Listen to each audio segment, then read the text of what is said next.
All right, let's blast off and let's get into it. Toure made a video agreeing with all your greatest hits and he wants to collab. Hell yeah. I briefly watched this last night. Well, I didn't watch this, but I played it while I was getting in the car. So you guys probably didn't get to see all of it. So we'll watch that today. Yes, I know that there's a Cuba military action that's imminent. And we'll talk about that as well. Thank you, Themasius, for the playlist. Is Nancy Pelosi is Ezra Klein the Nancy Pelosi of liberal intelligentsia? Yes, he is the speaker emeritus of liberalism, like unconditionally and across the board. When he says jump, liberals say how high. So, Yale recap, hands off Cuba, fresh Iran talks. I'll just say Iran talks. New Michigan poll for Abdul. U.S. Hormuz double block continues. Iran claims violation of ceasefire. Situation monitored. Epstein's fury, day 47. Get in now. Emeritus. What? Emeritus. Isn't it? Emeritus? Emily Ratajkowski. Damn, I'm supposed to go to Cuba in a few weeks. You think it's cooked? I don't know. We'll see. We'll see what this administration does. I mean, they're saying that it's cooked, but bro, you guys are 100% Nazis. Dudes opening up another front is psychotic. Yeah. You made it into this Dem candidates ad, lol. What is this? Okay. Emeritus. All right. Dave Weigel wrote about me. I know. I read it on the way on the car ride back to the hodl.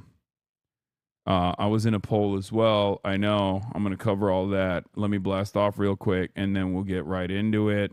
Okay? Did you watch the new Euphoria app? No, I didn't. What is this? Hassan should have rated me. He doesn't like gay people. When are you guys going to realize this? That your socialist leftist hero, his agenda doesn't include homosexuals, okay?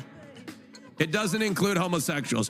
If you're gay, especially if you're trans, okay? Especially if you're trans. You know what he told me?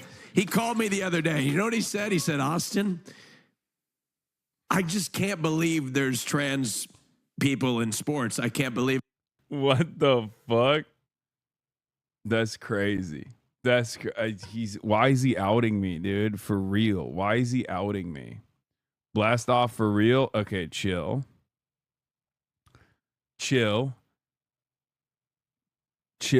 That's crazy. That's crazy. I got a whole lot of ass and y'all are cooking me for it. Okay? That is crazy. I need to have less ass. Okay? I need to be less bootylicious. Okay? It's fucked up. Aura farming in the middle of the speech. Oh, Austin slander knows no bounds. Yeah, he's fucking me up right now. That's crazy. I need to have less booty cheeks, man. I got an unholy amount, an inappropriate amount of booty cheeks.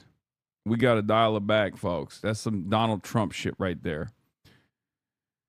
Double cheeked up for absolutely zero reason. Glute maxing and hype mogging in CT is unheard of. You grew it yourself. You should be proud. I'm not proud.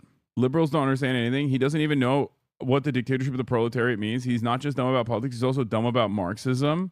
It's the transitory period between capitalism and full communism. It's not a literal dictatorship. And even when the term was coined before the word dictatorship meant authoritarian. Yeah, I wonder if I don't know, and perhaps I was using the liberal framework that the other person was talking about. One of the first speakers, like that. Maybe if you watch the actual full clip, dude, liberals are so goddamn annoying, so smarmy, and so unbelievably fucking stupid. It blows my fucking mind. Okay.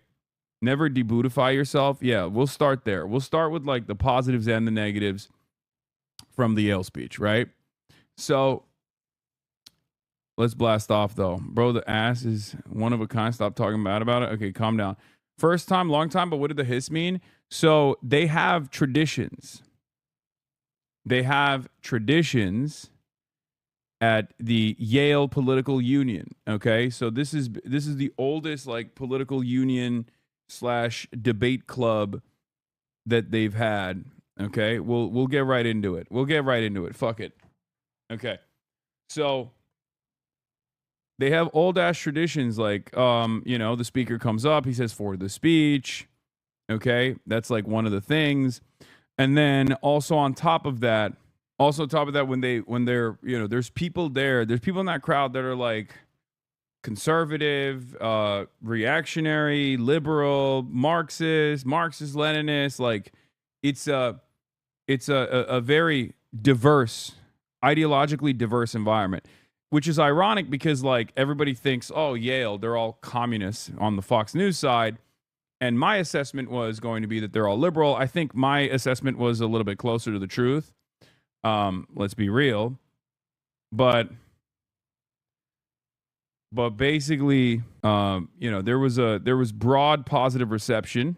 Never get high on your own supply. Elite schools believing in liberalism is like believing their own propaganda. They do believe their own propaganda. Anyway, so, they have different phrases that they deploy. They have different traditions. Hissing is one of them. Like, the crowd is both left and right.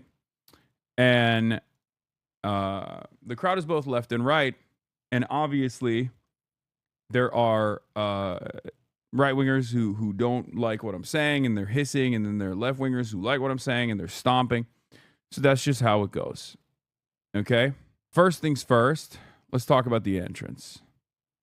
Okay? Let's talk about the entrance, which was also captured by the Yale Political Union.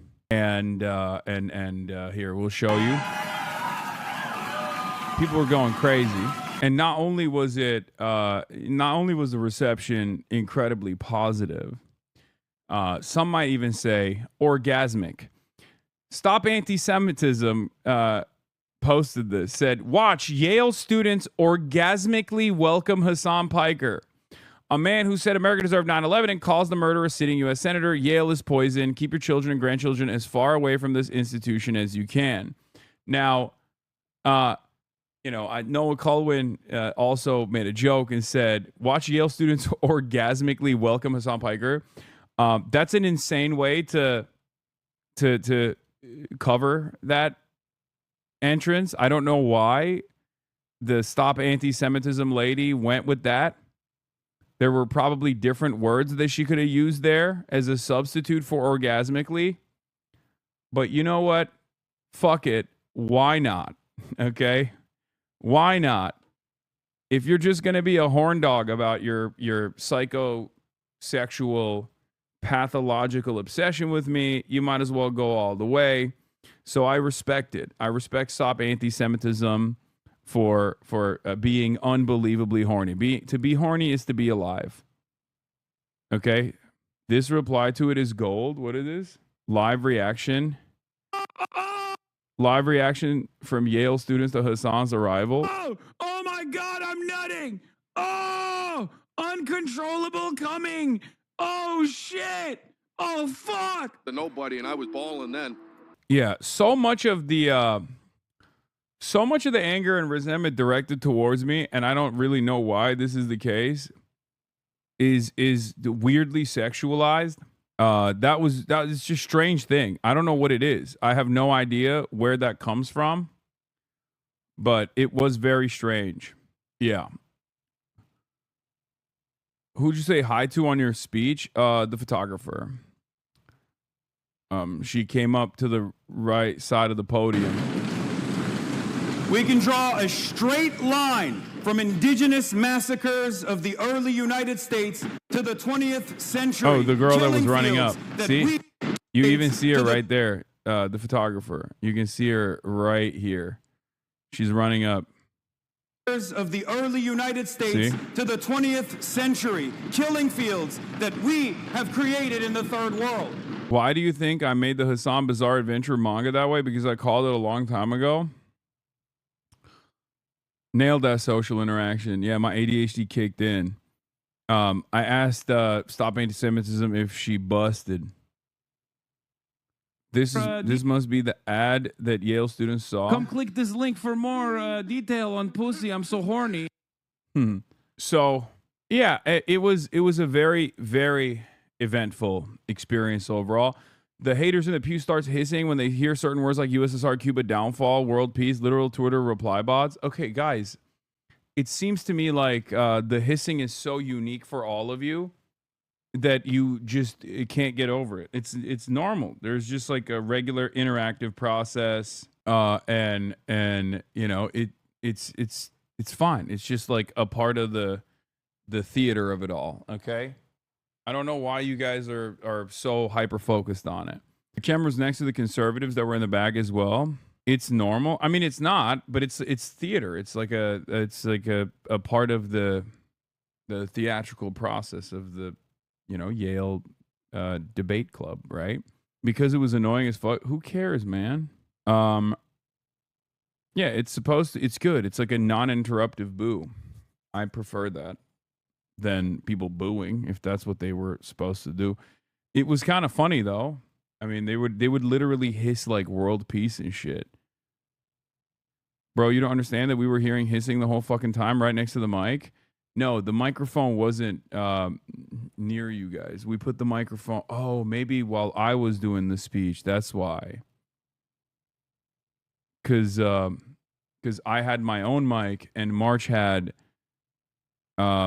his mic. So because the right wingers were near the camera and they were hissing, that's why you guys heard it so much. Anyway, it doesn't fucking matter. All right, whatever. Chat complains about interaction when it's literally Twitch chat. I know. Maybe they're just mad that they didn't get to interact. Okay. But yeah, overall, I think the reception was fantastic. I mean, the environment of the room was fantastic. They were saying that there was a lot of excitement for Curtis Sliwa, and when they had Curtis Sliwa on, that was the most exciting event that they had thus far. And then when I said I would do it, apparently it just like the participation was insane. Anyway, Hassan's experience at Yale. Nice little hiss. Okay. The same 5 to 10 people on Twitter still hate you with new posts from this? Yeah, I know. The leftist Indian student who sounded like it was one of the chatters you always yell at? Yeah, I did a little bit. I did also do a little bit of that. Sometimes we can just let the whimsy take hold and enjoy the ride chat. We don't need to freak out about everything different. No, I know. It's the autism function. That's what it is. They're like, well, people were hissing. It's illegal. Like, calm down, chatters. Jesus fucking Christ. Like, just enjoy the goddamn show. You know what I mean? Like, holy shit. Anyway, I was mentioned on the Bald and Beautiful podcast. I'm gonna play that real quick.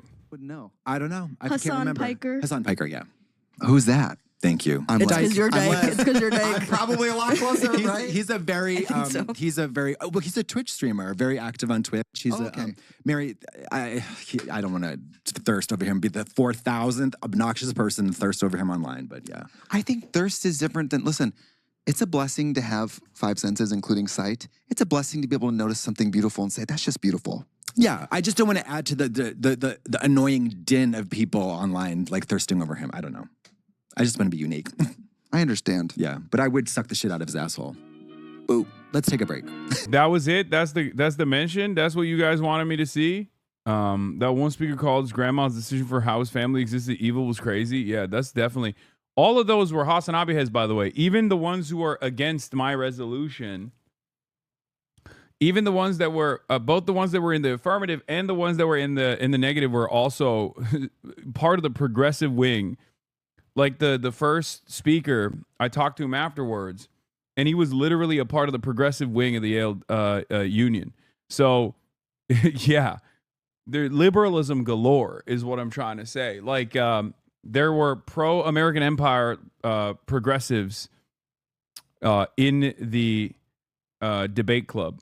From what I understand, from what I understand, there were also some like right wingers there as well. But like the ideological diversity of that crowd is kind of wild.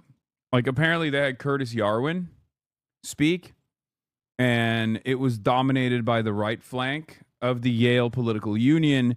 And there were people who were just like unironically pro constitutional monarchists. Liberal Hitler was my fave. Yeah, that one was crazy. I didn't even realize that was a thing. But yeah. Don't they have to take up positions they might not actually believe in for debate purposes? No. Those are sincerely held beliefs. It wasn't like a debate club type situation. I think those were genuine points of contention. But yeah, this was me responding to his speech, where I said, like, look, if you say power inevitably leaves control from one hand to the next, and a lot of liberals didn't understand that I was responding to someone there, even though I mentioned it in the beginning of the fucking speech. One of the first speakers, I forget your name, had some interesting words to say, that there's always going to be power. I say we put the power back in the hands of the many, rather than the power in the hands of the few. If a dictatorship is inevitable, I'd rather have it be a dictatorship of the proletariat than one that is designed around the needs of the bourgeois class. And on that note, thank you so much for having me today. Did you try New Haven pizza? Yes, dude. I did. Okay. I had Pepe's and I had Pete's, and Pepe's was really fucking good. The guy that said Venezuela and Cuba are narco states, and he said, "Where's your evidence?" And he literally said he made it up. Lamau, I know. Not all the speakers had the same gusto, nor the same background. But yeah, liberals got really mad at this one. He doesn't even know what the dictatorship of the proletariat means. He's not just dumb about politics, he's also dumb about Marxism. Again, one of my number one haters. One of my number one fucking haters. Okay. And then, like, they continue to fantasize. A non-zero number of kids in that room have a favorable view of the Khmer Rouge, all this stuff. It's like liberals fantasizing about their opposition, their ideological opposition to their left flank, as both being incredibly violent, incredibly unproductive. Yeah, guy who hates you when you're cause spotted. Exactly. Being professionally obtuse. Student news article summing up your appearance. Yeah, I saw. It was great. Yale Daily News wrote about it. It says, Hassan Piker says American empire is dying at well-attended debate. The left-wing streamer Hassan Piker, whose visit to campus drew a Republican senator's rebuke, attracted a large crowd to a Yale political union debate on Tuesday. He has harshly criticized the United States foreign policy. Sheffield Sterling Strathcona Hall was buzzing on Tuesday evening, an hour before Hassan Piker, a well-known left-wing streamer, walked up to the podium to address the Yale political union. Piker spoke in favor of the resolution and the American empire. In his speech, he criticized U.S. immigration and customs enforcement, Israel, and capitalism, and he claimed that the American empire was in the process of dying. 4 days before the event, Senator Rick Scott wrote on X that the Trump administration should immediately revoke Yale's federal funding because the student group was hosting Piker, who said during a live stream last year that if you cared about Medicare fraud or Medicaid fraud, you would kill Rick Scott, a Florida Republican who spoke at Yale political union debate in October. Was previously the chief executive of a hospital company that was investigated for fraud and later paid $1.7 billion in settlements to the government. I'm especially sad that Senator Rick Scott couldn't make it, Piker said on Tuesday in his opening speech, drawing laughs from the audience. I'm sure he had many opinions on whether or not we should end the U.S. empire and the global capitalist system, which is what I'll be talking about today. And then your grandparents are probably going to hear about it on Fox News tomorrow. That one got a lot of laughs. Yale Political Union President Morris Zeppi said Tuesday's debate saw the most demand he had seen for a political union event. Earlier the semester, when we hosted New York mayoral candidate Curtis Sliwa, I stood on this very stage at this very podium and proclaimed that I could say without a shred of doubt that I had never seen this level of excitement for a guest of the Yale Political Union, Zeppi said as he introduced Piker. That distinction was perhaps short-lived. It was electric, Kai Shang Kwek Rupp, 28, who gave a speech opposing the resolution, told the news after the event, "I really appreciate that the community cares about it, as the national headlines are reflecting. It's really contentious, and so it's good to have civic engagement at Yale, and it's really good to have people who disagree who are willing to listen to each other." Avi Rao, 27, the Yale Political Union speaker, said that while the increase in attendees brought more energy to debate, every student speaker was able to speak, have questions, and not be interrupted. The crowd thought they spotted Piker entering 3 times and began to applaud, only to realize each time that someone else had entered the back door of the hall. When Piker entered, the lecture hall erupted into applause.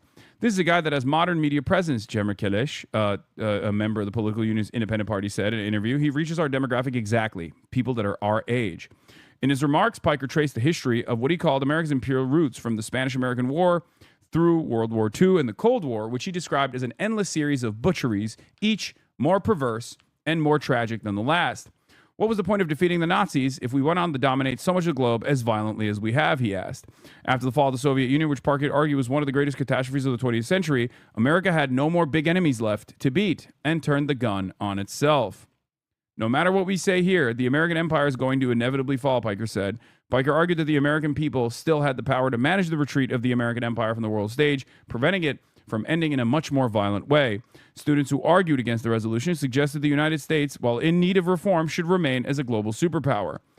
Power does not evaporate, it changes hands, Kwekrup said, arguing that an American empire is greatly preferable to the dominance of other global powers. Similarly, William Flanagan, 27, argued against Piker's vision of a weak, retreating America. We do not have to accept anything less than what we know this country can be, Flanagan said. The resolution passed by a vote of 54 to 31, with 3 members of the union abstaining. I didn't know that you are the biggest Putin fan. I love that people will say, well, Vladimir Putin said this. It's like, it doesn't matter that he said it, dude. It's just true. And like, my perspective on this is also very different than Vladimir Putin's perspective on this issue. Vladimir Putin said that because not only did he go through the process and see how unbelievably violent it was, but also he said that because the USSR had lost its global promise, its global presence, its global power. Okay? My perspective on provide data on life expectancy plummeting in the immediate aftermath of the dissolution of the fucking USSR. Like suicide rates skyrocketing, child prostitution increasing tremendously.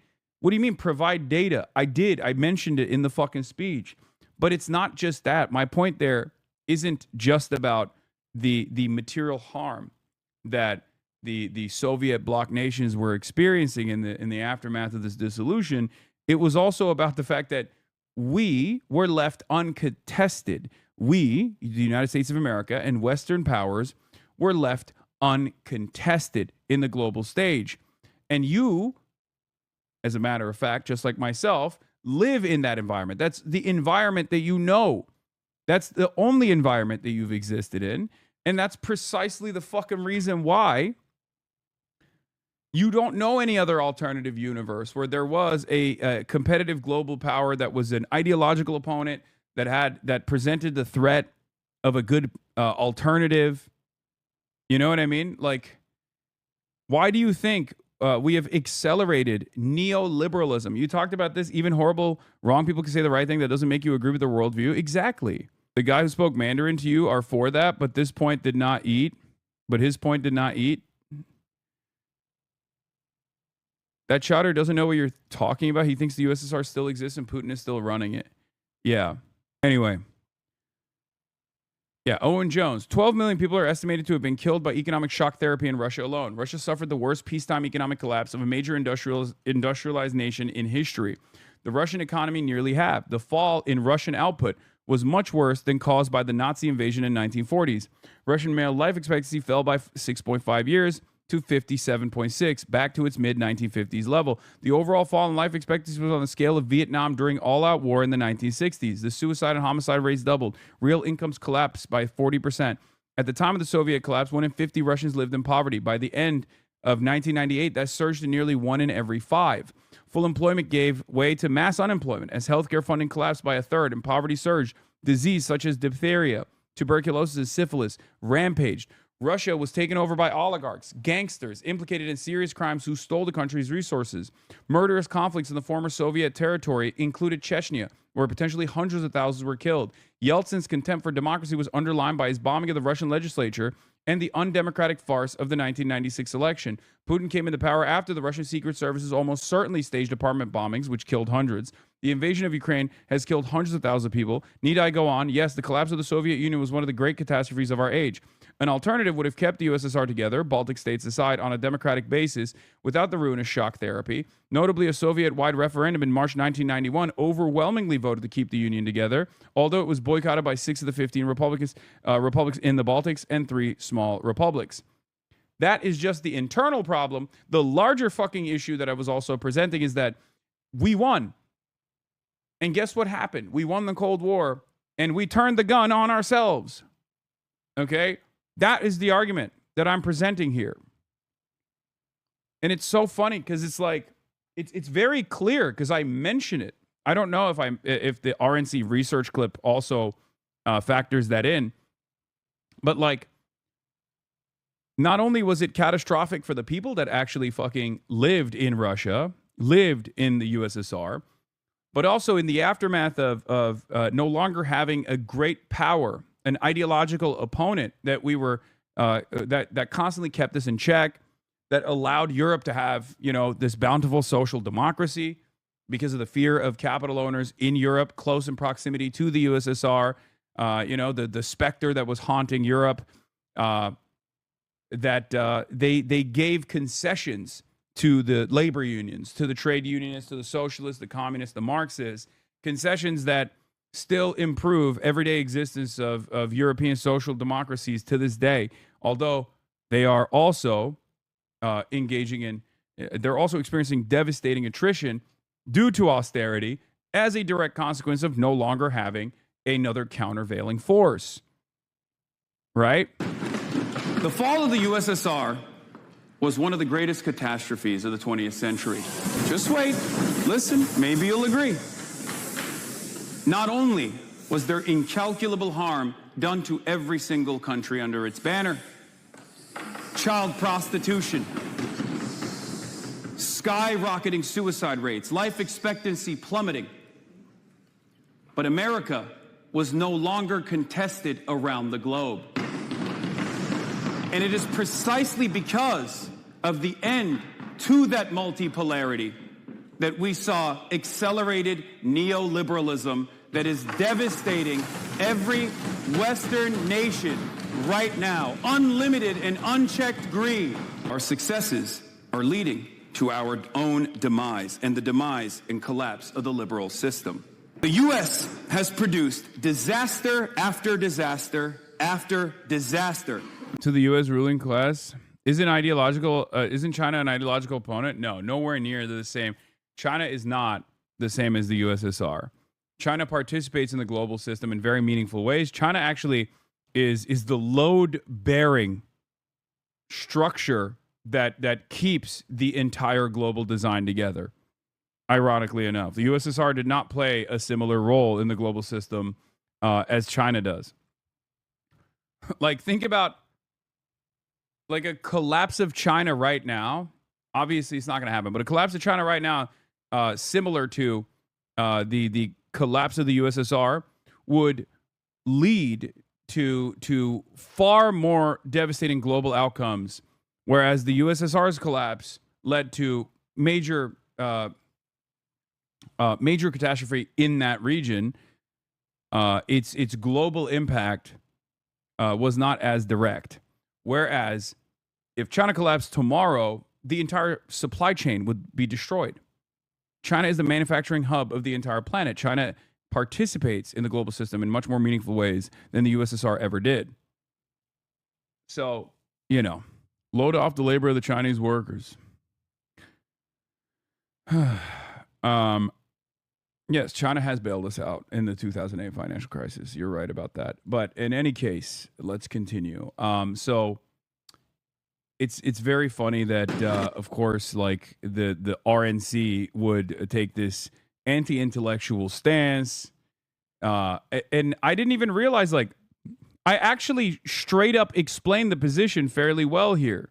So they did this thing where it's not even fucking out of context. I'm sorry to say, but I think the people just aren't ready for the phrase dictatorship of the proletariat. I don't think it really works in English, given the modern connotation. Same way they aren't ready to hear you say to do agitated propaganda. I don't care. I'm going to say it regardless because it probably makes people a little bit more curious. And also, the Americanized version of the dictatorship of the proletariat is the tyranny of the majority.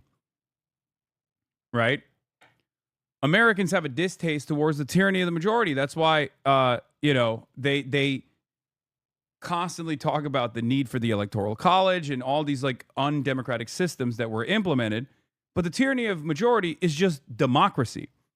A dictatorship of the proletariat is just democracy. It's theoretical democracy. It's the purest form of the democratic process. Okay?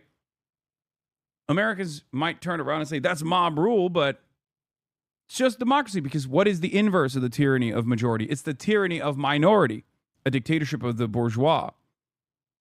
Right? That's it. So yeah, maybe they aren't prepared to hear the word dictatorship. It don't matter, because I mentioned the dictatorship of the minority, the capital owning class. Do you not think that there will be volatility and harm in the demise of the American empire that could rival that of the fall of the USSR? Well, if you paid attention to my speech, that's precisely what I was trying to factor in, because I'm seeing something quite similar.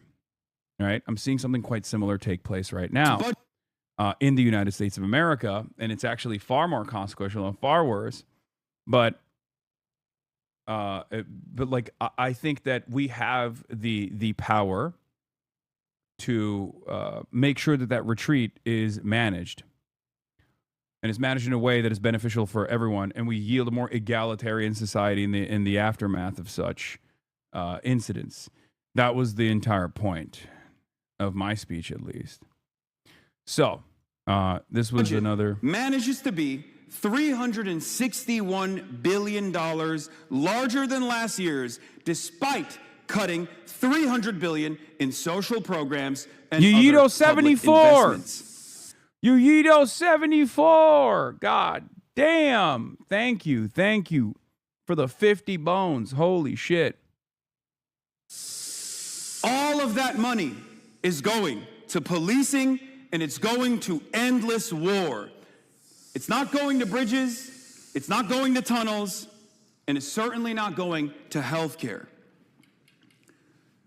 Every single one of you, regardless of your political affiliations or your ideology, should consider that money to be stolen from you. Trump's budget. How distracting were the his stomps? Not distracting at all. Wired Chat is talking optics. This speech wasn't for the modern Democrats or Republicans. You're talking to politics-inclined youth at a revered university. It was for the kids in the room and just so happened to be streamed to everyone. Yeah, it's really funny that people are making it seem like this was my stump speech at like a fucking Michigan rally or something. And this was actually, I mean, I'll be honest, like I pulled back. I pulled back on more radical elements of my speech on purpose, because I assumed that the room would not be super receptive to it, because it's Yale after all, right? Like these are the sons and daughters of incredibly wealthy individuals, and therefore my expectation was going to be that they would not be positive about such radical statements. But what's really interesting about it is I was wrong, because this diva cooked right after me. Of the international corporate conglomerates that our governments serve. America is not and has never been the linchpin singeing together the democratic free world. We toppled Allende to install Pinochet in the 70s, provided financial backing to the fascist Argentinian juntas, supplied unconditional support to Yeltsin, chief architect of the modern Russian oligarchy during the Soviet collapse of the 90s, and today we bankroll the genocidal apartheid Israeli regime, playing defense in the UN for the anal gang rape of Palestinian prisoners with rusty metal holes.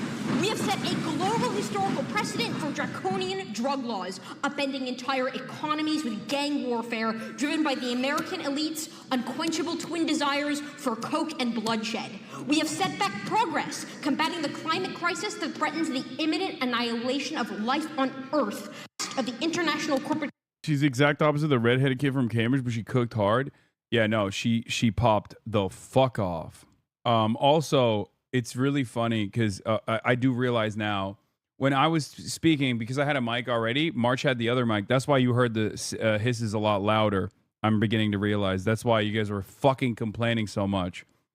Because you can still hear the hisses, but they're just not as loud anymore because the mic is now on the podium because March went up there and put his mic on the podium so you guys could hear the other speaker in the room. So that makes a lot more sense.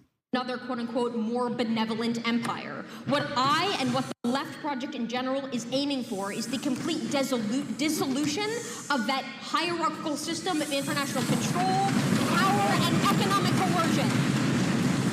Where power should end up and where power should resolve is in the international hands of people, of human beings, not of governments, not of corporate leaders, not of stock traders, not of the monsters who would bomb life on Earth into oblivion for another cent in their stock portfolio. That was so good. I have been playing too much Minecraft with my 6-year-old, so all the hissing was giving me flashbacks. We live in polarizing times. Don't be conciliatory towards the right, Hassan. Okay, chatters. I think I had the right amount. Did your dad enjoy it? Yes. Did your faith in youth get restored? Yes and no. It was the right amount. It was the right amount, and I'm very happy with it because I'm not just speaking into that room as you guys have seen. I'm speaking to the entire Fox News audience. So, I was very happy with the speech. I was very happy with the reception. And your fit was way better, by the way. Loved it. Thank you. Can you talk about the specific Yale political parties in attendance, particularly the menace who's drinking? Yeah, there's like different factions in the Yale political union. You got left. Apparently the communists were also a part of the Yale political union, but they separated. You have the progressive wing. You have the centrist wing, I think. Like, I'm not entirely certain about the different factions, but you have the right wing, you have the far right. So you have the Tories. There's 7 parties total, I believe. And it was a really interesting conversation, really interesting back and forth. But yeah, it was funny with this one where his argument was we need to rebuild this empire because this one sucks. So I'm curious what, kinds of means are justifiable. For example, if an empire deems a certain group. I was going to ask that same question too, but I didn't want to constantly be on the podium asking questions. But so I was laughing because he asked that question. It's like, so if means justify the ends, like, what do you do? Like, what about genocide? Would something like a mass extinction or a mass termination or like a mass disenfranchisement of this group ever be justified? Because of the way the gentleman like this is a reasonable option. So we're about to unveil liberal Hitler. Absolutely. So I did have one line that was basically clear, coherent, and preferred, one that maximizes collective human good. So, I mean, the empire, if it does those actions this was supposed to be in the affirmative too. This was supposed to be a defense of collapsing the U.S. empire. And he took a very interesting pivot that ended up defending what the spirit of American empire was supposed to be. This guy was trolling, correct? No, I don't think so. What is this? What was the point of defeating the Nazis if we went on to dominate so much of the globe as violently as we have, so that we could have the rest of the world to ourselves? The Guatemalan president, Juan Jose Arevalo, delivered a speech at the height of the American pressure campaign that kind of channels that exact same question. Before the coup d'etat, he said these words, and I think those words still ring true today. He said, and I quote, "The war that began in 1939 ended, but in the ideological dialogue between the two worlds and two leaders, Roosevelt lost the war. The real victor was Adolf Hitler. It is my personal opinion that the contemporary world is moved by the ideas that served as the foundation on which Hitler rose to power. 70 years later, I think history has proven Arevalo right. In place after place, time after time, the United States can never settle down its imperial bloodlust, this forever hunt for manifest destiny. We can draw a straight line from indigenous massacres of the early United States to the 20th century, killing fields that we have created in the third world. I feel like you spoke a truth that a lot of people haven't heard or haven't been raised to argue against, which is a great depiction of society as a whole. This was by far your best performance to date, in my opinion. Other speeches have been superb, but this one gave theatrics and made it much more enjoyable. So, yeah, I mean, I think it was really good. I think it was a really productive experience. Fox News has started mentioning you for 3 minutes every hour at the top of the hour unless you subscribe for $6 or for free with a Twitch Prime sub. Hell yeah. Thank you for reminding me. Stomping is in support. Hissing is against. But the hissing could be against me, or the hissing could be like a boo against me saying, like, fuck Trump. You know what I mean? So when you say, like, when I mention Trump, there's, like, people hissing because they hate Trump, right? Like, it's just, it's for both at the same time. Decoy1666, thank you for the 5 get the subs. The party of the right is chock full of freakish legacies of essayers. When I was on campus, the impotent rage of these losers caused an attempted homicide-suicide. Wait, what the fuck? That's insane. Okay. What stance vote on American Empire did the guy sitting next to you have? I don't think they voted. But as far as the resolution goes, it won overwhelmingly. It was like 54-31 or something. So no one asked if you're anti-Semitic planted. Yeah. Dude, we do have a crisis in anti-intellectualism in this country, though. It's kind of funny that a lot of these, like, centrist liberals who fancy themselves to be quite the intellectual, the studied knowers of history, the ball knowers, unironically engage in the exact same fucking unironically engage in the exact same bullshit that right-wingers do whenever they have to address, like, a position to their left. Right? It's so funny. That's like, this is the point I was trying to make earlier, which is like these guys, these centrist guys on the timeline being like, oh, this guy's so stupid for saying dictatorship of the proletariat, blah, blah, blah, all the shit. Like, or even the USSR quote that they like misunderstood, even though context is like straight up in the fucking clip that the RNC posted. Some people were saying, oh, this is what Vladimir Putin said. This guy's a real Putlerite. He loves Putler. He loves Adolf Putler, right? And then some people were saying, oh, this guy's a real subversive. He hates America. He's an American hater. And it's like unbelievably frustrating to hear that from supposedly well-educated liberals who think that they have a lot more intellectual curiosity and are a lot more intelligent than the average fucking Republican. But the moment that they encounter any sort of dialectical materialism, historical materialism, any sort of like Marxist thought, they automatically turn into reactionaries. And it's very frustrating to encounter. It's unbelievably annoying. It's just, yeah, it's dogmatic liberalism. And it's just frustrating. Like, be fucking more charitable. Try to understand the position that I'm advancing and then argue against it instead of arguing over it and leaning into all of the idiotic Red Scare propaganda. They have blind spots for your commentary so they can't argue from a logistical framework and instead fall back on reaction. Yeah, it's just, it's so fucking frustrating because I've had fairly solid conversations with liberals, okay? Even dogmatic ones, who at the very least are curious about alternative modes of production, different historical figures. you have to understand them better if you want to make a more convincing argument. I understand liberalism because I live in it, right?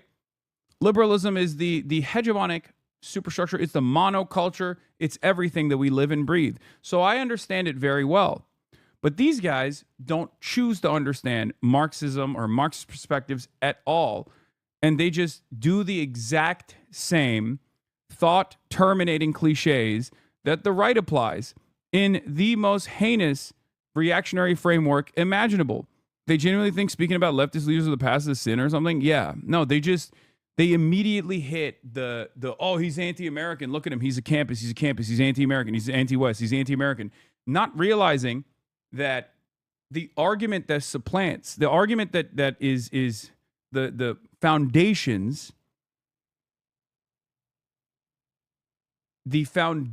of said argument, unironically, are the exact same as the reactionary right. Okay? What is this? This is who the Democrats are humming and hawing about being in the tent for democracy. He agitatively, welcomingly wants democracy to die and a communist regime to take its place. Like all the worst communist regimes is being led by LARPing bourgeois male. What the fuck? Again, this stems from just an inability to comprehend what these words mean. You just hear certain key words. Although you fancy yourself to be like an intellectual, I don't know if this person does, but you harp on what these words imply. Okay? Oh my God, not Epstein's Ghislaine. Oh, okay. That's Molestin's annoying Canadian. Chinese netizens on Bilibili love the speech. I've never seen someone criticize U.S. imperialism so fiercely, and their live speaking skills are excellent too. Their demeanor is proper, neither submissive nor overbearing. Shushing the crowd below won't work. Hassan has seen all kinds of big scenes. Let's be direct. Unipolar hegemony or global prosperity. Future lies in wandering your own country or going where the world needs you. Bury the United States decline or rise against it. Be a rival or a partner to the global community. Does someone in the audience bring a snake? Chen Dushu of the United States of America. The speech level is very solid. It's a bit too harsh. Feels even more critical than any article about the U.S. I've seen domestically. Where you stand depends on where you sit. Beneficiary groups will only do their utmost to maintain the status quo. It's right to lecture American students and frontline workers more. They are the ones more eager for change, but we need a complete set of theories and practical solutions. This speech shows Hassan is a contentious person. Well said. Followed and triple supported. Keep it up. Chinese netizens react to the Yale speech that I delivered. So I think it's just, I don't know how to explain it. I find it to be so like, you're so intellectually incurious. How do you live like that? How do you choose to live like that? Especially when you're like, oh, I read many books, right? I read many books. I'm smarter than the average Republican. And yet you pivot to the same exact reactionary framework. Fear, Western chauvinism guides your perspective. The fear of the unknown, and the assumption that like what we've done to the rest of the world will inevitably turn into a revenge campaign, and it will be done to us. Like, you know, the third world will rise up and dominate us in the same exact way that we've dominated them. Like it's ridiculous. It's shown time and time again not to be the case, right? Those who were subjugated do not turn around once they're emancipated and do that exact same sort of violence to those who subjugated them. It's just not how it works. Anyway, this was one of the retorts, one of the responses, where he in his speech talked about like social liberalism is like has to be enforced upon people through American imperialism, which I thought was bad. And then he also said a couple things that were just like straight up untrue about like Cuba and Venezuela being a narco-terrorism hubs, which was interesting because he's said that he was a progressive, and yet he was like channeling Donald Trump there, something that Donald Trump himself has actually dropped, or his FBI has actually dropped. The consequence of America's power waning on the global stage because empire does feel threatened. So I think your first question was like free speech and relation to liberal democracy. So I agree. I think like I'm one of the big ones that like condemns like Americans who like jailed in the Red Scare and all those things. I actually think that like we're actually pretty good at like protecting actual free speech right now. I don't think people are actually like jailed or anything. I think like one of the most dangerous attacks on free speech is a sort of more like institutional one, like the ones that's happening in like schools all over, like the South, for example, where you can't teach critical race theory. But once again, like I think one of my main points is that like this sort of free speech is like I think unique and like even unique to like America compared to the rest of the West. For example, the UK, where like they can like censor anything. But I think the state of free speech in America. This was the other answer, I think. Election 2028. That's how we solve it. I forget your third question. It was just Venezuela and Cuba being narco states. Where you got that information from? So I mean, once again, I'm not like the greatest like expert on like cartels, but I'm pretty sure, for example, like I can't tell you specific research for you, but like I'm pretty sure Cuba, for example, is like makes a significant amount of money as like a middle point between like South American cartels and like America, and it's like planes take off from there, and there is like some evidence that like the government has cooperated. Same, I think, similar in Venezuela. That's what I'd say. I think it's like wrong to sort of like say that they haven't cooperated.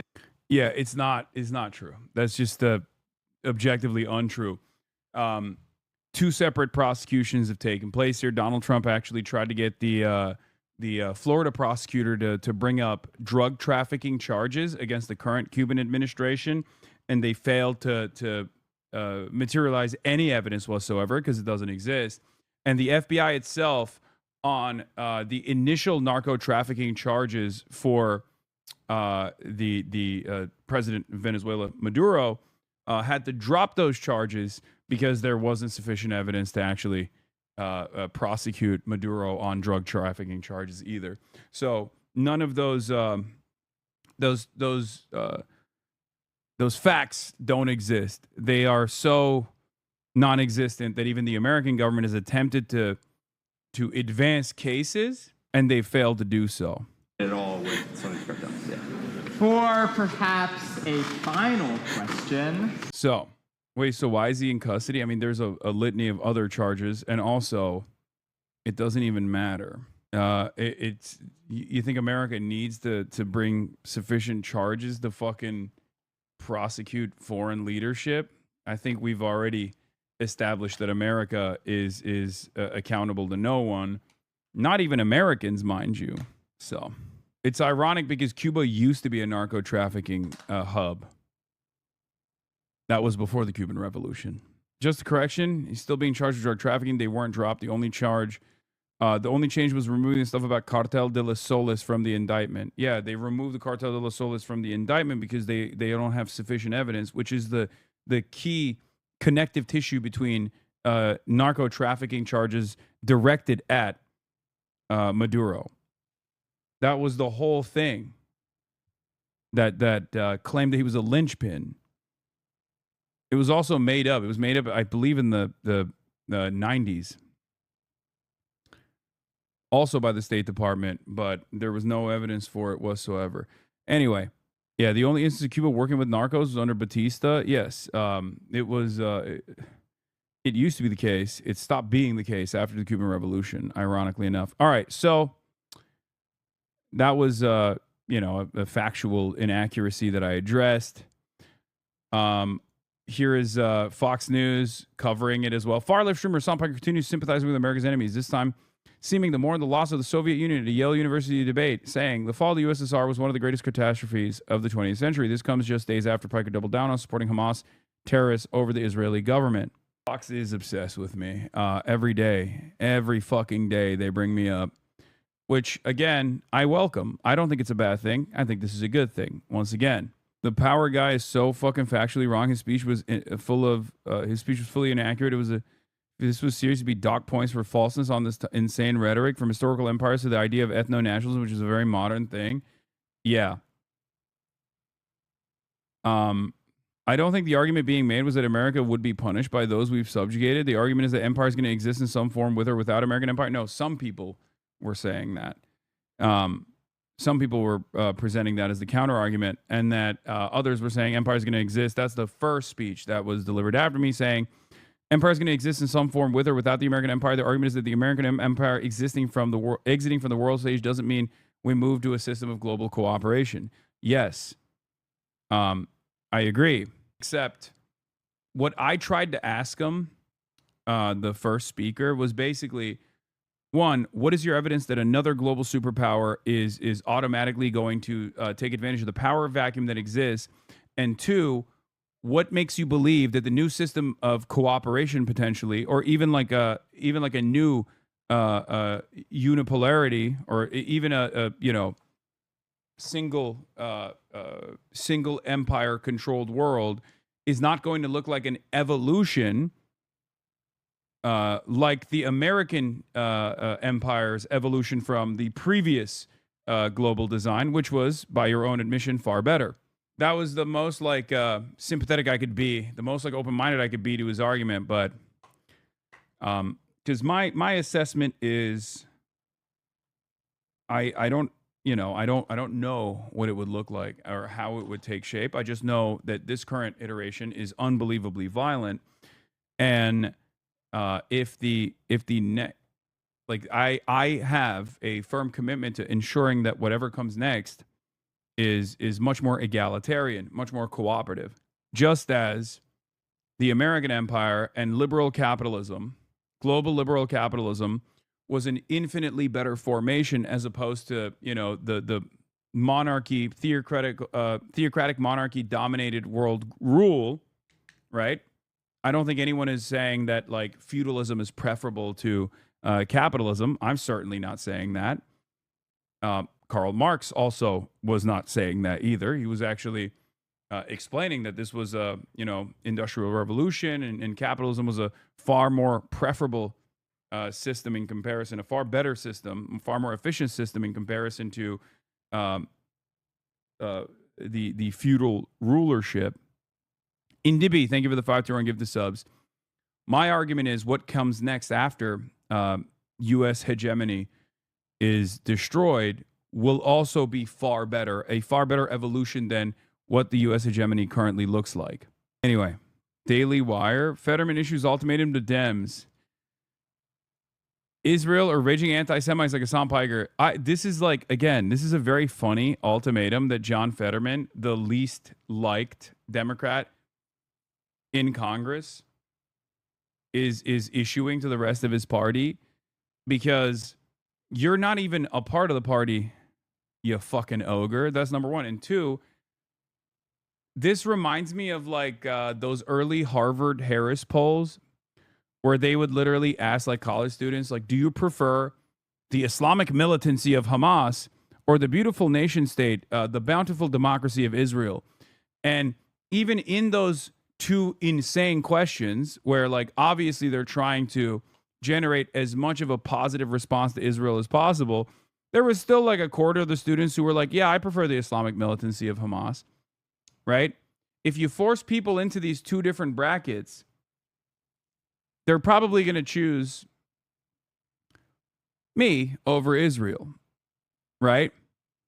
Maybe not the Democratic politicians, but certainly if you were to ask like random voters, do you prefer this random American political commentator who sometimes can be vulgar, who is anti-Israel, or do you prefer the nation state of Israel?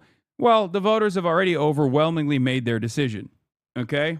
So very stupid to consistently present me as an op to Israel when it's a 90-10 issue.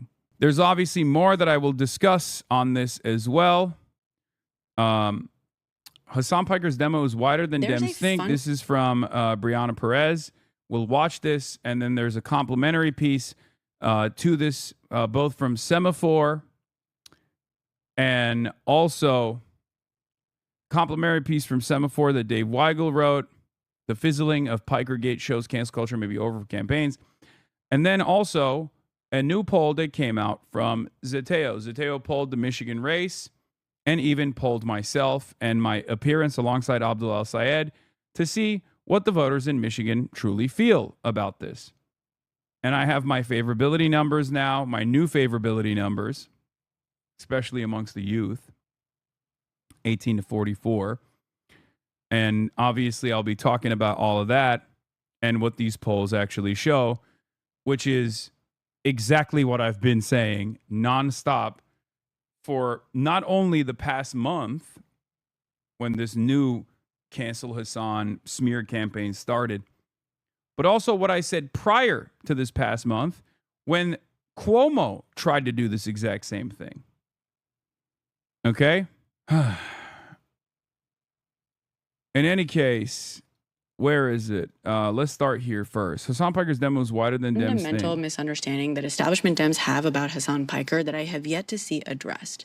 And that is this myopic understanding of who makes up his audience. And this is a big focus of even individuals that are urging Democrats to take Hassan Piker more seriously or just not write him off completely. And that's this idea that Hassan Piker's audience, the people he gets through to, are a demographic that the DNC doesn't get through to. Primarily younger, mostly men in their early 20s. But you know who else is a huge fan of Hassan Piker?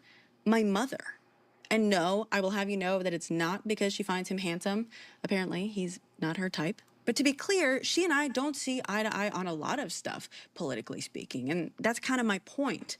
He's speaking to a much broader range of people than many Democrats and pundits really seem to realize. She, by all accounts, should be the Democratic Party's bread and butter. Lifelong blue voter, middle class, mid-60s, raised in a blue state, living in a purple state, grew up on Bill Maher, who she was a big fan of until, in my opinion, way too recently, who even overseas managed to raise a toddler who recognized two people on TV by name by the age of 2. Michelle from Full House and President Kinton. And yet, she's traded in Bill Maher for Hassan Piker. To be fair, this is obviously anecdotal evidence. And specifically in my mom's case, the reason she knows about Hassan Piker is because he featured one of my clips on his stream. So she looked him up. But after watching that and then one other video of his, she was hooked. But also, she's not the only boomer. This is a very common experience. This is why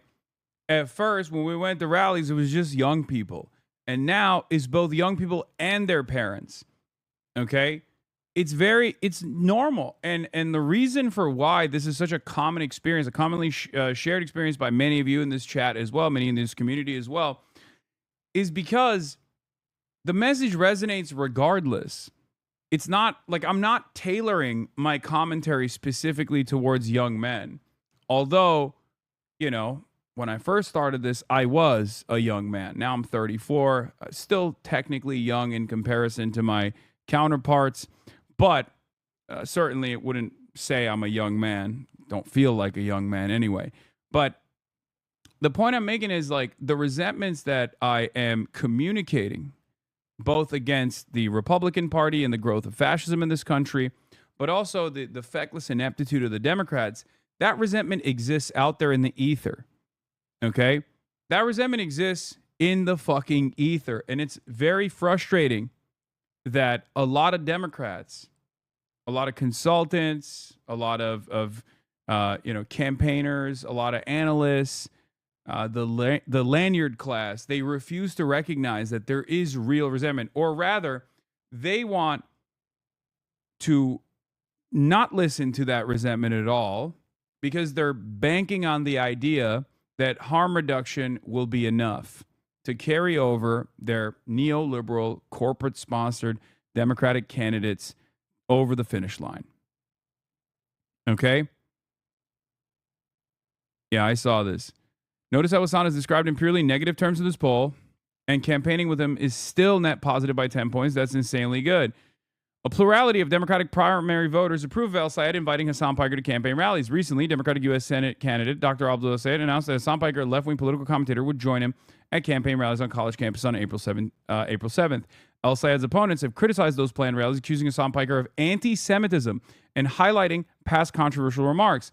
El-Sayed has argued that criticism of Israel should not be confused with anti-Semitism, and he defended those rallies of Piker. Do you approve or disapprove of Dr. Abdul El-Sayed inviting Hassan Piker to join those rallies? Some would approve at 25%, strongly approve at 15%, don't know at 30%, and somewhat disapprove at 17%, strongly disapprove at 13%. So even when it's like positioned as a negative thing, majority of people don't know you, Lamont. Of course they don't. Why is this shocking to any of you? it shouldn't be shocking to any of you if you listen to what I have said since the Cuomo campaign decided to take on the Hassan derangement syndrome as like a primary vehicle to potentially bring in a shit ton of voters.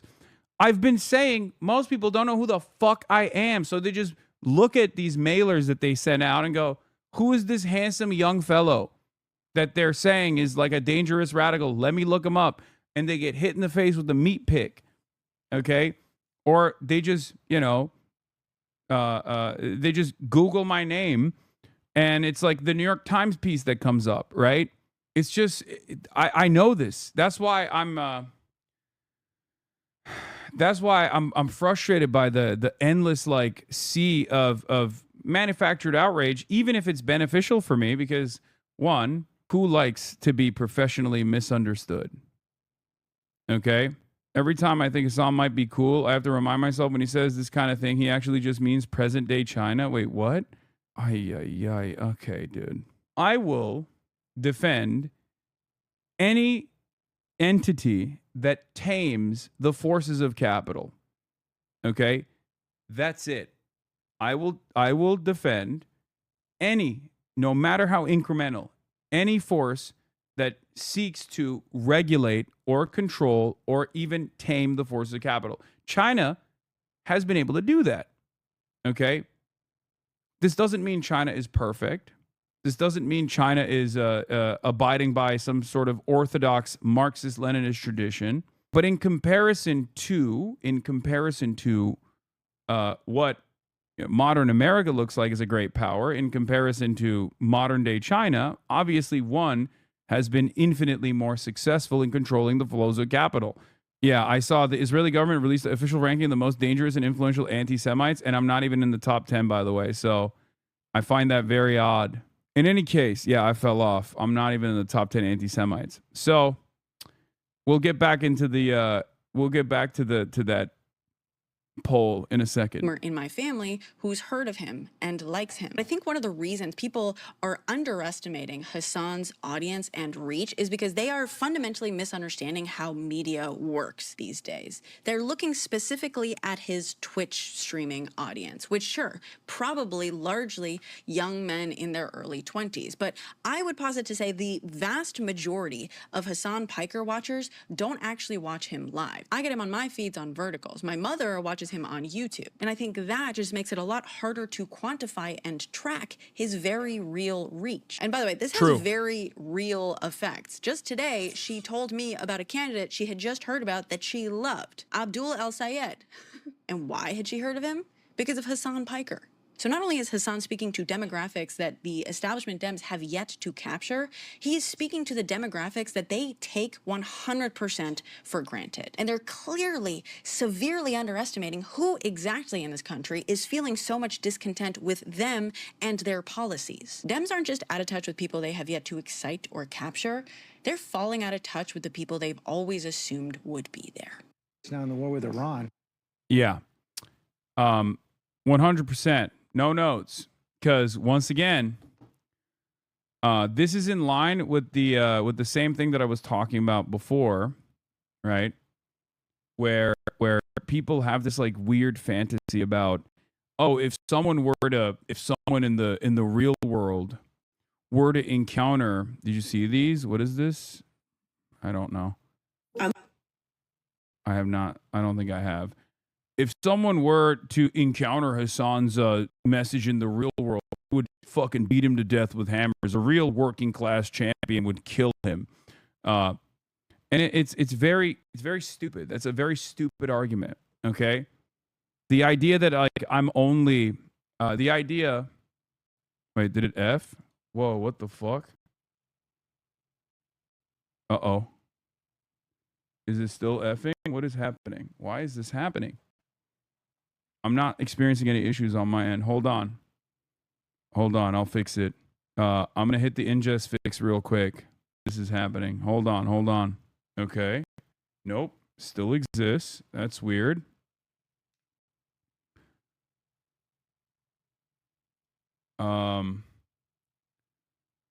It's not on my internet side.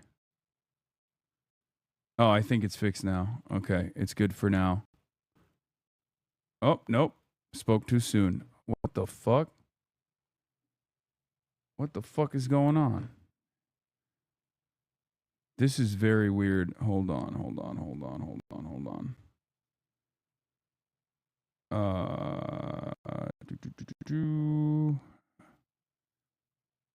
What the fuck?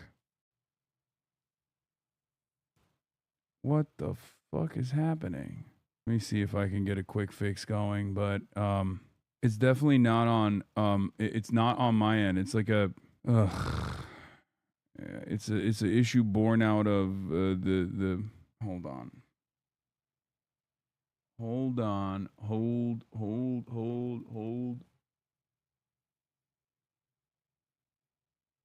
Where the fuck is the group chat? I'm trying to figure out the fucking group chat.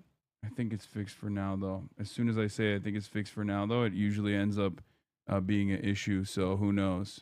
All right. Hold on. There's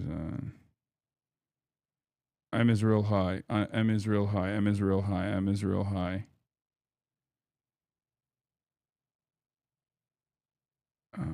Where internet speeds are fine, but on the IRL, I see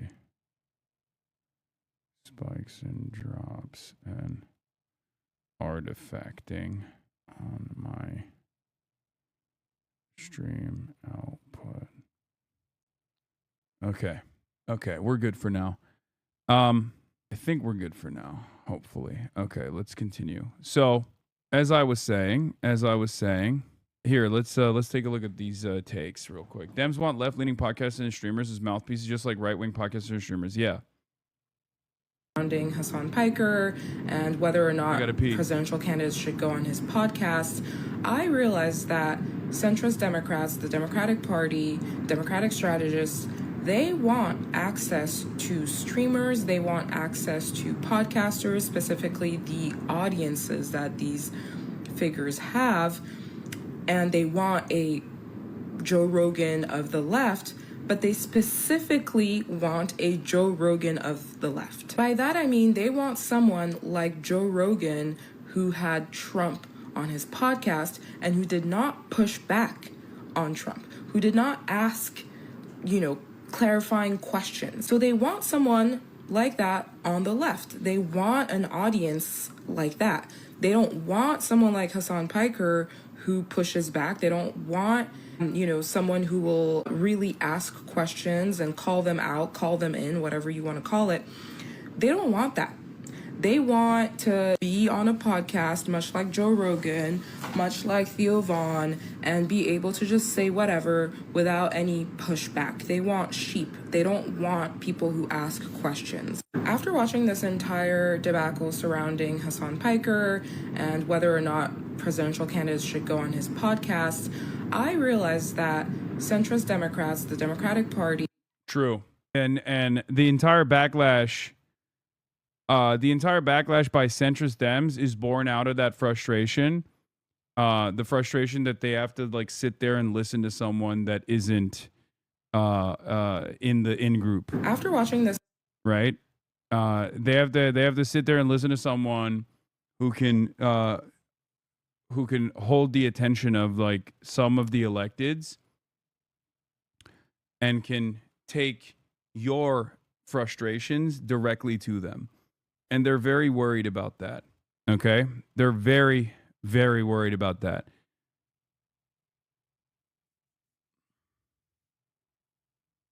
Because God forbid they go on the stream and then they have to say something about Israel that will harm their standing with the Israel lobby, right? And the same thing goes. I think the same anxiety to a certain degree is also very much existent in mainstream media as well, where they recognize that they are no longer the gatekeepers, and some are very frustrated by that, especially some that are worried about their key issues, right? Some might be worried that they have a ideological predisposition towards defending the nation state of Israel, right? It's a very powerful force. It's a very powerful interest, and they're worried that. Hold on. They're worried that this is going to cause even greater problems amongst the masses. Like the masses are going to become more bold with their demands against Israel, and that's a real fear too. It's almost like attacking a well-liked booster of the Democratic Party isn't a good way to campaign, but I guess that's just how committed they are to protecting Capitol. Yeah.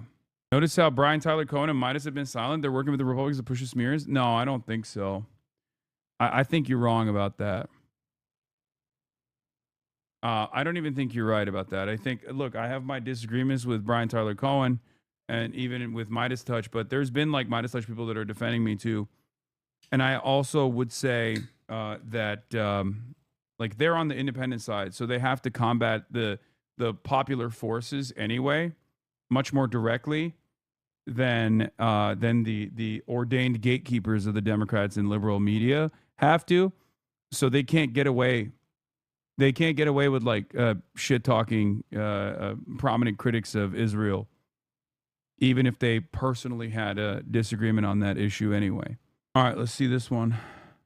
All for the Democrats trying to take down Hassan. I am all for them spending airtime on him, directing people to his page. It is only making people woker. The more they expose people to his content, the woker people get. It does the exact opposite of what they want, and they have obviously bigger fish to fry, but they're not doing that either way. So might as well make the people more woke in the process. I do feel like it's a net positive. It's stupid. They are stupid, but it's a win in some capacity. Yeah, I don't even think this is like hope in any way, shape, or form. This is part of the reason why whenever people are like, yo, how are you handling all this stuff? I say, pretty fine, actually. It's been good. It hasn't been bad because it you know, boosts my profile, especially as a prominent critic of Israel. It causes people to you know, for as many people as it urges to never look in my direction, there are far more people that will be curious and will try to figure out exactly what I'm about. And when they do, they realize that the narratives are totally ridiculous, right? The narratives are totally ridiculous. So on that front, yeah, normie Dems can't stand their party anymore. This must be Hassan Piker's fault. Yeah, Meet the Press did a focus group with Democrats where they called the party weak, spineless, and floundering. Now, what do I always say? Science is a candle in the dark. Thank you for the 10 gift the subs. I don't always say that, but sometimes I do say that. But here's the thing. When I meet people, when I'm out and about, people expressing their discontent towards the Democrats and also towards the Republicans, they're not my fans. They just have the same frustrations. They're not in the target demographic. They're totally outside of the target demographic. You know? There is definitely a minority, a very small minority of like older Hasanabi heads in this community, in this chat right now. But by and large, at least the Twitch stream, given how this website works, given how this platform works, is predominantly white, predominantly male, and much younger than like the television news channels, right? It's the 18 to 30 demo. So 18 to 35 demo. But there are still people that are outside of that demographic that tune in and watch and understand the message and appreciate it because I'm communicating their frustrations as well. I'm more so, that's why I keep repeating over and over again that I am a megaphone. I'm a megaphone, right? I'm not like single-handedly turning people into critics of the Democratic Party. Those critics already exist. Some of them know who I am and appreciate my commentary. Some of them have no fucking clue who I am. Some of them might not even like what they've heard about me from mainstream outlets, but they still have that frustration. And once again, this poll proves exactly what the fuck I'm talking about, right? So Zeteo went in and ran a poll. Okay, they went to Data for Progress and they ran a poll. Exclusive poll. Michigan's Dem Senate race is wide open. AIPAC is toxic. Hasan Piker is not. Hold on. Tied up in Michigan. Michigan's Democratic primary for U.S. Senate is a three-way dead heat, according to a new poll conducted for Zateo and Dropsite News. The survey additionally found that likely Democratic primary voters are far more concerned about the pro-Israel lobby AIPAC's influence on candidates than the influence of Hasan Piker, the leftist streamer who campaigned with candidate Abdul El-Sayed at 2 Michigan universities last week. The poll from Data for Progress found that 22% of likely Democratic primary voters support El-Sayed, endorsed by Bernie Sanders and a vocal critic of Israel. 23% support Haley Stevens, a conservative pro-Israel Democrat backed by party leaders in Washington, D.C., and 22% support Mallory McMorrow, the J Street endorsed candidate, positioning herself between Stevens and El-Sayed. Notably, a third of voters were undecided. So there's a three-way tie here. I mean, this is within the margin of error. It's a complete tie. Okay. The poll also tested what would happen in a two-way race and found that McMorrow would benefit more from El-Sayed dropping out than vice versa. His voters are more likely to consider McMorrow their second choice, whereas McMorrow's are more likely to call Stevens their second choice, suggesting that McMorrow is not simply siphoning or splitting the progressive vote. So this means that McMorrow is actually still taking some of the progressive vote, the classic Warrenite spoiler. However, there are also more conservative voters in the Democratic primaries that are making a decision between McMorrow and Stevens. Okay? So it turns out Stevens staying in and McMorrow staying in is actually more beneficial for Abdul, is what this assessment looks like. I still don't believe it. I think with more increased attention to the race, having it be a matchup between Abdul and McMorrow, or better yet, a matchup between Abdul and Stevens would be far better. I've said this from the start. I wouldn't call someone who's basically tied for first a spoiler. Yeah, I'm not saying anyone's a spoiler in this situation. I'm just simply stating that it's currently a wash. The power of the white woman vote split. The reality is that Abdul would gain from raising name recognition. Look how popular Bernie and AOC are. Exactly. Meanwhile, voters are not overly concerned about Abdul El-Sayed's decision to hold Rousey Piker, despite the aggressive anti-Piker cancellation campaign led by the centrist think tank Third Way, egged on by both McMorrow and Stevens. Per the poll, 13% of likely Democratic primary voters in Michigan view Piker favorably, while 7% view him negatively. The vast majority of them say they don't know enough about Piker to have an opinion about him. The poll gave voters more context about the controversy to assess whether it would influence their vote.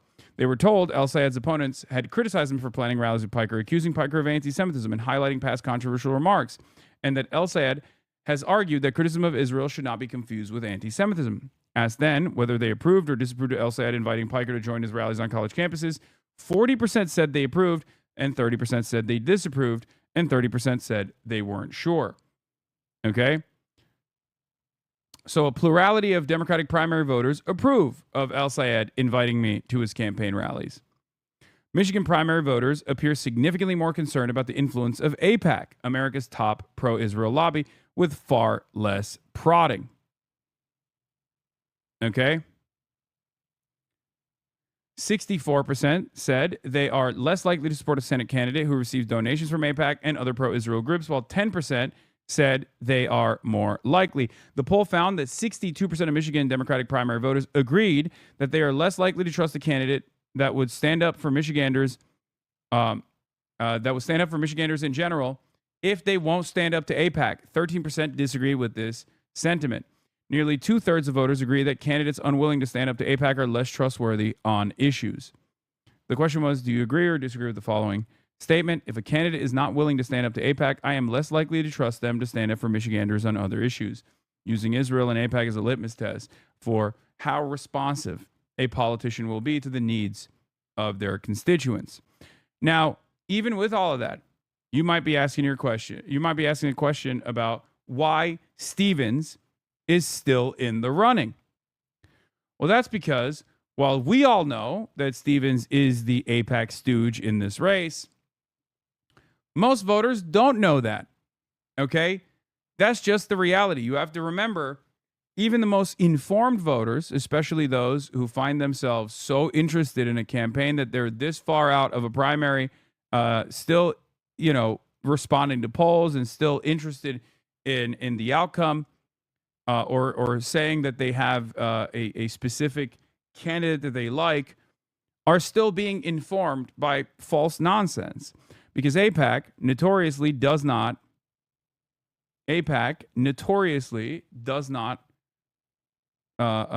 promote their candidates as being in support of Israel, right? Rarely do they ever officially affiliate publicly. They never put that in their ads. AIPAC understands that Israel is a profoundly unpopular entity. This is not about promoting Israel. This is about making sure that their candidate that will defend Israel when it matters in Congress gets into office. So they'll do anything and everything they can to disparage the enemies, the ops here, and they'll do everything they can to put their hand on the scale with unlimited ad spend, of course. Ad spend that never, ever talks about Israel at all, or even talks about AIPAC. So Adam Carlson made hypothetical two-way races, saying McMorrow versus Stevens matchup, McMorrow gets +9. McMorrow versus El Sayed, McMorrow gets a +8. And Stevens versus El Sayed, Stevens is +6. I think this is wrong, for the record. I think if it's a straight matchup between El Sayed and Stevens, I think El Sayed would cook, because then it's directly about the other factor that we were looking at, which is AIPAC versus anti-AIPAC, right? So this just looks at the evidence, or this just looks at the current facts presented, right? But what it doesn't factor in is how much more name recognition Abdullah El Sayed stands to gain from a dueling matchup against the pro-Israel candidate. Okay? Because once again, the issue with Israel is not about Israel. The issue with Israel is also seen as, understandably, a litmus test. Will you stand with a foreign entity that is unpopular, or will you stand with your voters? How beholden you are to corporate donations and how responsive you will be as a politician can be seen through the AIPAC dynamic. The real question is, will AOC endorse him? If she did, that would be huge. Yes, absolutely. I hope, inshallah, AOC will endorse Abdullah Sayed. I want AOC to endorse all of the candidates that I work with. I mean, they would all benefit tremendously from it. They would be able to cut across the noise. It would be a huge help. And it would be great for AOC as well. Bernie has already endorsed Abdullah Sayed, obviously. What's the argument for why she doesn't? I don't know. I don't know the answer to that question, chatters. Data for Progress poll, 515 likely Democratic primary voters from Michigan from April 2nd to the 8th. Stevens has long been an AIPAC favorite. AIPAC's Political Action Committee raised over $340,000 worth of direct campaign donations for Stevens in early 2025, just before she announced her bid for Senate. Though it has not raised money directly for her Senate campaign, last month Stevens taped a promotional video for AIPAC, which in 2022 helped her oust former Michigan Democratic Rep Andy Levin, a progressive Zionist who argued for Palestinian rights. I believe McMorrow also was in support of Stevens back then against Andy Levin. El Sayed and McMorrow have both been critical of Israel's genocide in Gaza, though McMorrow has been reluctant to describe it this way and has instead complained that the word genocide has become some kind of political purity test. As Dropsite News previously reported, McMorrow privately drafted a position paper for AIPAC, according to one of her supporters, before publicly demanding a permanent ceasefire in Gaza and saying that this violence needs to stop. McMorrow has been endorsed by the liberal pro-Israel lobby J Street. So yeah, that's where we're at on this poll, and it basically proved with empirical evidence of the argument that I've been making over and over again. I have more fans than I do haters, obviously, and my haters are never going to vote for candidates that I'm endorsing, regardless, if they know who I am at all. And the reality of the matter is the overwhelming majority of even Democratic Party primary voters, even including like young Democratic Party primary voters, have no fucking clue who I am. This calls into question as to why Third Way and all these other groups have been so aggressively pursuing any candidate that aligns themselves with someone like myself. Okay? I've said this over and over again. I'm not a kingmaker, although it's flattering that they think I am. I don't have the capacity to hypnotize people, although it's flattering that they think I command that kind of influence over people. Okay, I can change some minds at the end of the day. But I'm not single-handedly doing any of this shit. And I would go so far as say no one has the capacity to single-handedly change people's minds like that. We saw that with people with far higher approval ratings and far higher, people who are far more popular with far higher approval ratings who have much larger audiences than I do. Taylor Swift, Beyonce, numerous liberal superstars, celebrities endorsed Kamala Harris. That didn't move the needle enough, right? It's that simple. It is that simple. I am for all intents and purposes, a who omegalol. So there was some commentary in the aftermath of this that I found to be somewhat frustrating. You should just pretend you're a kingmaker and then throw your weight around and shit on Third Way or whatever. Oh, no, I mean, I'm far more popular than Third Way, obviously. That's not a real thing. No one knows what the fuck Third Way is. Third Way doesn't exist in the popular marketplace at all. That's not their contest. They're just vying for influence and access to elected representatives that they buy. They purchase that access through their big donors, whose interests they communicate to the Democratic Party. So Third Way's response here, it's anger towards candidates that are aligning with someone like myself or getting boosted by people like myself, okay, is totally for that reason. They're worried that that candidates will hear from not only Third Way and other lobbyists, but also from people like myself, and they're terrified of that prospect. Right? Polling USA says, once again, I'm vindicated by assuming no one knows or gives a shit about Hasan Piker or any streamer. 80% of Democratic primary voters in Michigan don't know who he is, don't know him well enough to have an opinion according to the same poll, and his net favorables are like at +5 among those who do, Lamau. So here's what's so fucking frustrating about this. This is my argument. Okay? I'm the one who said that. I'm the one who's been saying that since the Cuomo campaign. Okay? I said this. Many centrist and right-wing think tanks said it was massively consequential in a negative way and are now retreating because the endless attempts at manufacturing outrage backfired. Okay? So I don't understand what this is. Like, they presented a false narrative. They kept hammering it over and over again. That I was this, like, unbelievably well-known and unbelievably negative figure, right, in American politics that would cause normie voters and people that are potentially going to vote for any candidate whatsoever to shy away from doing so. Okay? And it's very stupid. It's very, very dumb. You did not take a neutral position. If anything, you said the event would negatively polarize people, which is just incorrect with this data. This is cope. Genuinely don't understand how people are surprised candidates are distancing themselves from an event with Piker in it.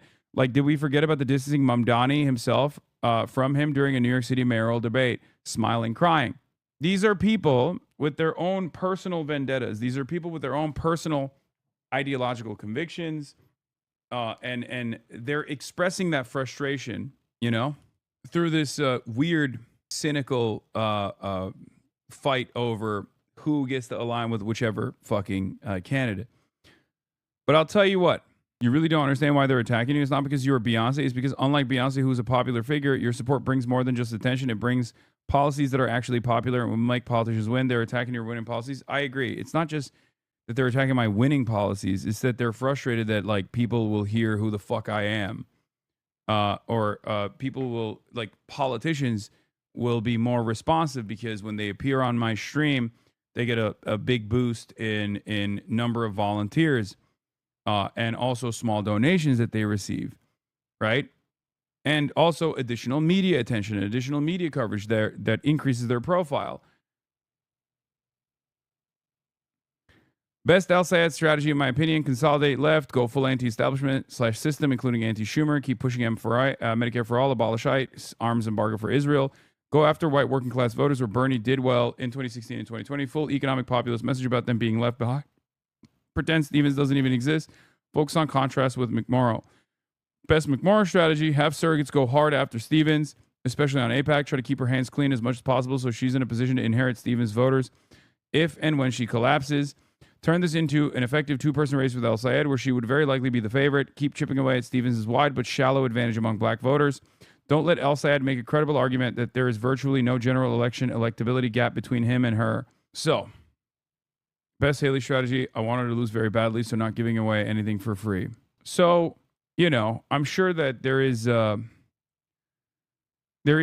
modest boost that people receive, but the biggest benefits that cause candidates to want to come to this broadcast, in spite of all of the annoying smear campaigns, has been because they see tremendous benefit to being on this broadcast and therefore are a lot more open-minded to what I have to say.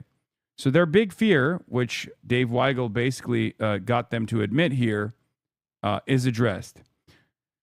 Dave Weigel says the fizzling of Pikergate shows cancel culture may be over for campaigns. As I watched Kentucky Governor Andy Bashar tell Reverend Al Sharpton how honored he was to attend Sharpton's recent conference, my mind turned to a topic I'd kept safely away from home, the Democrats' fight over Hassan Piker. Finished for now, impaled on Ezra Klein's pen, the drama over a popular left-wing streamer started with a March 19th op-ed from Leaders of the Third Way, the centrist Democratic think tank. In their column, Jonathan Cowan and Lily Cohen told their party that Hassan Piker and his fellow Jew haters belong on the other side of a bright line. 5 days later, Michigan Democratic Senate hopeful Abdul El-Sayed announced a rally with Piker to support his campaign. Within 48 hours, both of El-Sayed's primary opponents had condemned Piker. State Senator Mallory McMorrow said the streamer says things that are misogynistic and anti-Semitic and said that the United States deserved 9/11. The rally went ahead. El-Sayed told Politico that he thought people were over cancel culture. A version of the same mini-controversy played out more than 20 years ago with Sharpton. He ran for Senate in 1992. Democrats initially refused to give him a forum, citing his links to a fringe far-left party and questioning whether Al Sharpton is even a Democrat. Sharpton talked his way into the race anyway, then a 1997 campaign for mayor, and then a 2004 presidential bid, which some Democrats also said the party shouldn't have tolerated. A true Democratic insurgent should compare Mr. Sharpton to Pat Robertson and Jerry Falwell, wrote Peter Beinart, the editor of the New Republic. Before the Democrats can truly challenge the GOP, they have to challenge themselves. Piker isn't running for office, but like the young Sharpton, he's trying to steer the Democratic Party's direction by encouraging people who agree with him to get involved with it. And no matter how much a party or candidate might like to try, voters can't be controlled when it comes to what they watch and listen to. Exactly. Okay? Exactly. We're also in a dramatically different media environment where the overwhelming majority of voters don't have any fucking appetite for this kind of like sister soldier moment that Democrats love doing. Obama did it to Jeremiah Wright. Obviously, Bill Clinton did it to sister soldier, which was, where that term was coined to begin with. The idea that you, show your moderate bona fides by positioning yourself as against like people that have boosted your campaign, people that have supported you, is not beneficial at all, right? This is the post-Trump universe that we exist in. You have a lot more amenities with who you align with. You have a lot more opportunity to reach audiences. Okay? Anyway, and many voters are putting up with And many voters are putting up with opinions, language, and content that used to be campaign killers. During Donald Trump's 2016 campaign and first term, he could start a whole new cycle with a retweet of some far-right account. Democrats would pile on because they wanted to beat him and genuinely found the post to be offensive. Republicans would distance themselves. That rarely happens anymore. One notable exception, Trump's sharing of an image that portrayed him as the son of God, which got some genuine Republican outrage. Our polity simply couldn't contain two contradictory ideas, that Trump would say whatever he wanted and that offensive speech must be strictly policed. The backlash to censorious liberalism has been a tremendous success, and the decline of traditional media has helped. Republicans would still like some jokes to hurt candidates, though. The third-way Piker fight gave them a hook to ask if other Democrats would reject Piker. When the host said Senator John Ossoff was one of his top picks for a 2028 presidential nominee, the NRSC demanded that the Georgia Democrat immediately condemn Piker. Ossoff ignored that, and I see no evidence that the people of Savannah or Marietta care that their senator, who has never appeared on Piker's show, has a fan in a left-wing commentator who's rooting for Hamas. Ordinary people are simply not policing this stuff. The third way's challenge to Democrats over Piker backfire. Cowan told me in a statement that the goal was warning Democrats that if they embrace Piker, they'd be tagged with his radicalism and that the gambit worked. So this is the cope. This is the meat of the argument, the meat and the potatoes. Dave went to Third Way and asked them, what was the goal here and did you accomplish it? And they literally said, had Third Way not focused a spotlight on Piker, exposing the depth and breadth of his bigotry, mainstream Democrats might as well have campaigned with him. Just like Al Sayed, he said, now they'll stay away. Why are they admitting this? This is an out and about fucking admission that there is nothing here. That they had nothing. All they could do was try to, get Elisa Slotkin or other, more corporate aligned Democrats to distance themselves from me, a person who had never invited Cory Booker. You might as well say, yeah, we got Chuck Schumer to disavow Hassan. These are not people that I have invites out. Okay? These are not people that I see myself endorsing regardless. I mean, it's entirely dependent on the races themselves. But also, who watches this guy? Well, you do apparently, Soda Pokin. What's also really funny about this argument is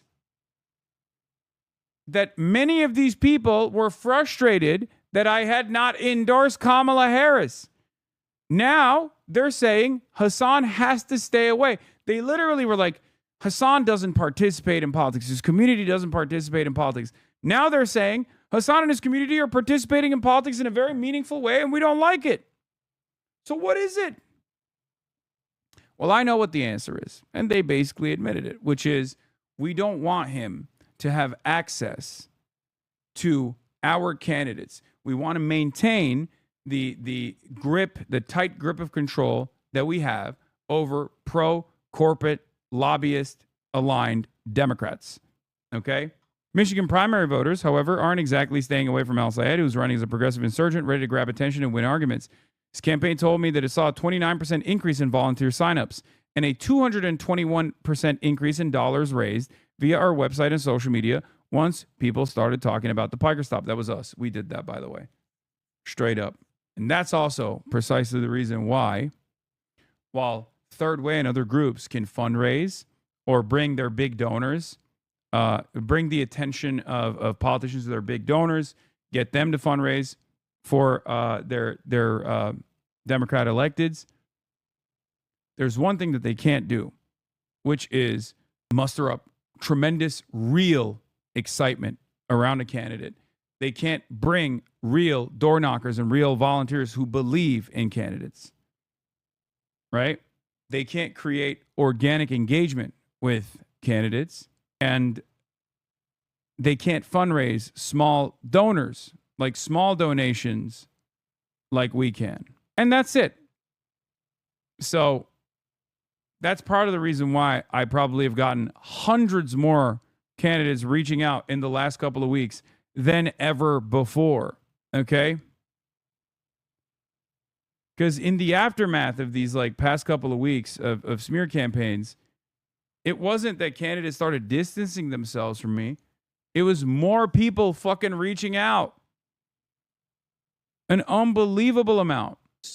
And that he looked at Gemini in live time, an hour and a half later, he said, well, that didn't happen. But for the people who listened in the beginning, it did happen, Lydia. It's all about the severity of the accusation. Even if you roll it back months later, it kind of doesn't matter. It's interesting because I think this came from a good place. People were very disillusioned with mainstream media, saw the bias there, and then I think we kind of went out of the frying pan into the fire, where now a lot of people are getting their news exclusively from these podcast hosts who they would acknowledge themselves are more entertainers than actual reporters or professionals trying to seek and verify truth before they share it with their audience. And now we're seeing, obviously it's great to ask questions, but sort of the uncertainty that people had about government during COVID, now we've seen that extend to questioning the moon landing and the Holocaust and embracing conspiracy theories wholeheartedly. And you know, they're like, stop. All of our moves because someone said it on a podcast. Brylin, your thoughts? Yeah, it's become really easy to blame an entire... Yeah. Podcasting began as a way to counter mainstream media. Now has resulted in questioning everything from the moon landing to the Holocaust. Okay? Hilarious that many conservatives heralded podcasts and independent media as the nation's salvation just a year ago when they helped Trump win. Now many of those podcasts criticize Israel and Trump's captivity to it, so now they're poison. Must trust corporate media again. You see that? Also, one of the things that I find funny about this argument is that the moon landing being fake and Holocaust revisionism and Holocaust denial are the two OG conspiracy theories that existed far before podcasts ever did. So you couldn't have chosen two conspiracy theories that absolutely existed before the rise of podcasts. That always happened. You should have said the truth. You don't like that podcasters no longer fuck with Donald Trump and Israel. That's the real problem. Speaking of conspiracy theories, Threads is so insane. They think Hassan Piker is running for something, that he voted for Trump, and then he'll be the next John Fetterman. Gas Leak website. Hey, Michigan, vote for this asshole. Hassan Piker is like voting for John Fetterman of PA. He voted for Donald Trump in 2024. 143 likes on this, by the way. What the fuck are these people saying? It's incredible how wrong someone could be. I don't even know what the hell's going on Threads, I'll be honest. I didn't even realize it was like that out there. Like, I thought, Blue Sky has some crazy takes. But this is beyond that, right? Far beyond that. Anyway, on that note, let's move on. Oh, last thing I wanted to show you is, favorability among voters below the age of 45, by the way. Your boy's cooking. Sanders is at 86. AOC is at 58. El-Sayed is at 41. Slotkin is at 21. Piker, following closely behind Slotkin, is at a plus 16. Above Stevens, above McMorrow, and holy fuck, way above AIPAC. I don't know if it's my algo, but all I see is neutral or good things about you on Threads. Yeah, I don't know. I don't know how people talk about me on websites that on social media platforms that I don't occupy that much. But yeah, Hassan Piker's favorability among Democrats, 13% favorable, 7% unfavorable. He's got a huge audience, but anecdotally, everyone I've spoken to who's not chronically online or an elections nerd has been like, who? When I asked them if they've ever heard of Hassan Piker, including people under age of 40. Interesting to see that backed up quantitatively. See, this is the problem. This was never an argument that I presented. It's an argument that the opposition presented towards me. Okay? And also, they're fucking comparing me. Everyone who's doing this is unironically comparing me to I don't know what. Okay? Like, you have to compare me to other people that are doing the same thing. My job is a political commentator. I'm on Twitch. I'm on YouTube. I'm on TikTok. I'm all over different social medias. I'm on Twitter, right? But you have to compare my approval ratings to other comparable figures, both on the Democratic Party side, like Brian Tyler Cohen, or David Pacman, or whoever, or also on the Republican side, like Ben Shapiro, Steven Crowder, Nick Fuentes, and the like. even Charlie Kirk, pre-assassination Charlie Kirk.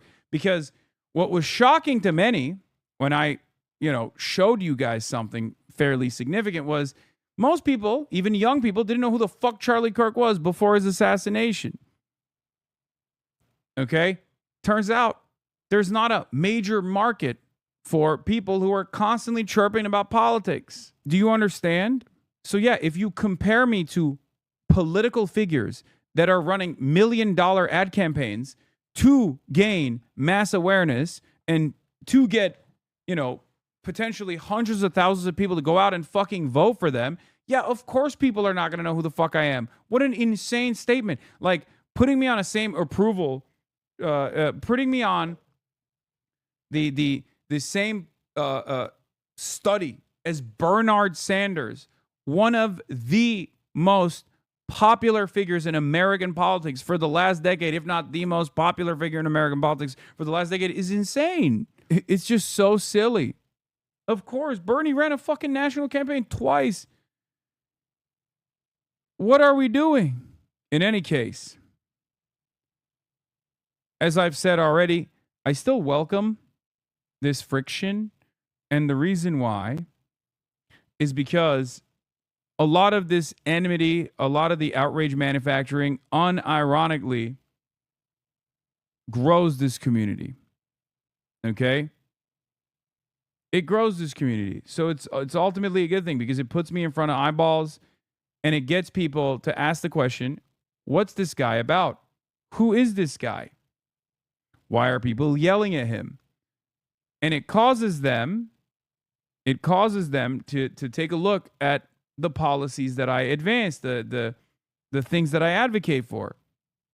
And when they do that, beyond the filtered narratives, they realize, oh shit, I actually agree with this guy.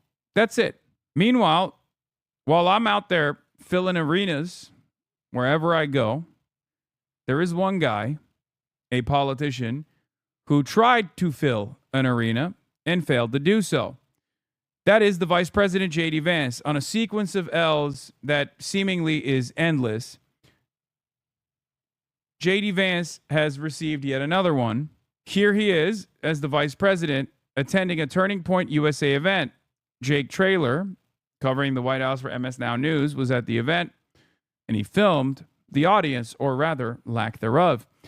Jake Traylor says, Turning Point USA seems to have misestimated crowd size for Vance. Aikens Ford Arena is less than 25% filled for the Vice President. It doesn't bother me when he speaks on issues of the day, frankly, even when I disagree with how he's applying particular principles. So the most obvious example is... Wow. I mean, what do you say to that, folks? What can you say to that? Incredible stuff. Real movement builder, real mover and shaker. I mean, I to be fair, who the fuck would want to go and listen to J.D. Vance, honestly? I mean, I don't personally understand it. So I'm shocked that there was any attendance at all. J.D. Vance not carrying the flame. And I wonder if they were orgasmically listening to JD's speech. Oh, I saw this. Speaking of no motion, this guy has 300,000 followers, and this is what happens on the rare tweet where he doesn't mention Hassan. That's why every damn day, all day, he talks about is Hassan. Yeah. It's a very sad state of affairs. Do you think Vance is ever possibly going to pick up the MAGA momentum if he has to run? I don't know what the MAGA movement is going to look like if we're being real. But let's take a look at what the MAGA movement is doing right now, which is Trump signaling new peace talks with Iran. President Trump is expressing optimism that the war could be close to over as concerns grow about the economic fallout. Chief Foreign Correspondent Ian Pannell is in Tel Aviv. Good morning, Ian. Yeah, good morning, George. That's right. The president's saying he thinks the war with Iran could end soon, signaling a new round of peace talks and telling Fox News he thinks it's close to over. And also speaking to our John Carl, saying, quote, I think you're going to be watching an amazing 2 days ahead. But remember, there have been similar predictions during the war, which is now in its 7th week. And Vice President Vance, who led that last peace effort, warning that there's a lot of mistrust between the two sides. And Iran's president just posting now online saying no power American forces to surrender.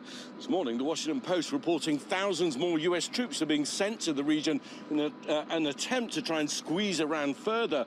Also saying the US naval blockade, CENTCOM issuing a statement saying it's completely halted economic trade going into and out of Iran by sea. But the war and the squeeze on this vital waterway, as you say, impacting the US economy. You know there are high gas prices at home, but also now the International Monetary Fund warning of the danger of global recession. George?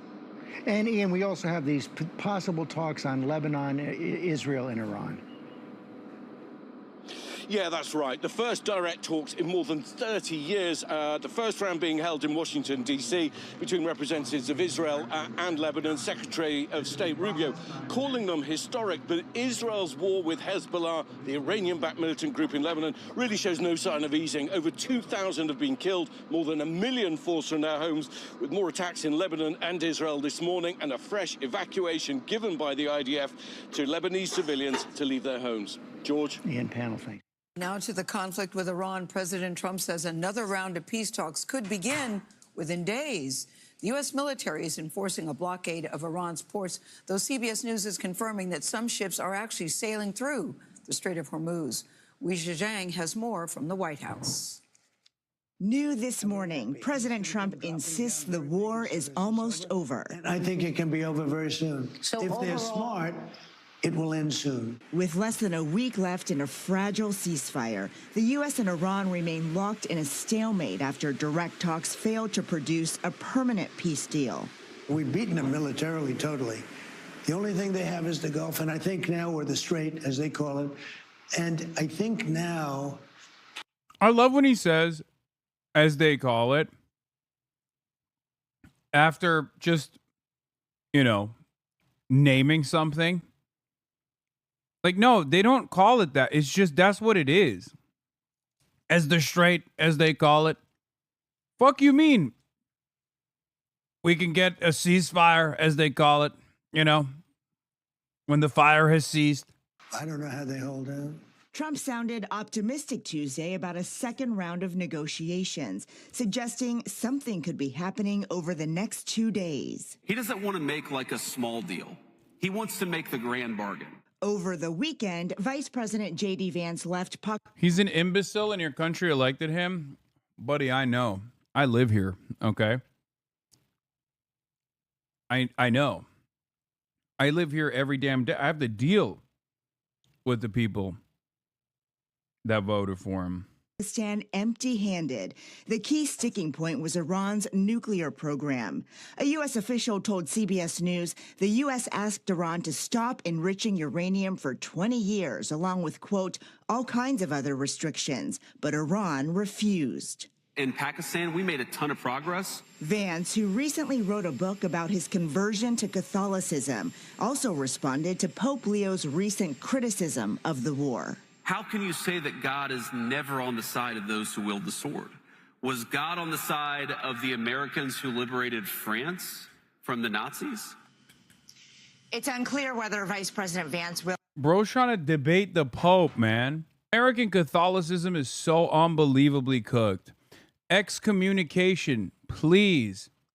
Please. Pope, excommunicate this animal, this demonic entity. He is questioning the word of God. He's also a newcomer. Why would you let a newcomer come in and question the word of God, bro? That's like the primary thing. It doesn't make any sense. Get him out of here. Get him out of here, Pope, please.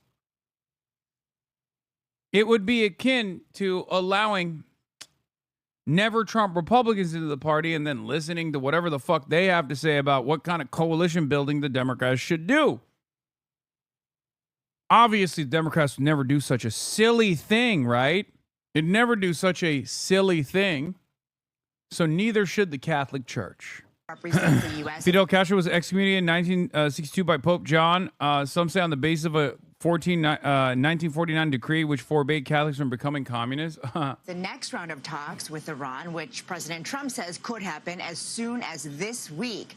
He promised in an interview, quote, an amazing 2 days ahead. Adriana. All right, Rita, thank you so much. Day 47 of the war has been characterized by questions about how the American blockade of the Strait of Hormuz.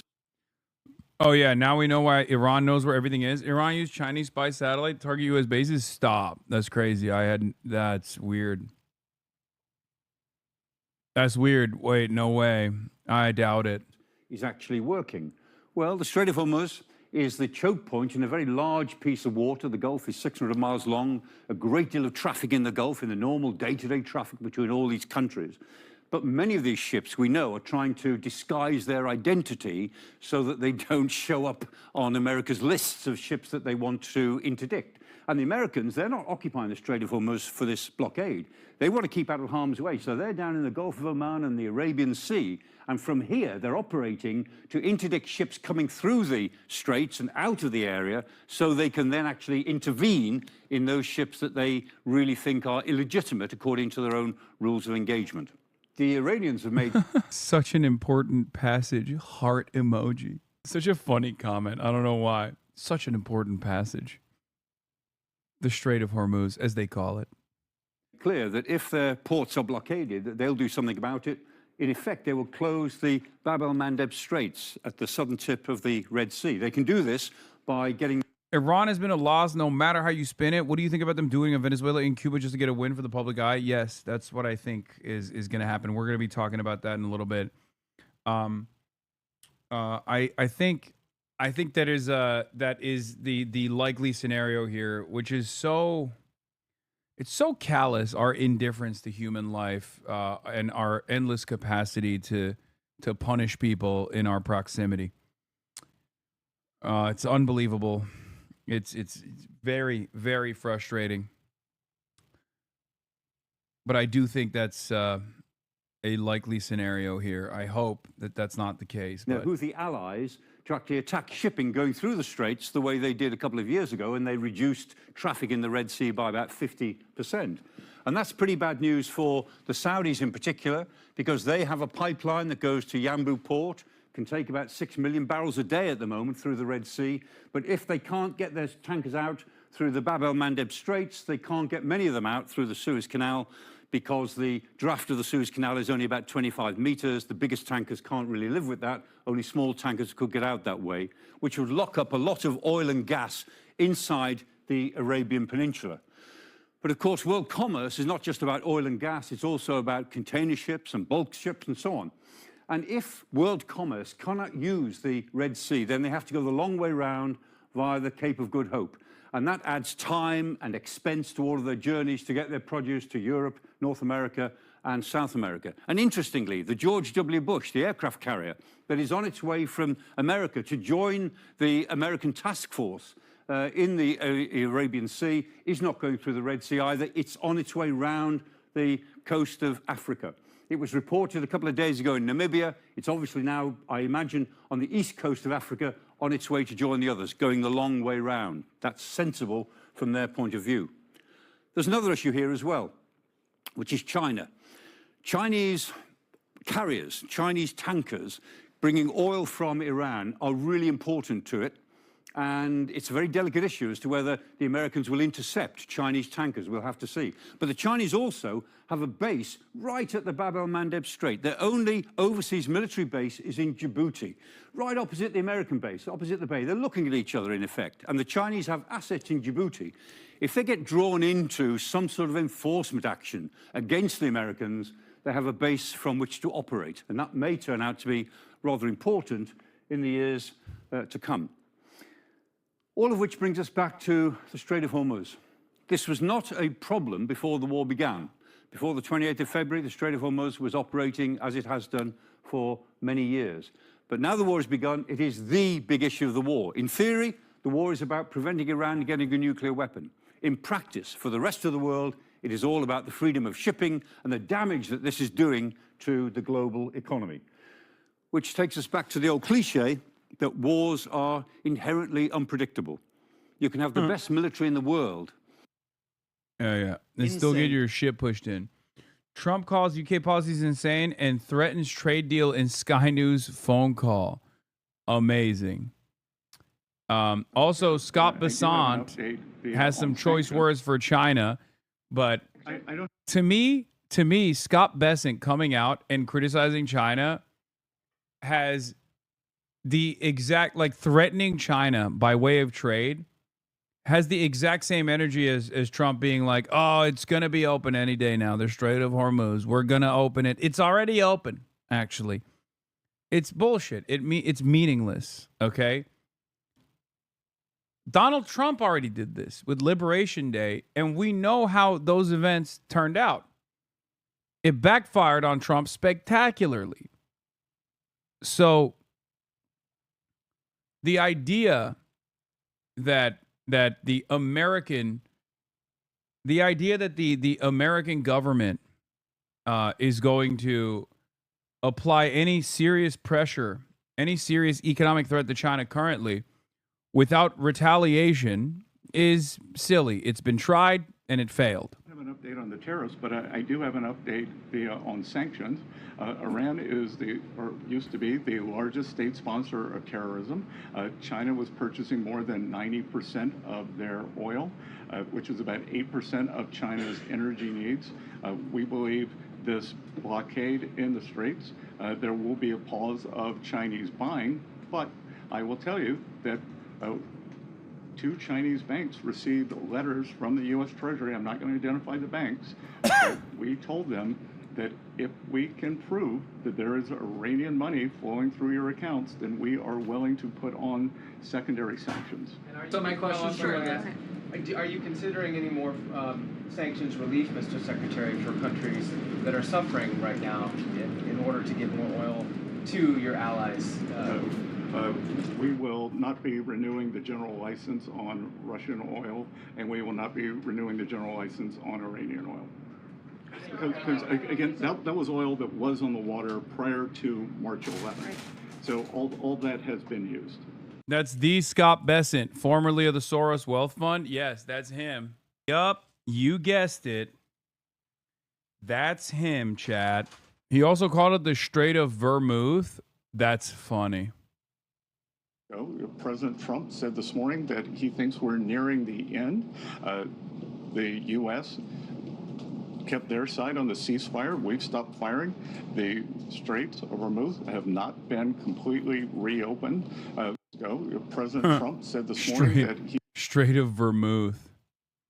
Anyway, let's hear what Trump is complaining about now. Scathing language about the UK in a phone call with me just now. An interview that lasted nearly 5 minutes. We talked about King Charles, a great gentleman, he said. We talked about Prime Minister Starmer, who he said had made a tragic mistake. We talked about the special relationship with who he said. He had a word or two as well about the UK-US trade agreement, and on Iran, he said a deal is very possible. It was a jam-packed interview. I'll tell you what he told me, and I'll explain why you can't hear the call. Our conversation focused initially on King Charles's visit to America in 2 weeks' time. He's a great gentleman, a friend of mine. He's a fantastic person, the president told me. So which bit of the 4-day visit was he looking forward to the most? Just being with him. I've known him for a long time. He's wonderful, wonderful person.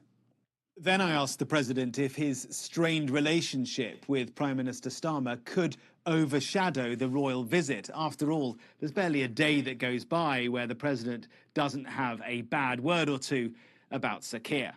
No, he said, not at all. I've known the king for a long time, and he's not involved in that process. The president there is talking about the politics, of course, and on that, he then laid into Prime Minister Starmer. I like Starmer, but I think he's made a tragic mistake in closing the North Sea oil. Okay, first of all, the entire purpose of the king visiting the United States of America is to try and calm Donald Trump down. For this reason, because everyone in England knows that Trump is fascinated with the royals, and that's literally the whole purpose. Part of it is also to try to get him to learn that Canada is a part of the Commonwealth, and therefore he shouldn't invade Canada. I wish I was joking. That is genuinely the objective. It sounds unbelievable that we treat this guy like a baby, because he is one. You see, your energy prices are the highest in the world, and I think he's made a tragic mistake on immigration. I love your country, the president said, and I would love to see it succeed. But if you have bad immigration policies and bad energy policies, you have the worst of both. You can't succeed, not possible. I put it to the president that maybe it's up to the UK Prime Minister to run his own country, not America's president. Well, it is, he said. But a lot of people ask me what I think about them, and I think they're insane, he said about UK policies. They're destroying your country. Your country's being invaded. I pushed back. Invaded by who? By illegal immigrants from all over the world, including those from prisons, drug dealers, people from mental institutions. Your country is being invaded. It was all familiar stuff, all the stuff he says all the time about America's immigration problems, but now applied, intriguingly, to Britain. But was it, I asked him, just fake news? Was maybe his information about Britain's immigration challenges not quite right? I've been very accurate here, he said, and he moved on. It's worth explaining a few things about this call, because it's unorthodox, to say the least, to be ringing up the president. This is his personal mobile phone. The calls are not arranged. If he picks up and he's happy to talk, then the interview starts. The agreement with him was that I would record but not publish the audio. So I asked him how he would describe the special relationship right now. With who, he said. With the UK, I replied. It's the relationship where when we asked them for help, they were not there. When we needed them, they were not there. When we didn't need them, they were not there, and they still aren't there. Sounds like it's very bad in that case, I put it to him. And with that, he had a threat. Well, it's been better, but it's sad. And we gave them a good trade deal, better than I had to, which can always be changed. And with that, he said he had to go. I pushed him briefly on Iran. A deal before the king visits?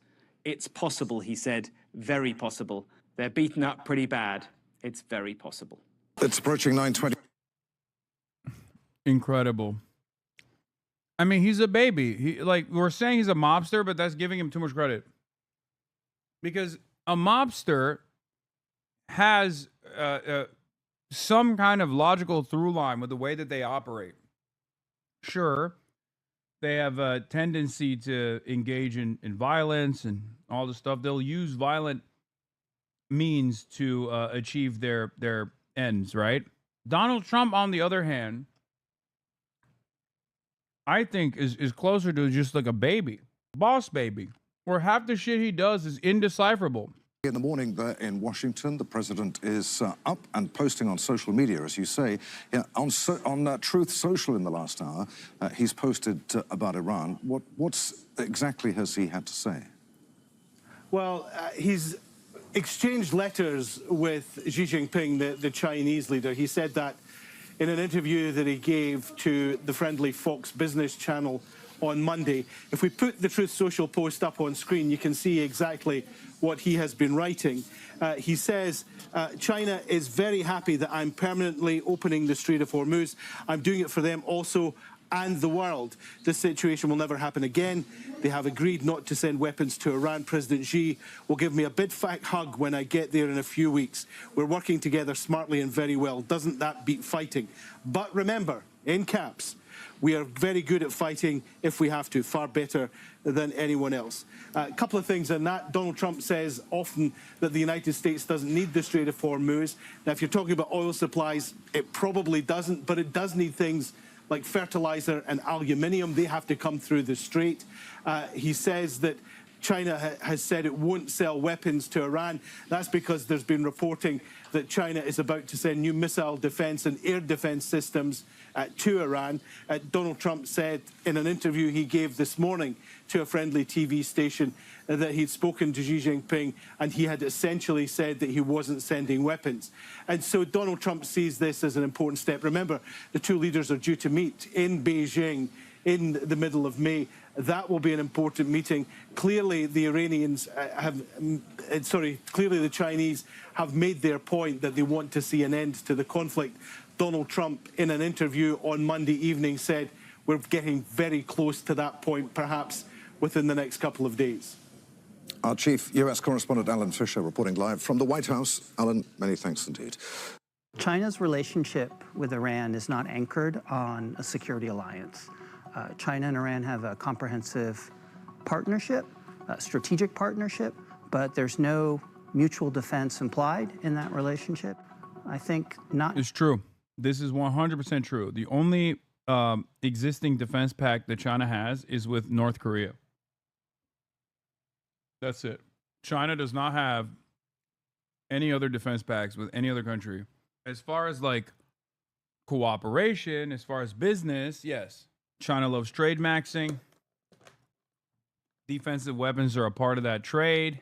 China will engage in trade maxing with other countries. Okay? However, Pakistan is a unique situation. It's one of the only countries that China has like a lot of interest in. And even then, I don't think Pakistan has an actual defense alliance with China. Knowing how the initial decapitation strikes would turn out, perhaps caused Beijing to step back and assess the situation before stepping up and supporting a regime that may not survive. China's been very, very careful to ensure that it's not overly dependent on the Middle East for its energy. It's got diversified supply chains for energy, for fertilizer. It's not forced into conflicts in the Middle East the way the U.S. sometimes feels it's forced into intervening, even when it's not in the domestic national interest. But they now have the chance, that is Iran, to permanently abandon their nuclear ambitions and to chart a new path forward. We'll see if they want to do it. If they don't, we're their worst nightmare.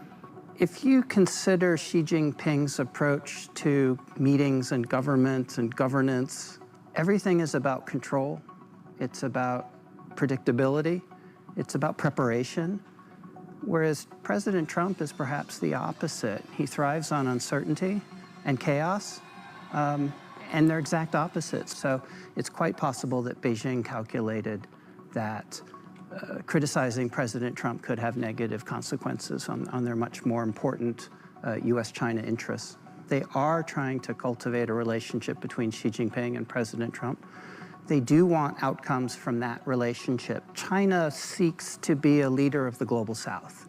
It wants to gain alignment with global South nations, partly in competition with the West. And building those relationships with countries in the global South, including Saudi Arabia, the Gulf states, that's an important part of their strategy, to be friends with everybody, to help balance and inoculate them from liberal democracies that might undermine the Communist Party's legitimacy, however slight that could be. So I think by supporting the Gulf states at the same time that they supported Iran, Beijing was trying to pursue a balanced approach that unfortunately probably left the recipients of China's diplomacy somewhat dissatisfied on all sides. I think when China prioritized its Made in China 2025 industrial policy more than 10 years ago, and then the dual circulation policy to reduce its dependence on foreign markets and imports, it already began winning.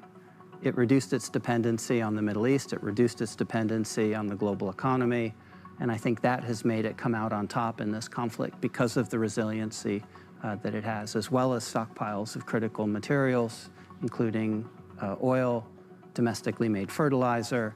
So it's escaping a lot of the dependencies that other countries have. And that's, I think, the secret to China's success. You've got a major meeting coming up next month with President Xi. I want to get your take on China and how this shift in oil, particularly because of Iran, particularly because of Venezuela and what you've done, even your comments on Cuba, how does that change the dynamic of this meeting with President Xi? I don't think it does. I mean, he's somebody that needs oil. We don't. He's somebody I get along with very well. He just wrote me a beautiful letter. He wrote you a letter? Yeah, he did. He responded to a letter that I wrote because I had heard that China is giving weapons to, I mean, you're seeing it all over the place, to Iran, that China's Did he giving say he's weapons. giving them? Yeah, and I wrote him a letter asking him not to do that, And he wrote me a letter saying that essentially he's not doing that. Okay. Well, we just heard from the FBI recently that there was a major cyber attack attributed to China. What response is under consideration for that cyber attack? We do it to them. They do it to us. We do it to them. You know. Well, when was the last time we did a cyber attack in China? Well, I don't know. I'm not going to tell you that. But we do them. They do us. It's been like that for a long time. So it's not going to be addressed? I'll address things, but, you know, it is what it is. Look, China's China. They're never easy, but we're doing great with China. I'm the toughest person on China anywhere in the world. I put on 100% tariff on Chinese cars. We don't have a Chinese car in the whole country. And if you look at Europe, they're being inundated with Chinese cars, and it's killing their car companies, okay? There's nobody tougher than me. Don't forget, I put a 20%. Why do you sound so sick? You sound sick, right? They're being inundated with cars, Chinese cars. Okay, so I don't fully understand what this dynamic with China looks like because it's Trump. Like, I don't know if this is a classic, like, oh, we will do anything in our power to trade max, and we will always concede to American demands happening here with China, or if they should have lied to Trump, or the secret third thing, which is Trump is just lying about this back and forth. Could be anything. Tariff on them for what they've done with fentanyl. I put a penalty. I call it a penalty. I put a 45% tariff. I had 145% tariff where they literally were going to go out of business. Look, there's never been anybody tougher in China than me, but I also have a good relationship with President Xi, and that's a good thing. Remember this, TikTok, billions and billions of dollars, not the biggest thing in terms of China, bigger is the other things I do, but everybody said they will never approve the deal, it's a hard no. President Xi said, it's a hard no, we will never do it. Then American business people got together, paid billions of dollars, and I called up President Xi. I said, you know, be a good thing if you did it, and he did it. The hot topic of the hour, a lot of breaking news from President Trump. He told me the blockade of Iranian ports is now fully implemented. He told me the conflict is close to being over. I sat down with the commander-in-chief for an exclusive interview at the White House yesterday, where he told me all about that, plus the current state of the economy, his expectations for the price of oil, and the reconciliation package to come. Take a look. God, everything America touches turns to shit. I mean, look at TikTok now, bro. Honestly, don't you wish we had our Chinese overseers again tweaking the algo? For me personally, it's actually been good, I guess. I no longer go on TikTok at all. I know TikTok traffic is down as well this quarter by like 4% or something for the first time ever. Some people are saying TikTok is ass. Sure. Maybe it was ass, but it was my ass, okay? It was our ass. It was fun. Right now, it's garbanzo. It's got, I mean, it shows me nothing I'm interested in. Mr. President, thank you for sitting down with us. We appreciate it. You've had a real reaction to the blockade. Are you happy with the reaction since you put this blockade in place in the Strait of Hormuz? Well, it's been pretty amazing, actually. I thought that was going to happen. They reacted to this even, I think, you know, we've obliterated them. And this almost seems to be more of a reaction than we had before. So we'll see. I mean, look, it only matters the end result. And we're doing very well. We started off with Venezuela. We showed everybody how good. I built the military. I rebuilt and built the military in my first term. I didn't know I was going to be using it this much. But we have the greatest military in the world, not even a contest. And think of it. They have no Navy. They have no Air Force. Everything's been wiped out. They have no anti-aircraft equipment. They have no radar. Peace, President. They have no leaders. The leaders they have now, it's a new regime, okay? And we find them pretty reasonable, to be honest with you. By comparison, pretty reasonable. It really is a new regime. And I think we're doing very well, but it only matters what the end result is, and maybe it'll happen fairly soon. Who knows? And you told me on Sunday that you think they will ultimately consent and say they're not going to continue building a nuclear weapon. How will you verify? Well, first of all, if they don't, we're not making a deal, okay? So there's no deal. This whole thing is really about no nuclear. They cannot have a nuclear weapon. And if they're going to have a nuclear weapon, we'll be living with them for a little while, but I don't know how much longer they can survive. I don't know how much longer they can go because they've been hit very hard. And as an example, we could take out every one of their bridges in 1 hour. We could take out every one of their power plants, electric power plants, in 1 hour. We don't want to do that because someday you're going to have to rebuild, and it takes you 10 years to rebuild a bridge. Even if you're Trump, it takes a long time, and power plants are just as bad. So we'll see what happens. Did you get any pushback, like from the Chinese or the Saudis, about blocking the Strait of Hormuz? No, I had none. I had none. Let me move on to domestic issues, sir. Really? No follow-up to that, Maria Bartiromo? Both China and Saudi Arabia released official statements condemning the American blockade by name. So, no, I'm pretty sure they're not fond of the predicament. So you could just, I don't know, maybe mention that. That's the thing that really frustrates me about this stuff is like, you can still be a cult-like figure and not worry about your potential access, right? And ask some interesting questions, like interesting follow-up questions, without losing your loyalty. I don't know. What are your top priorities now for the economy for the rest of the year? To be honest, we are doing so well. You look at this. I hit the 50,000 Dow mark, which everyone said couldn't happen in 4 years. I did it in 1 year. I hit the 7,000 S&P mark in less than 1 year, which was a number, as you know, you reported it. They said if at the end of 4 years you hit those numbers, I did it at the end of a year. And I said, now we have to do a little bit of a turn, a detour, to a place called Iran, and we have to stop them from ever having a nuclear weapon. And if you told me that in the midst of it, we would have a stock market that's almost as good as it was 2 months ago, just about, very close, and that we'd have oil, that we'd be selling oil, that oil would be at 92 or whatever it is right now, instead of 200, because a lot of people said, oh, it'll be 200. This is in the midst of everything. Now, I think we're doing very well, and maybe people assume we're going to win this thing pretty soon. We've beaten them militarily, totally. The only thing they have is the Gulf, and I think now we're the Strait, as they call it. And I think... I don't know what to say, man. The Strait, as they call it, I call it gay. I call it the gay of Hormuz. Now, I don't know how they hold out.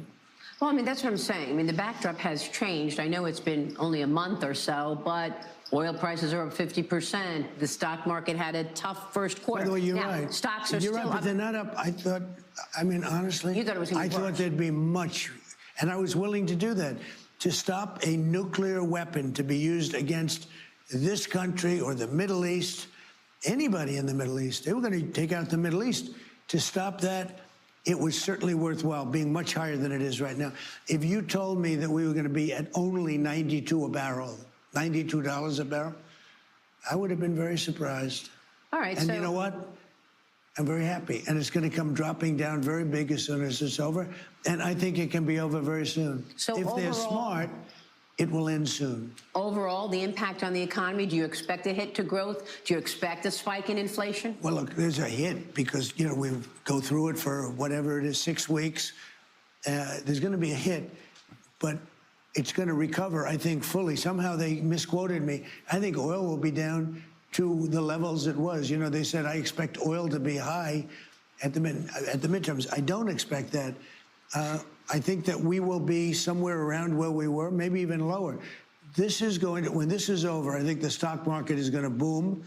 It's already booming. Again, nobody thought we could be at 50,000 during my 4 terms on the Dow or 7,000 on the S&P.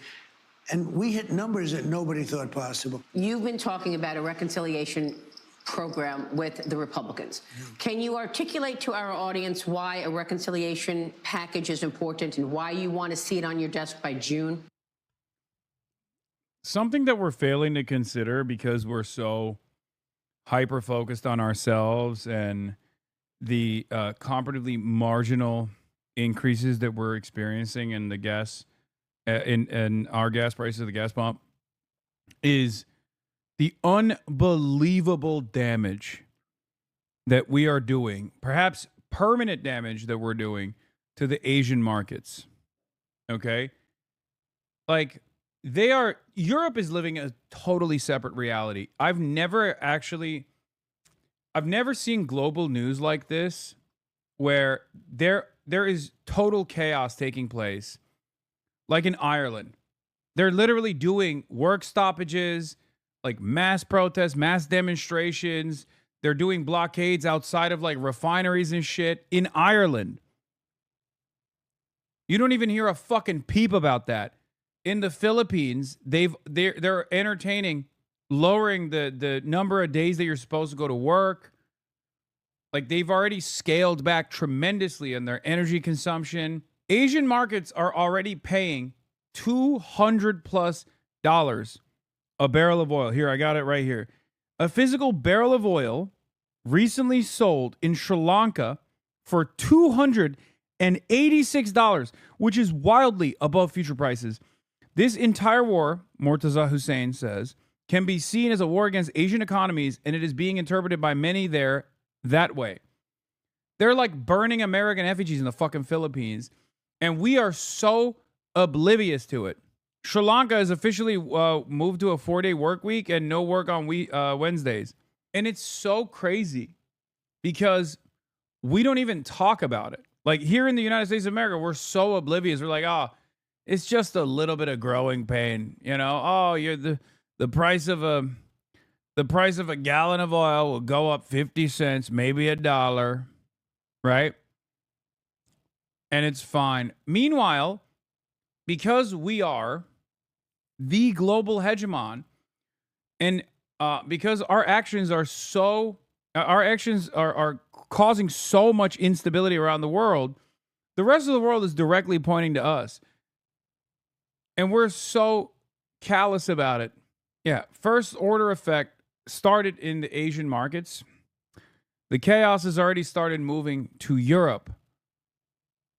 And while I've stressed this over and over again, like, we might withstand marginal economic pain in comparison to the rest of the world is absolutely blaming us. They're not blaming Iran, they're blaming us. And Israel as well. Yeah, it's the African markets as well, yes. It moved from Africa to Asia to Europe. So strange. I've never seen anything like it, man. Our media is not covering it at all. I'm willing to bet many of you didn't even know that there was chaos happening in Ireland. Like, people don't even know about it. Because we can't get any Democrat votes. With reconciliation, we can get things passed. The good thing is the great big beautiful bill, that was 4 years wrapped into one. Now we're doing some additional things. But, you know, the great big beautiful bill, I think it's the best piece of legislation. It should be called the great big beautiful tax cut bill, because you have no tax on tips, and look how that's working out. No tax on Social Security, no tax on overtime. We have people, and you see it. I see it on your show. Watch your show. Your show's great. We have people that are making $5,000, $6,000, $7,000, $8,000. They had no idea it was coming. And it's turning out to be even better than we anticipated for people. But there are rules around reconciliation that it requires deficit reduction, right? How will you ensure that you've got a decrease in spending? Well, we have to go by the rules, and we're going for those rules. And if we didn't go by the rules, we couldn't even put it in. We wouldn't be able to submit it. And nobody believes that more than me.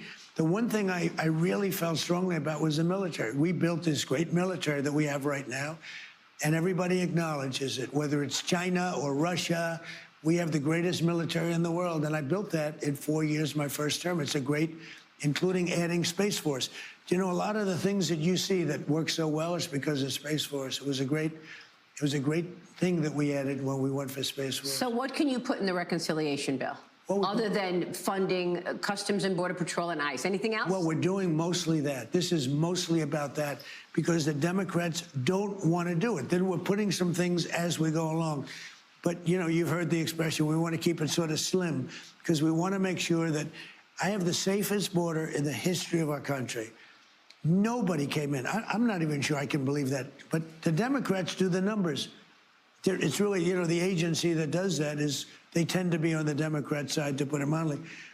In the last 9 months, not one person came across the border illegally. Now compare that to 25 million people coming across by Sleepy Joe. I was there. I went through the border 6 times. I saw it. I understand what you're saying. They came in by the millions, hundreds of thousands a week, just pouring it, totally unchecked. And you know, the countries, I know the leaders of most of these countries, they're very smart, they're street smart. Some are highly educated, some are, but they're very street smart. They don't send their good people to us. When they do a caravan, 25, 30,000 people in a caravan, you don't have their good, you have people that frankly, even if they're not criminals per se, they don't want to work, or they want welfare, or they sent all these people to our country. What the Democrats have done to us should never be forgotten. Can you put the Save America Act in the reconciliation I'd love plan? to do it, and we'll certainly look at it. But I mean, there's nothing easy, and it has to be called Save America, as you just did. A lot of people like to call it the Save Act. Nobody knows. It's Save America. It's voter ID. It's you have to be a citizen to vote. Proof of citizenship. Ideally, mail-in voting. You knock the hell out of it. Can you make it a budgetary item? It's good for the military. You know, the military's away. They have to be able to use it, etc. Somebody that's sick, somebody that's away, you can't. And you do mail-in voting. But mail-in voting cut back so that it's fair. It's tax day. What do you want to make sure people understand about the changes that you put in the tax code in the big, beautiful bill?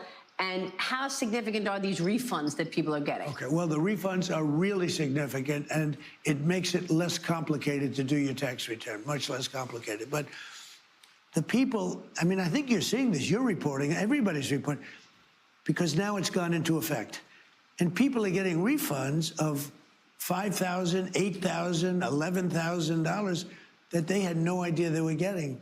It's turned out to be better, as good or better than I said it would be. Is that going to be enough to offset the increase in gasoline prices? It will be, because gasoline's coming down very soon and very big.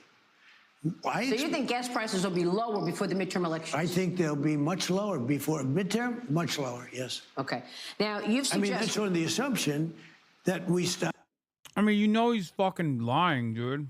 It's funny because at least, like, this is one of those things where, since Americans are directly impacted, she has to keep doing follow-up questions, you know, as opposed to whether or not the Strait of Hormuz will open, or if the Saudis and the Chinese are on board with the closure. A country that cannot have a nuclear weapon from... If you give Iran a nuclear weapon, you want to see bad stock markets? You won't have a country. The world will be blown up. You can't do it. You cannot do it. So on the assumption we have that settled, hopefully long before that, and maybe almost immediately, could be very soon. But when that's settled, gas prices are going to go down tremendously, and gasoline, gas prices. I'm so jealous, dude. I can't stand the fact that while most people don't agree when Donald Trump says, oh, I think it's a minor sacrifice to have to pay more in gas prices to stop Iran from having nuclear arms, that's a lie. And most people kind of understand that it's a lie. But the fact that there's a decent chunk of the American population that will unironically believe it, it frustrates me endlessly. It makes me jealous. I wish there was a candidate who could just be like, who could say the truth, honestly, to be like, listen, at the end of the day, some of the things that we're going to do are disruptive. Some of the wealthiest people in the country might even enjoy less profits this quarter. But that's a sacrifice they're making for you. And then have Americans agree with that message because it doesn't go in that direction ever. It doesn't ever go in that direction. You can never have a Democrat have this level of fucking motion and have his base or her base, we're woke here, and more importantly, the independents and those in the margins refuse to instantly turn heel and start fucking complaining. Cost per barrel, fill up your car, per gallon, any way you look at it, numbers are going to go down. Electricity is going to go down. You know, it fuels sort of everything, not just cars. It fuels the economy. If you get that down, one of the reasons I was so successful my first term is I was able to keep gasoline prices down. I was able to keep energy down. Now, look, if I decided not to go into Iran, which would have been a terrible thing, for 47 years, no president had the guts to do it, and they should have done it. And I know at least one, and I think all of them that are living, are sitting back watching this and say, we should have done it. This should have been done long before me. It would have been much easier to do. This should have been done long before me. Mr. President, let me What ask Obama did with that Iran nuclear deal, that was the worst deal ever made. That gave them a path to a nuclear weapon, a short-term path to a nuclear weapon. I terminated it. It was the greatest thing I did. They would have had a nuclear weapon 4 years ago. Then we hit them with the B-2 bombers 8 months ago. They would have had a nuclear weapon within 1 month, maybe 2 weeks. And they would have used it on Israel and the Middle East. And they would have used it on us too. And not just Israel, by the way. Qatar, Saudi Arabia, UAE, countries that were shocked. Dog, they're literally, they've bombed the fuck out of all those countries because of your actions. Like, what are you talking about?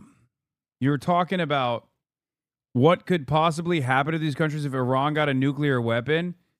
Well, that possibility is a reality for them right now. Maybe not with a nuke, but who gives a shit? They're like using conventional ballistic munitions like to destroy and crater these countries. It's so stupid. Anyway, meanwhile, look at this. Akbar Shahid Ahmed, senior diplomatic correspondent for the Huffington Post, writes, a key Senate vote today could send a big signal about U.S.-Israel relationship and Trump's wars, as well as the future of the Democratic Party. Details here on who to watch as the chamber considers $450 million in bombs and bulldozers and how this fits the other anti-war efforts to block the bombs. Coons is circulating a statement for Dems to use to continue okaying bombs and bulldozers for Israel per a source. Statement says Israel is under threat, criticizing Netanyahu and compares the situation to the U.S., saying Israelis, like Americans, have had to ask outsiders to look beyond the government. Bernie's currently starting the debate on the bill right now. Changes to the West Bank's legal status since 1967, removing nearly all constraints on settlement expansion. Netanyahu himself declared, this is Netanyahu, quote, there will never be a Palestinian state, end quote. And I say that to some. So anyway, while that's going on, let's read this analysis still. I'd wondered what the staunchly pro-Israel voice would do here. I was told AIPAC would likely hold its fire, but it's even more meaningful for that side of the debate when a lawmaker, especially one likely to gain greater power like Coons, provides cover. Meanwhile, Tim Kaine has confirmed he will vote against weapons transfers to Israel, given its wars in Iran, Lebanon, and Palestine. Note that if Democrats retake the Senate, Coons will likely be their chief foreign policy voice there as the chair of the SFRC, Senate Foreign Relations Committee. Separately, Senator Slotkin vote appears to remain in question per a conversation I just had with her team. It's unbelievable that the highest ranking foreign policy guy, Chris Coons, is currently whipping votes to continue sending bombs. And this isn't a full arms embargo, chat. This is just 1,000-pound bombs and bulldozers that Israel uses to destroy homes in the West Bank and in Gaza, and now in Lebanon as well. $450 million worth. And you got motherfuckers in the Senate whipping votes against it. We got to run a populace in Delaware. There can't be that many voters in the entire state. Money can't touch that. The Israel weapons sale votes are scheduled for 6:20 p.m. First vote will be on the bulldozers, and then the second one on the dumb bombs. So first vote's going to be on prohibiting the $151 million sale of 12,000 BLU 110 AB general purpose 1,000-pound dumb gravity bombs and related logistics and technical support services. And the second one, or the first vote, will be on the prohibition of the $295 million sale of D9R and D9T Caterpillar bulldozers, spare and repair parts, corrosion protection, publications, and technical documentation, pre-delivery inspections, the U.S. government and contractor support, technical and logistics support services, storage, and other related elements of logistics and program support. At a time when this is a 90-10 issue, you still have fucking Democrats, some very significant Democrats, mind you, actively trying to whip votes and release communiques on how to vote in favor of Israel, to vote in favor of sending these weapons to Israel, and what to say in the aftermath. This is the opposite of democracy. Okay? If theoretical democracy was real in the United States of America, there would not be a single fucking Democratic vote in favor of this, and far more than this, right? This is block the bombs. This is a modest, too little, too late proposal. And even then, you have Democrats in the Senate trying to whip votes to continue the arms sales. Okay? Think about that. President, are not threats, they are promises. For all of the reasons that I have given, and more, and you're going to hear more from some of my colleagues in a few moments, support for Israel in this country has plummeted. Today, according to a recent Pew poll, 80% of Democrats now have an unfavorable opinion of Israel, and 41% of Republicans share that view. And the numbers in all parties among young people are even higher.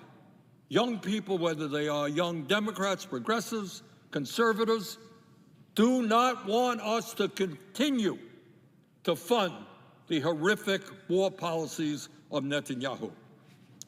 A recent Quinnipiac poll also found that 60%, including 3/4 of Democrats, 2/3 of independents, and 37% of Republicans, I say that to my Republican colleagues, 37% of Republicans do not want the U.S. sending more military aid to Israel. And that is why, Mr. President, I am offering today 2 joint resolutions of disapproval, the only formal mechanism Congress has to block an arms sale. The first resolution would block the sale of $151 million in 1,000-pound bombs. The second would block $295 million in bulldozers, the machines used to demolish homes in the West Bank and Gaza and make a Palestinian state physically impossible. Mr. President, the time is long overdue for members of the U.S. Senate to start listening to the American people and not to AIPAC. The time is now for us to end all U.S. military aid to the extremist Netanyahu government, and a yes vote is an important way forward. Mr. President, with that, I would yield to my colleague from Maryland, Senator Chris Van Hollen. Mr. President, I recognize the senator from Maryland. Mr. President, I rise in support of the 2 resolutions offered by my colleague, Senator Sanders, that would bar the transfer of certain offensive weapons and equipment to the Netanyahu government. Specifically, these resolutions would block the transfer of 12,000 1,000-pound bombs and 132 armored bulldozers, valued at more than $446 million and funded entirely by American taxpayers. Mr. President, we cannot continue to provide a blank check to the Netanyahu government as it continues to use U.S. weapons in violation of U.S. and international law. As I've long said, Israel was justified in its war against Hamas after the horrific attack of October 7, 2023. But the Netanyahu government is not justified in imposing collective punishment on all the people of Gaza. As Senator Merkley and I wrote in our report after traveling to the region in August 2025, and I quote, "The Netanyahu government is implementing a plan to ethnically cleanse Gaza of Palestinians. America is complicit."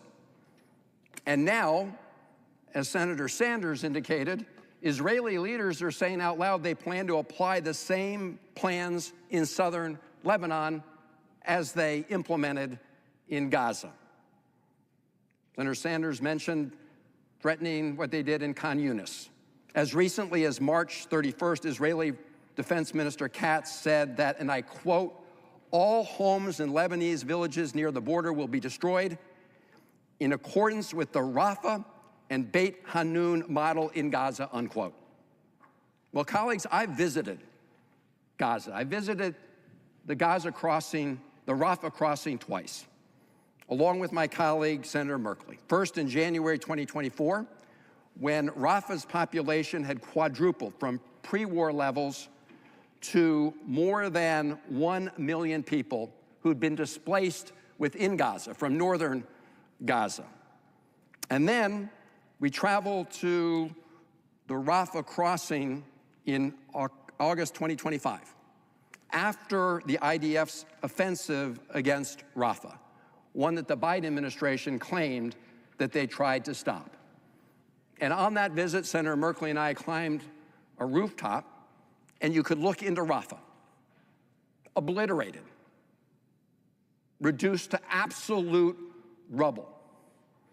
And as we were told by former IDF soldiers, eyewitnesses who had the courage to speak with us, Israel has systematically dismantled essential infrastructure and wrought near total destruction of the civilian sites throughout Gaza, including through the use of these bulldozers and 100,000-pound bombs. And now the Israeli Minister of Defense says they're going to do the same thing in southern Lebanon. And indeed, since Mark Kelly is also voting to block the bombs. And he was an annoying force for Israel as well. The astronaut himself. Mark Kelly is a 2028 hopeful, says he will support the efforts to block weapons for Israel. Remember, this is not even like a full embargo or anything like that. This is not even like denying any like significant amount of aid or anything. This is just like one delivery of 1,000-pound bombs and bulldozers. Big, Akbar says, I recall Kelly being one of the few Dems to enthusiastically applaud Netanyahu less than 2 years ago at the height of the atrocities in Gaza. That he, as a moderate with a finger in the wind, is taking this position is bad news for those seeking unconditional support to Israel. But if I had told you a year ago that our pilots, men and women, would fly in Iran, who would have believed it? Said Prime Minister Netanyahu.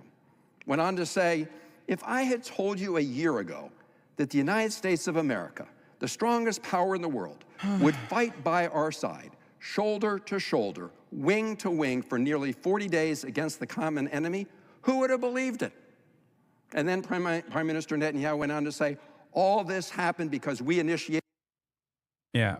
I mean, yeah, even Jayshree's talking about like ending unconditional aid, which is bullshit, but like, you know, important to note, I guess. polling, majorities in Arizona, California, Colorado, and Michigan support the Senate vote today to block $450 million in bombs and bulldozers to Israel. Majorities in each say Iran war benefits Israel more than the U.S. Pluralities in each say Israel is committing a genocide. Polls released Wednesday, April 15th by IMEU Policy Project and conducted by Data for Progress found that 58% of Arizona voters, 67% of California voters, 61% of Colorado voters, and 53% of Michigan voters support the resolution the Senate will vote on today to block President Trump's delivery of 12,000 1,000-pound bombs to Israel. 54% of Arizona voters, 65% of California voters, and 57% of Colorado voters, and 52% of Michigan voters also support the resolution to block Trump's delivery of the bulldozers. Israel has used these bombs and bulldozers to destroy homes and kill civilians in Gaza, West Bank, and Lebanon. That's why I say our work continues, but the part of this process that's supposed to be easier is the part where the senators are supposed to be responsive to these needs. And when you got majority positions like this, Republicans from these states should also be blocking these bombs. They, of course, won't do that. But there should not be a single Democrat. Because remember, these are majorities, sometimes overwhelming majorities. Okay? Which means that there are Republicans in favor of it as well. There are also a ton of violations in Gaza while all this is happening. Are you saying this is becoming a wedge issue? It's not even a wedge issue. It's yet another issue that it should be a wedge issue if Democrats were smart. They're not. They're so scared. They're so fucking terrified of going against Israel that it can't even become a wedge issue when it should be. Administration in this illegal war. Now, colleagues, I want to focus for a moment on the portion of the Sanders resolution that bans the transfer of bulldozers to the IDF. These are the bulldozers that helped raise Rafah in Gaza to the ground. And for those who don't remember, I asked them to recall the case of Rachel Corrie, a 23-year-old American peace activist who was killed by an Israeli bulldozer trying to block the razing of buildings in Rafah over 20 years ago. Rachel Corrie has never gotten any justice, and her family will tell you that today. In fact, just since January of 2022, at least 9 more American citizens have been killed by extremist Israeli settlers or security forces in the West Bank. And not one of them, not one, has gotten justice. Just like Rachel Corrie, no accountability. Now, Mr. President, there's no piece of equipment that has helped Israel and Netanyahu government destroy civilian infrastructure in the West Bank and Gaza and now Lebanon more than the bulldozer. Just look at the titles of some of the reporting coming from what's happening about southern Lebanon. Guardian title, "Everything's gone. Israel destroys entire villages." And you can see it for yourself. I really encourage my colleagues just to look at the videos. Some of them have been shared by members of the Israeli military themselves that showed controlled detonations and destruction of entire villages. And this isn't new. During the last war in Lebanon, Amnesty International documented how the Israeli military carried out extensive and deliberate destruction of civilian property across almost the entire Lebanese border with Israel, including 10,000 structures, primarily through the use of manually laid explosives and bulldozers. And in the West Bank, as we speak, we're seeing violent Israeli settlers kill Palestinian citizens with impunity.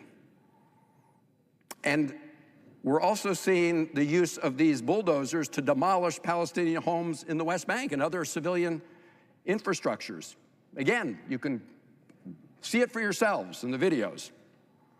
This is all part of a slow-motion ethnic cleansing effort in the West Bank and de facto annexation of the West Bank. Indeed, the New York Times in September 2024 spoke about raids in the West Bank villages of Tulkrum and Jenin. The headline was this, quote, "Israeli bulldozers flatten mile after mile in the West Bank," end quote. In total, since the Gaza war started, Israeli authorities have demolished at least 4,900 structures in the West Bank and displaced 9,000 Palestinians there. And as this has gone on, so has settler violence, often with the complicity of the IDF in the West Bank. This Over is Chris Van 1,000 Hollen. Palestinians, Another one of including my 230 children have been killed. Another one with of these virtual senators that I really impunity like since that's been October incredibly 2023. impressive. And He's been very with impressive these the past Israeli 2 years, human rights organization, especially. Yesh-Din, said that between 2005 and December 2025, that's a 20-year period, more than 93% of police investigations into settler violence in the West Bank concluded without an indictment. So what are we going to do about this, Mr. President? We need to stop providing the Netanyahu government with an absolute blank check. We need to demand accountability for American citizens who have been killed there. And so I urge my colleagues now to support this resolution. If we want to rein in a Trump administration that launched an illegal war against Iran, we should also rein in the Netanyahu administration. It's doing exactly the same thing with American taxpayer dollars. I yield the floor. I thank the Senator from Vermont. I thank the senator from Maryland and yield to the senator from Oregon, Mr. Merkley. Make Oregon I proud. recognize the senator from Oregon. On February 28th, in coordination with and at the urging of Israeli Prime Minister Benjamin Netanyahu. No, Van Hollen's always been decent on this issue, on the issue of Israel. I'm just saying he's been exceptionally impressive in the last 2 years, where he's become one of the champions of, like, one of the best voices in the Senate against Trump's excesses and the ultra violence against immigrants and stuff like that. I remember he famously went to he went to El Salvador to extract Kilmarberger Garcia, his constituent. So he's been great. Also, the Ministry of Diaspora Affairs released an analysis of 10 prominent influencers in the global anti-Semitic and anti-Zionist arena. Israel did. And your boy has fallen off. Your boy's fallen off the map. Your boy is utterly irrelevant. That's right, ladies and gentlemen. I did not crack the top 10 of the most dangerous anti-Semites. The list reports, number 1, Dan Bilzerian. Number 2, Greta Thunberg. Number 3, Bassem Youssef. Number 4, Candace Owens. Number 5, Abd El-Bari Atwan. Number 6, Omar Suleiman. Number 7, Anastasia Maria Lupis. Number 8, Nick Fuentes. Number 9, Ian Carroll. And number 10, Tucker Carlson. Swedish climate activist Greta Thunberg, according to the Israeli government, is the world's second most dangerous anti-Semite. Several spots ahead, as Responsible Statecraft reports, of white nationalist Nick Fuentes. Greta Thunberg is the number 2 anti-Semite and anti-Israel influencer in the entire planet. Now, am I mad that I wasn't in the top 10? Fuck yes, I am. I'm not even going to lie about it. This is an unbelievable L, okay? It's unbearable. It kills me. I have officially fallen off. It's official. Long gone are the days where I was only losing by a thin margin to Candace Owens as the top anti-Semite of the year. Back then, I defeated Bassem Youssef, and I defeated Greta Thunberg. But while I might have won that battle, I ended up losing the war. Now, of course, Candace Owens' anti-Semitism metrics have stayed resilient, strong. She's still at the tippy top. Me, on the other hand, they're calling me pro-Semite. They're saying I'm pro-Israel. The report contains an analysis of 10 prominent influencers of the global anti-Semitic and anti-Zionist arena in 2025 who were selected based on both the severity of their actions/statements and the scope of their influence. While outside organizations have created similar rankings of anti-Semitic influencers, this appears to be the first one published by the Israeli government, because this is the OG, like this is the real one, right? This is the most important one, because this is the one that the Israeli government has released. They might as well call me Zionabi. I'm beginning to realize this is probably how Felix Biederman feels every time people yell at me and say I'm a vicious anti-Semite. As evidence of Thunberg's anti-Semitism, the Israeli government pointed to her use of the terms such as genocide, siege, mass starvation in reference to Israel's actions in Gaza. Many of these views are well within the American mainstream. A Quinnipiac poll from August found that half of American voters believe that Israel is committing a genocide. 39% of Jewish Americans believe that Israel is committing a genocide. According to an October Washington Post poll, Israel's Ministry of Diaspora Affairs, which produced the report, deemed Thunberg a more dangerous threat than Fuentes, who has said Judaism is incompatible with Western civilization and called for a total Aryan victory. Yeah, from Dr. Jihad to Dr. Jerusalem, folks. Let's be real. This is who I am now. A loud and proud defender of the nation state of Israel. The Israeli government's rating system is based on 2 categories. What is this? Speaking of your ops, did you see this? TikTok and the replies is safe for work. I checked. How is this my ops? Anyway, let's look at the categories. The first is the person's level of influence, which includes metrics like social media follower count, appearances on news channels, and perceived influence on public opinion. Second, each person was given a risk score, a rating assigned based on the frequency of posts that are anti-Semitic/anti-Israeli, terms that are often used interchangeably throughout the report.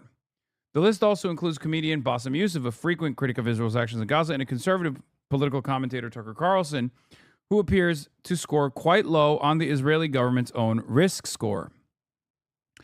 Influencer Dan Bilzerian, who has said he wants to kill Israelis, tops the list.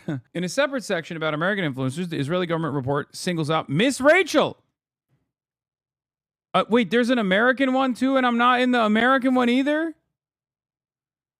I'm not even on the American top 20? I'm Brian Kilme, dude. Miss Rachel, a YouTuber with 20 million subscribers who makes educational videos for toddlers as one of the most influential supposed anti-Semites. Miss Rachel's misdeeds include publishing content dealing with the humanitarian crisis in Gaza, highlighting alleged harm to civilians and children, and condemning Israeli military actions. The report also says Miss Rachel has promoted fundraising campaigns for emergency aid for children in Gaza and other conflict zones. Wow. Unbelievably anti-Semitic of her. Anti-Semitic incidents frequently spiked in retaliation to Israeli military action, according to the report. In Australia, the Bondi Beach shooting was the only significant spike in anti-Semitic discourse observed during 2025 that is not related to Gaza. In the United States, according to the report, there were significant spikes in anti-Semitic discourse on X after Israel breaking the ceasefire in Gaza in March. U.S.-Israeli military attacks in Iran in June, and Israeli airstrikes in Doha in September. The report also asserts that there's a clear link between Israeli actions in Gaza, Lebanon, and the wider region and levels of anti-Semitism. Is not because of Israel's actions, but because of war imagery, humanitarian narratives, and political campaigns. I'm genuinely butthurt, dude. Like, do we have the American list? Do we have the American list? I need to look through the American list.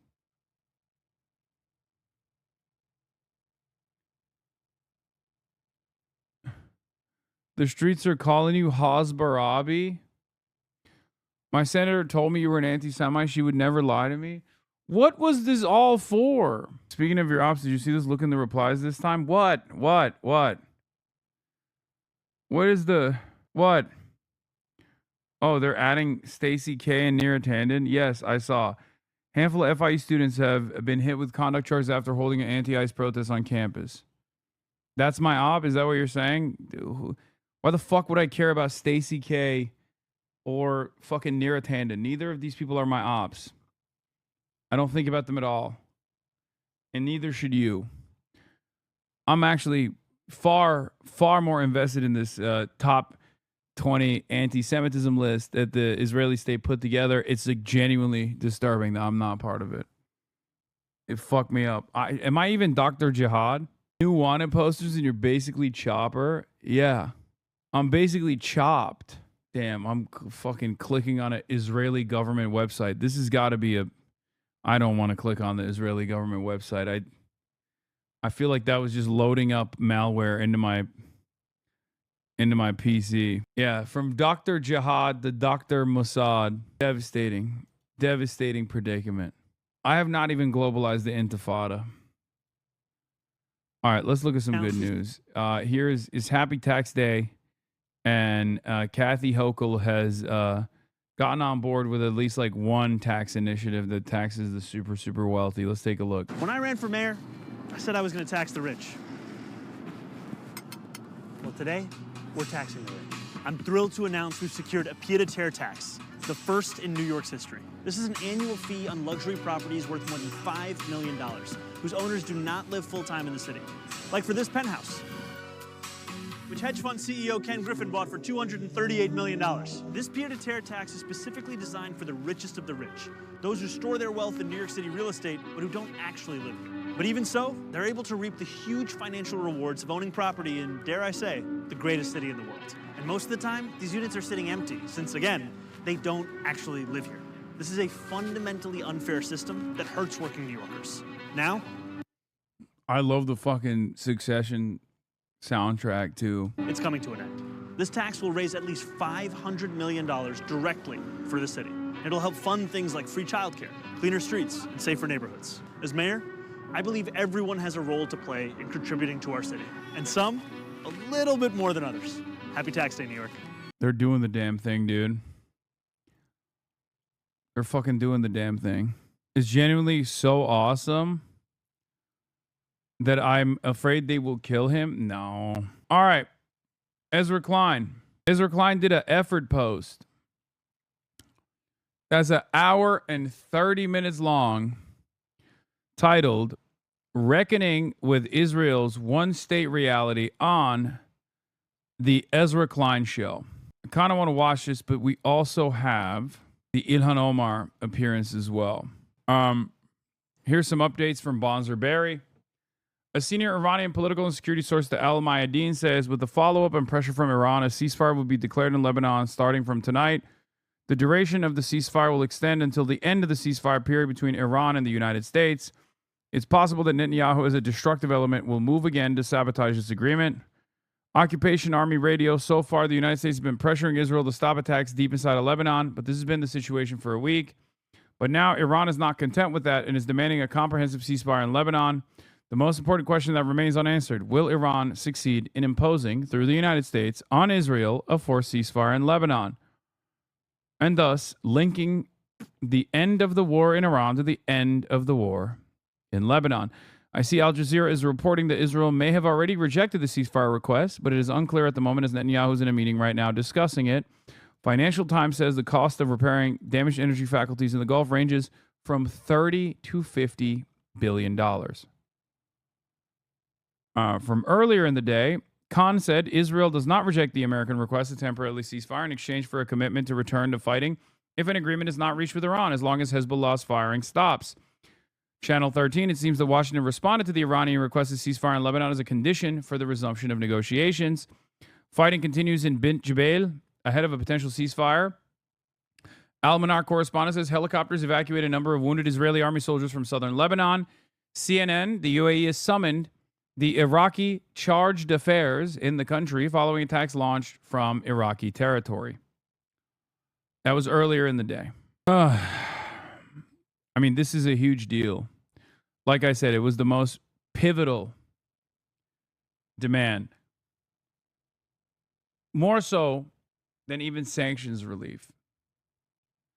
Sanctions relief is a necessity. But this is forcing America through military pressure to restrain Israel. It is massively consequential as far as demands goes. Dylan Saba also says if this happens and it holds, it will be the first real evidence that the U.S. has moved to constrain Israel and that a deal is possible. I'm allowing myself the tiniest bit of optimism. Please don't make me regret this. Structural forces of world history, he says. On that note, let's get to Ezra Klein. I've been trying to think about how to begin this episode, which is a very, very tricky one. And I found myself thinking about a debate I heard a lot in 2023 and 2024. You would hear these chants and see these signs, from the river to the sea, from the river to the sea. And it flared into this huge controversy. Free Palestine from the river to the sea means get rid of all the Jews. No, from the river to the sea means the land in between is free. Everyone in between is free. No, this is a genocidal chant. What was always so strange to me, so backwards about this focus on college campus protesters, was that there was this reality people weren't really admitting, that there is one power from the Jordan River to the Mediterranean Sea. Yes. That power, that sovereign, which if you travel in that area, and I have, is just visually undeniable, is Israel. American politics has not grappled really at all with the level of day-to-day domination that Israel exerts over Palestinian lives and the complete absence of any. This has been my argument as well, and has been the argument of Avi Shlaim and numerous other people, okay? It already exists. A one state already exists. It's just currently an apartheid state. So the argument should move towards the abolition of said apartheid state. If you can get to a binational commitment in the process, great. But the first goal should be to recognize that Israel currently operates as a sovereign nation. It is one state. Horizon at all for that to end. And this was true before October 7th.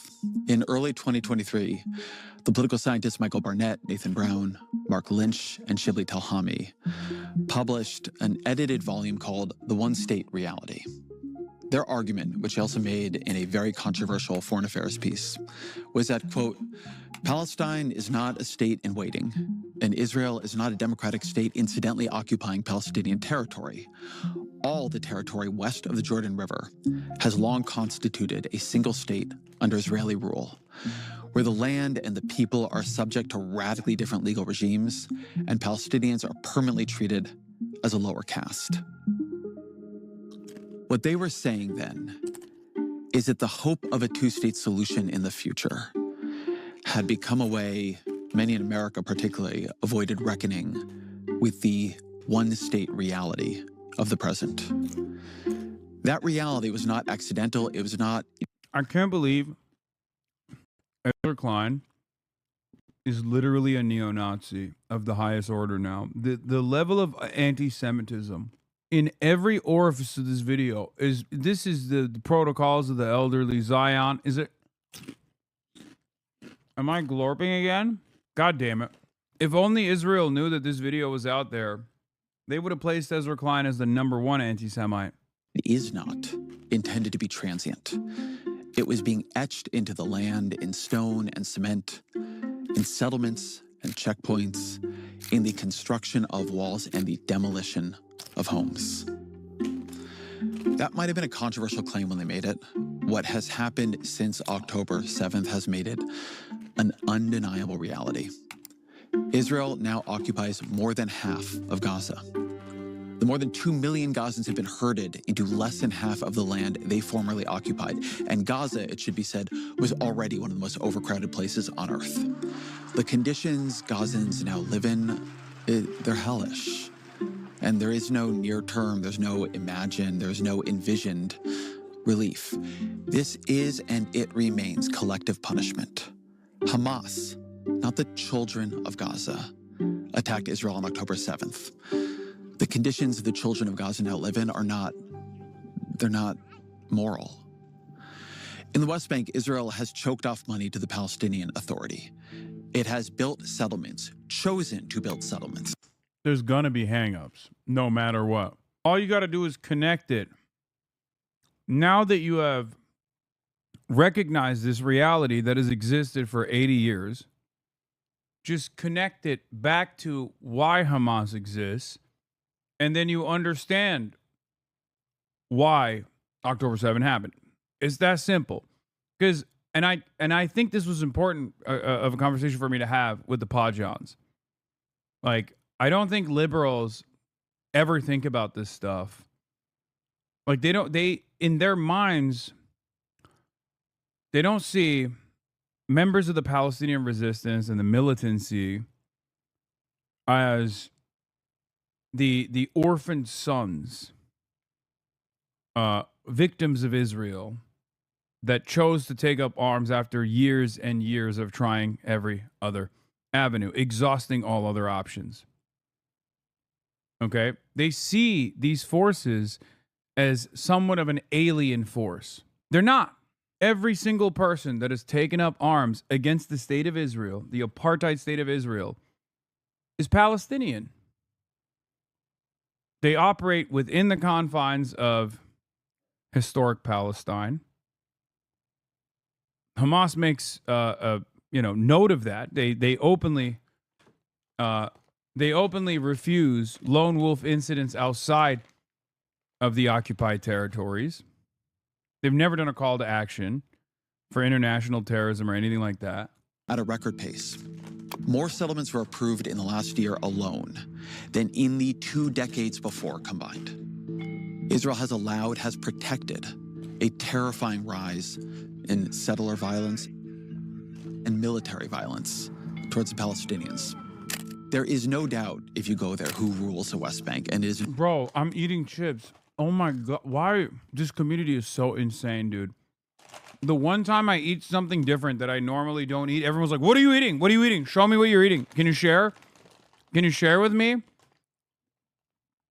Can you show me what you're eating? I need to understand exactly what you're eating right now. Not the PA. When Netanyahu signed a recent settlement project, a project the United States had opposed for a long time because it would effectively bisect the West Bank, making a Palestinian state physically unimaginable. Netanyahu made clear that that was exactly why he was signing it. He said, "We are going to fulfill our promise that there will be no Palestinian state. This place belongs to us." In the north, Israel has used the war in Iran as cover to invade Lebanon, displacing more than 1 million people. 1 million, and suggesting that up to 600,000 will not be allowed to return to their home. What is happening? Is it effing again? I'm not seeing it. What the hell? Is it actually effing? Barely? Until Israel has established its security zone, whatever that proves to be, and that it is decided that Israelis in the north are safe. To put it bluntly, it is an open question whether any of those 600,000 Lebanese will ever be able to return to their homes, or if they will even have homes to return to.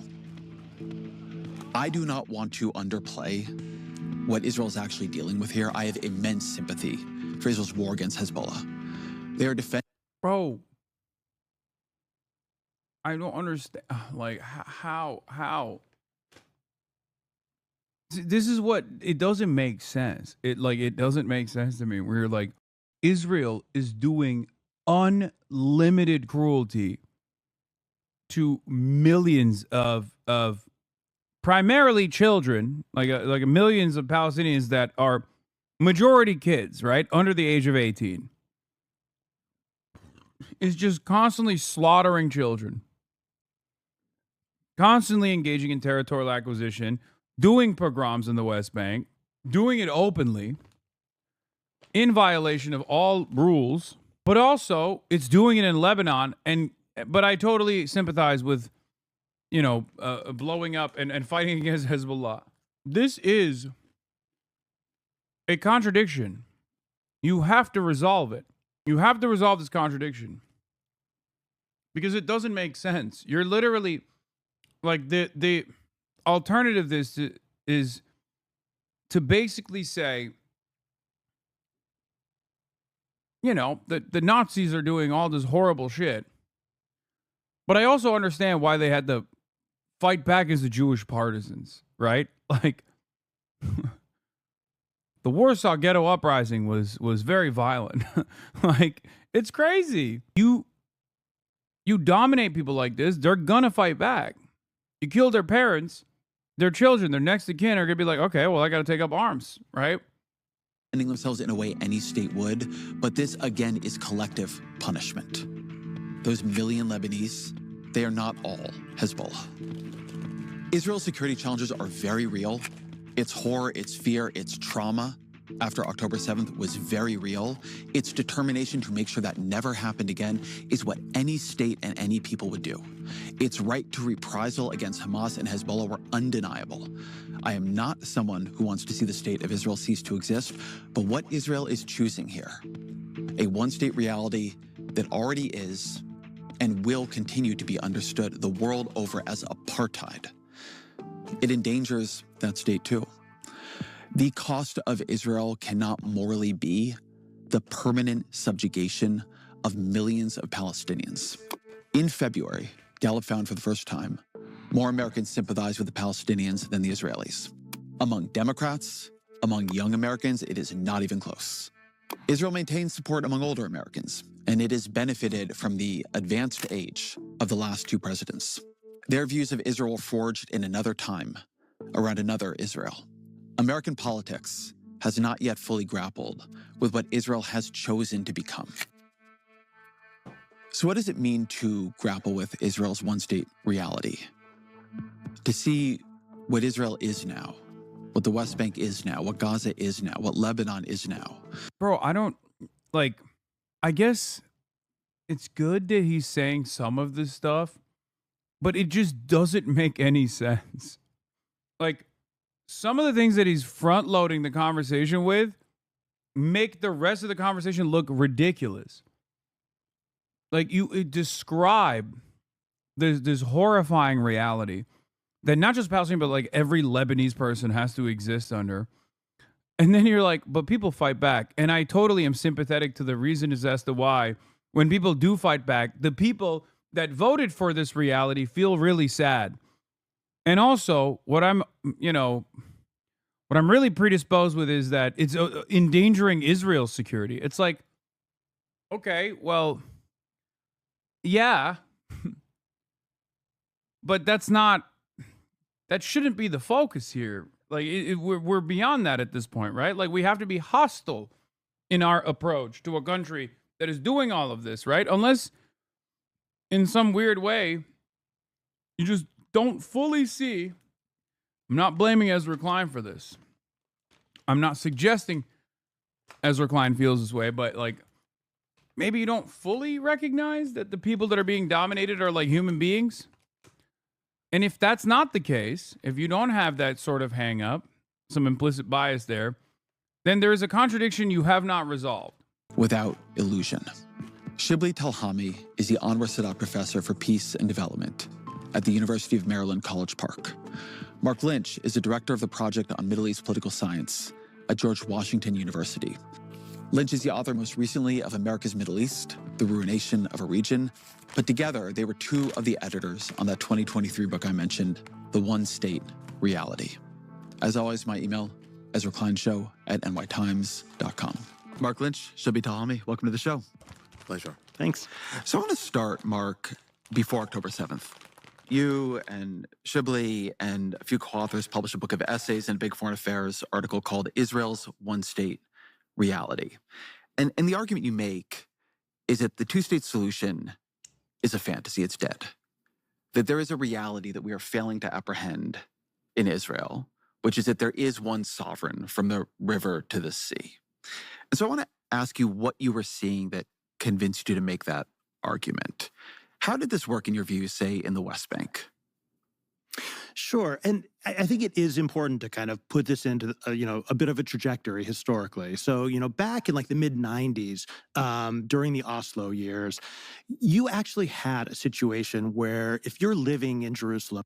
I'm a big fan of Ezra Klein. The great thing is he's open to entertain and debate views which he does not support. One day when it's safe, when there's no personal downside. Yeah, Omar al-Akkad.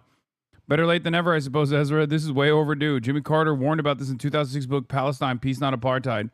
Ezra's a good person. He has a good heart. He's regularly late to the party on numerous issues, but he's a good egg. That's exactly what it is. Liberal Zionism is an oxymoron because they want an ethno-state but also want the support of progressives. And as progressives start coming to terms with the truth, they get put into an increasingly contradictory position. Yeah, I mean, Israel is, for all intents and purposes, definitionally a Jewish supremacist ethno-state, right? And it's not like an ethno-state in the way that, you know, Japan is an ethno-state. Or rather, it's in the process of designing its ethno-state. And it's as if the Japanese haven't slaughtered the entire indigenous population thus far. It's happening in 2026. That's the big problem, right? It would have been a problem if it happened in the 10th century or, 12th century. It would have been a problem if it happened in the 16th, 17th century. But unfortunately for Israel, it's happening right now. It's like completely untenable, completely at odds with the New World design, especially post-World War II. Right? An ethno-state is not simply just a state that happens to mostly contain one ethnicity. Lebanon is not an ethno-state. Neither is Iraq, Jordan, or Egypt. An ethno-state, for Israel specifically, a Herrenvolk democracy, is a state that builds its politics on representing one group. Exactly. The Israeli Basic Law literally defines the existence of the state of Israel as being for the self-determination of Jews alone. Jewish immigration is prioritized above all others. Marriage is defined by Jewish courts. Israel subsidizes settlements. That is an ethno-state. Israeli Arabs can vote and are tried by civil law, but they are baked into the system as an inherent minority. There's a reason that Israel won't also enfranchise their brethren in the West Bank and Gaza. Like it's so crazy. Yeah. And then someone goes, states like Iraq were set up to be Arab nationalist states with groups like Kurds a minority, small enough to take their oil-rich territories, not to mention things like trampling on Assyrians. Have you actually learned about the history of Arab states and anti-Zionism? Sammy responds, nation states that aren't ethno-states trample on minority rights all the time. Look at the United States of America before 1965. But Iraq, particularly post-2003, is not based on ethnopolitics. If anything, it's more based on Muslim sectarianism. Look at Saddam. Like, they will refuse, people who want to defend Israel, refuse to recognize Israel's ethno-state status, but then will turn around and be like, well, there are problems in other countries in the region too. It's like, yeah, there are.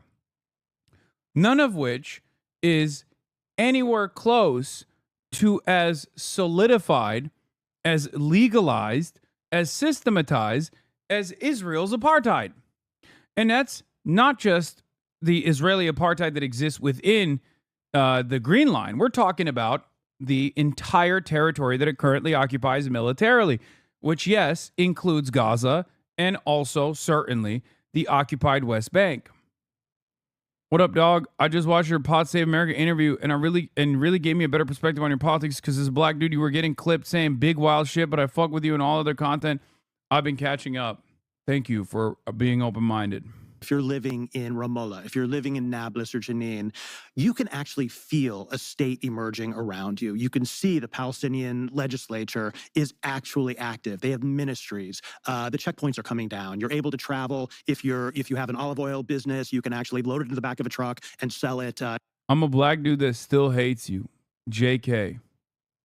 In Bethlehem, right? So it actually was this idea that it's not just that we were negotiating towards a two-state solution, but people could feel two states coming into existence. Fast forward 10 years after the Second Intifada.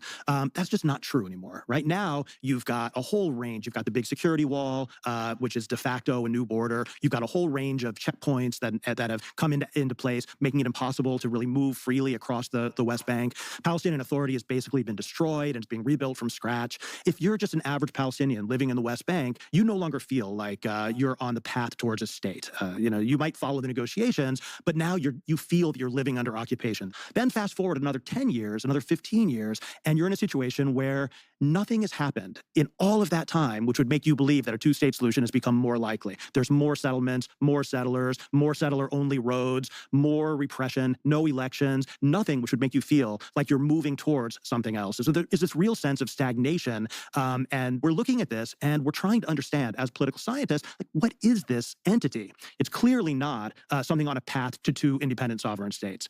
It's clearly not anything which is familiar to us as just an occupation or just a transitional phase, but it also isn't really formally yet a single Israeli state, right? It hasn't been annexed. It hasn't come fully under Israeli law. It's just this limbo which goes on forever. And so that's what we were trying to capture with the one-state reality, is that in reality, everybody living between, in mandatory Palestine, everything from the river to the sea, is under the effective power of a single sovereign, which is the Israeli government. But they experience it very, very differently. They have different rights. They have different responsibilities. They have different security concerns. If you're born in one place, you are trapped within Gaza. If you're born in Ramallah, you have one set of rights, but your family, who's just a couple of kilometers away in Jerusalem, they might have a few more rights. And so it was a highly differentiated legal regime, but one in which Israel ultimately held all the cards. Shibli, one thing. Yeah, I sped it up. That Israeli Jews. I mean, we know all this. We know all this. I don't know. Should we watch all of this? Is this worthwhile? It's just, they're just describing apartheid. I feel like I've covered this extensively for so many years that I don't think there's anything new here. But what I am actually interested to find out is like how Ezra Klein manages these contradictions, right? Because, like, we know all this stuff. I just want to know how he squares this circle. It's not for us. I don't think it's for this community necessarily, because I feel like this community is fairly aware of what the hell's going on in Israel. The only new thing about it is that the liberal eyes will be watching it. He's a careerist and cynical. I don't think so, because if he was a careerist and cynical, he wouldn't even do this. Even at this stage, he wouldn't do this. I think we often forget how unbelievably propagandized the average person is. Maybe because we've been able to overcome this propaganda, that we take it for granted, that we forget, like, dude, when I hear people say like hysterical shit about me, like I'm a Jew hater, I want to kill every Jewish person or whatever the fuck people are lying about, like insane shit, right? Sometimes it's hard for me to look at that and be like, you can't be, you sincerely believe this? Like, no shot, right? But then I'm reminded, like, no, there's hysterical ass motherfuckers out here, especially because it's racist. It's racist. Racism is a hysteria. Racism is a hysterical approach. So, of course, some of these people sincerely believe this nonsense, right? So you have to remember, like, if someone is totally, completely inundated with one-sided propaganda, especially in a society where there's no reflection on the humanity of the victims, because for the last 25 years, America has also been pumping unlimited Islamophobic propaganda through its airwaves in an effort to justify the global war on terror and the domestic surveillance state that we designed around it, where there was this this convergence of anti-Arab and Islamophobic interests in America that never forces you to reconsider the humanity of the victims of Israel in a country that is as white supremacist as the United States of America, that often has historically collateralized black and brown bodies. It's quite difficult for people to check themselves and go against the 20, 30, sometimes 40 years of propaganda. That's why there's this generational breakdown. Because if you're under the age of 35, if you're under the age of 45, you haven't seen the maximum faucet of propaganda, right? At 49, he says something about Hamas. Let's hear it. Thing about this, and particularly when we're thinking about, in Iran, war, a country of 93 million and huge geographically, how Israel had such a small, tiny place that it had been controlling, really dominating for decades, with only a few thousand fighters underground, and couldn't really, despite the fact of leveling the place, that they still even in existence is really should send a message. And they obviously weakened, dramatically weakened, and they're weakened economically. They can control internally, and they're asserting themselves internally because there's no alternative right now to them internally, but their capacity to wage war across borders is obviously very, very limited. I do think that the mindset, though, of now we have them and we now can prevent them, is just so flawed, because it's not Hamas. Of course, we know what it is, and yes, the Israelis want it controlled. But you look at the history of this conflict or any conflict. If it's not Hamas, it's going to be something else. You've created so many tens of thousands of, Yes, and that's how Hamas was created too. One of the things that people very quickly recognize, at least some Americans that I saw, which was surprising, is like the notion that, yeah, okay, you kill everybody in Hamas and then you kill a shit ton of people in the process. Guess what? You just invented Hamas too, right? It's pretty basic stuff, but it really drives that point across. And if you exhaust that logic to its maximalist conclusion, well, that's how you realize how Hamas came into fruition as well. This is another reason why when I was talking to the Pod Johns, I wanted to explain to them, like, we use Hamas as a catch-all term because it's, the one that everybody knows, but like Operation Al-Aqsa Flood was conducted by every facet of the Palestinian resistance. Anyone that was a part of any militancy across many different political perspectives that have genuine disagreements and genuine issues with Hamas, even on modes of governance, they got together and they conducted this operation together under the Hamas banner, right? So it's not Hamas; it's just the Palestinian resistance, and you have to, at some point, recognize why that resistance exists. In order to solve this equation, Israelis for the longest time leaned into Orientalist framework, took advantage of Islamophobic propaganda in the Western world by saying, oh, it's because they're, oops, I'm seeing it. I don't know what the fuck's going on. It's not on my end, but those blips are taking place. Hold on. Hold.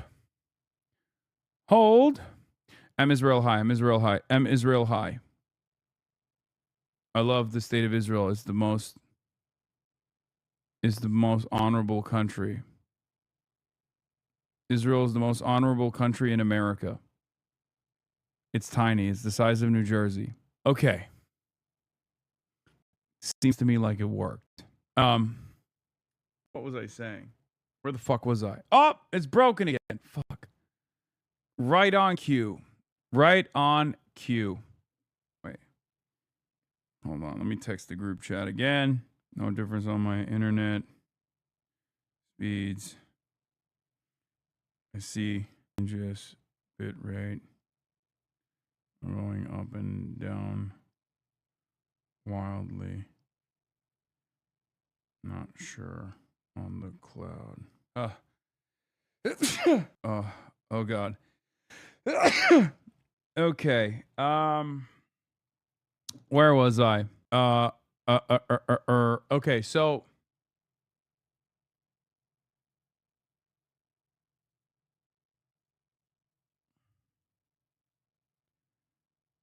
I can't remember what I was saying. Science you, not bless you. Did Israel get a hold of your internet? Maybe. I forgot what I was talking about. Shit. How Israel used racism to advance their cause? Palestinian resistance. I was talking about Palestinian resistance. And that all factions of the Palestinian resistance, including ones that are at odds with one another, got together and fought against Israel in the Al-Aqsa flood. They all conducted this the campaign together, right? Now, it's not born out of any other reason than the emancipatory reason. It's the ultimate reason for all Palestinians. They want to end to the occupation. But Israel obviously doesn't want to recognize that.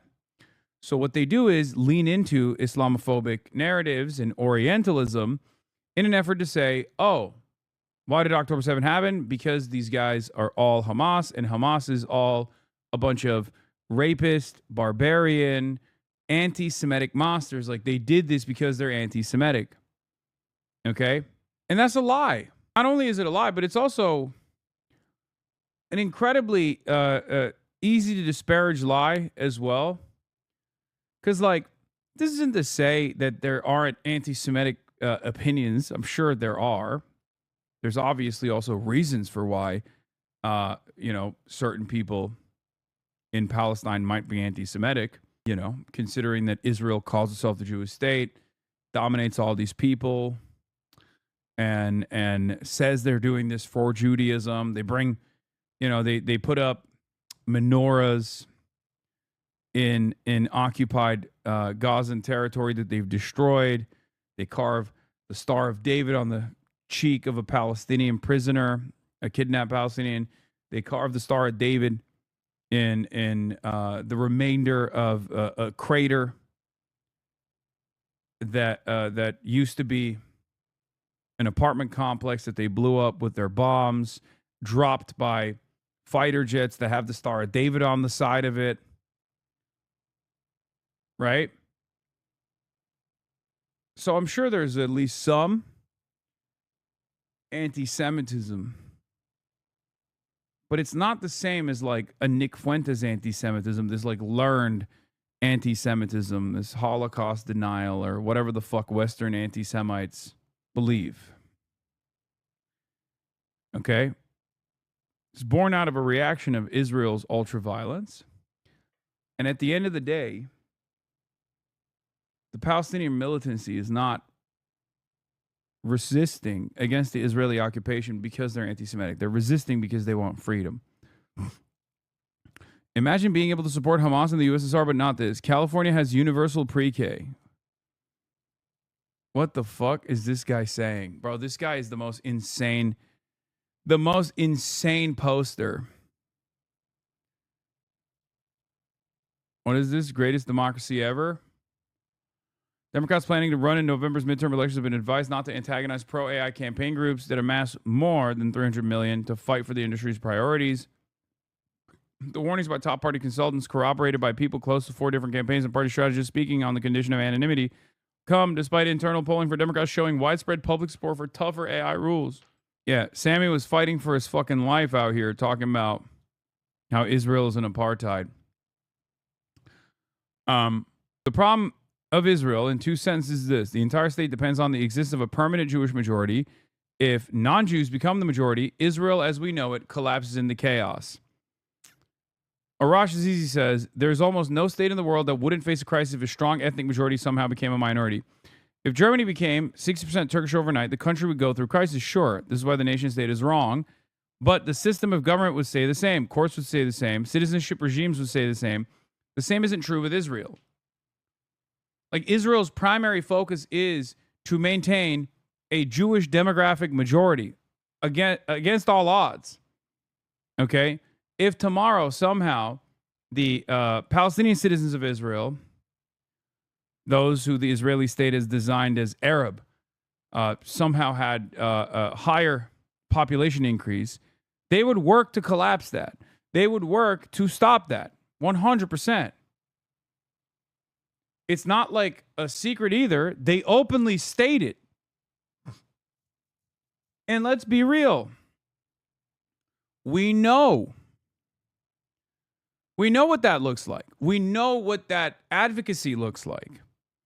We know what kind of initiatives that looks like, at least in its inception, in the United Motherfucking States of America too. Right?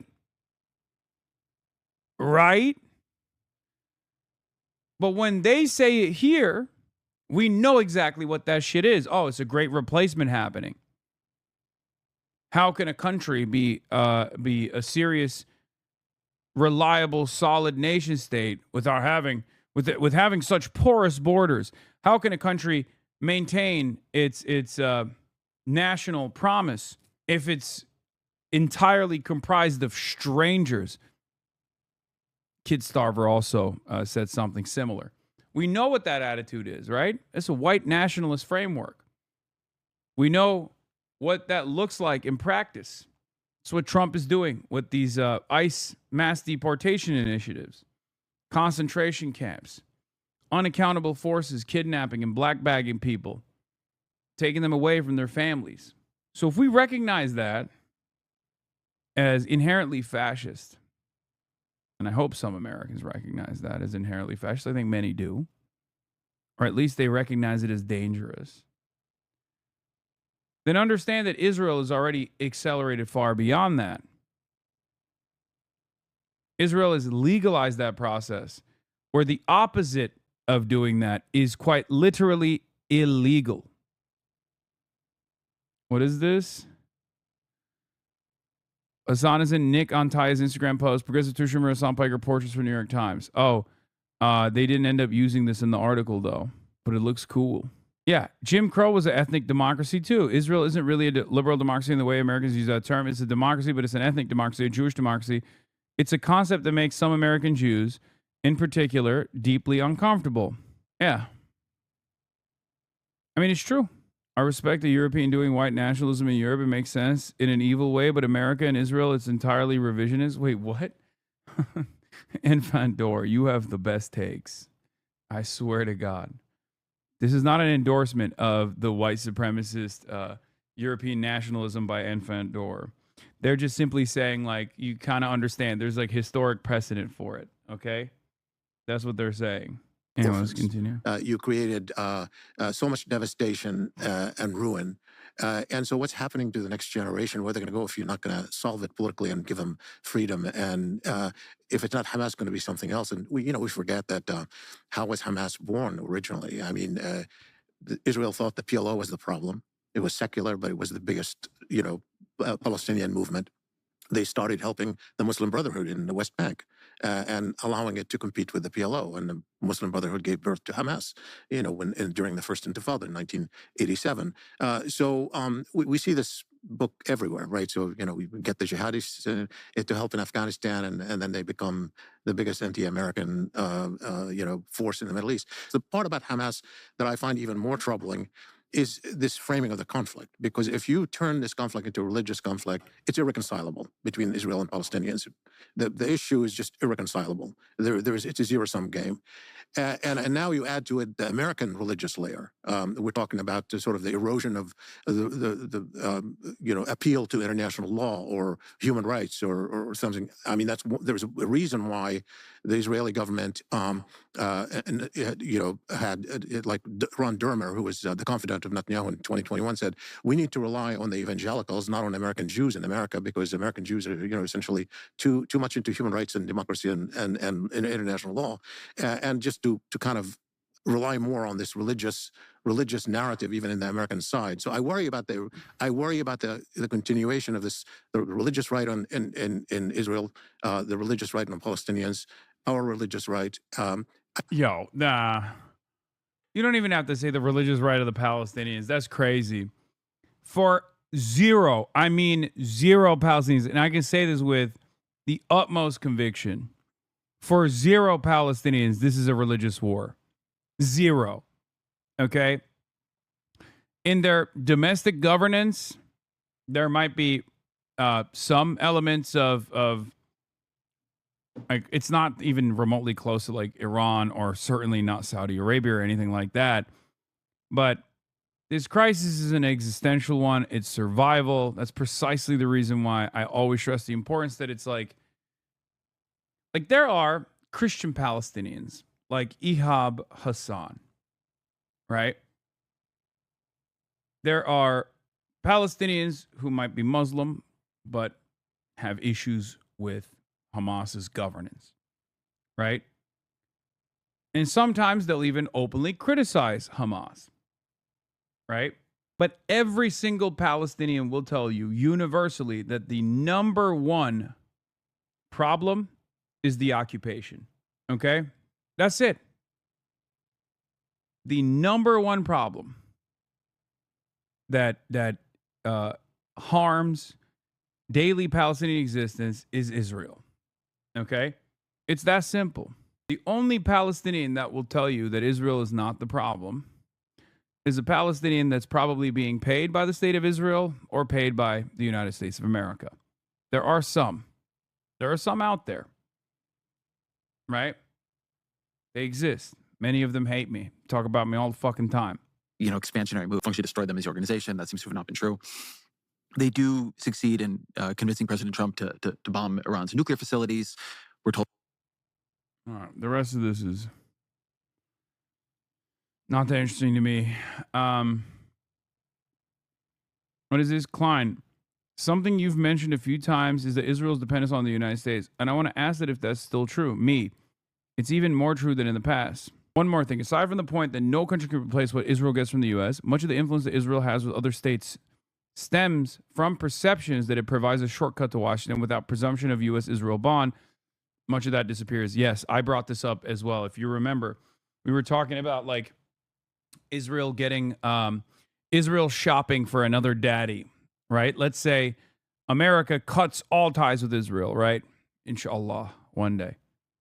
And then Israel starts shopping for a new major power that will aid them, right? No regional power will aid Israel in the absence of America. Not even Russia, I don't think. Russia is the only one that like could potentially, but no regional power, no major power, no great power, no world power will ever aid Israel. Because the moment that tie between Israel and America is severed, Israel loses its utility for all these other countries. Okay? It's so funny. People are bringing up other countries in the chat like Ukraine. Okay. They're saying India. They're saying Germany. No. The answer is fuck no.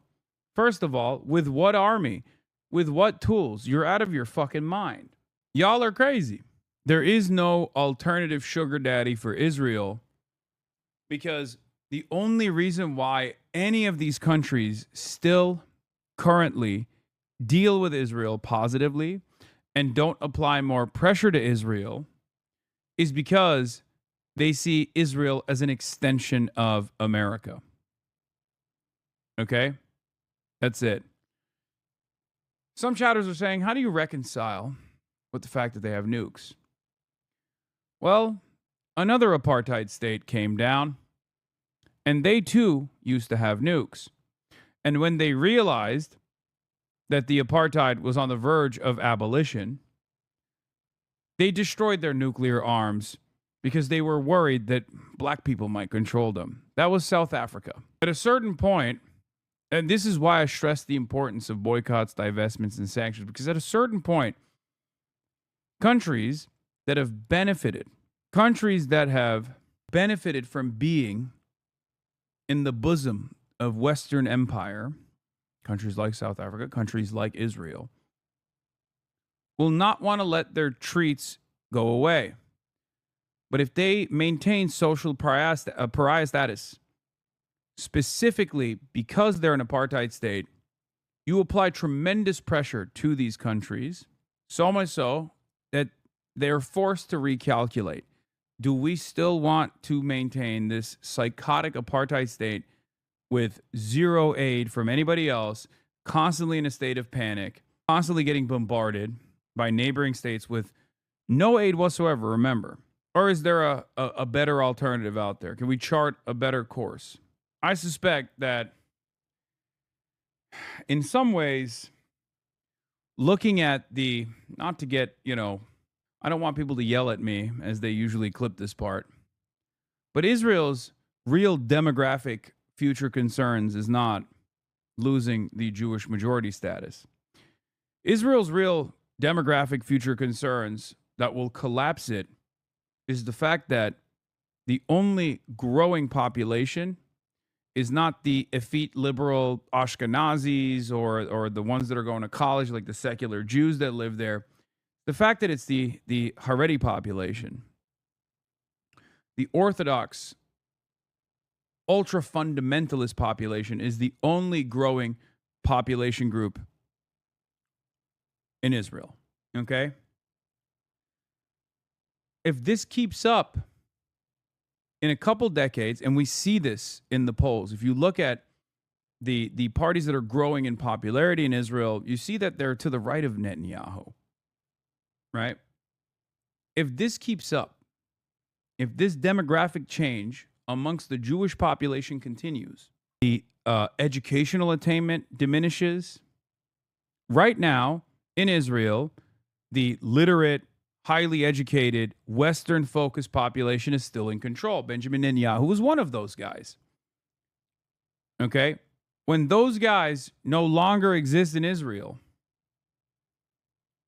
at that point, it might be the point of no return. Okay? Because the last time Israel could make that calculation of, do we continue being a nuclear-armed, militant apartheid state that's doing genocide to all of its neighbors, or do we normalize relations with the Western world?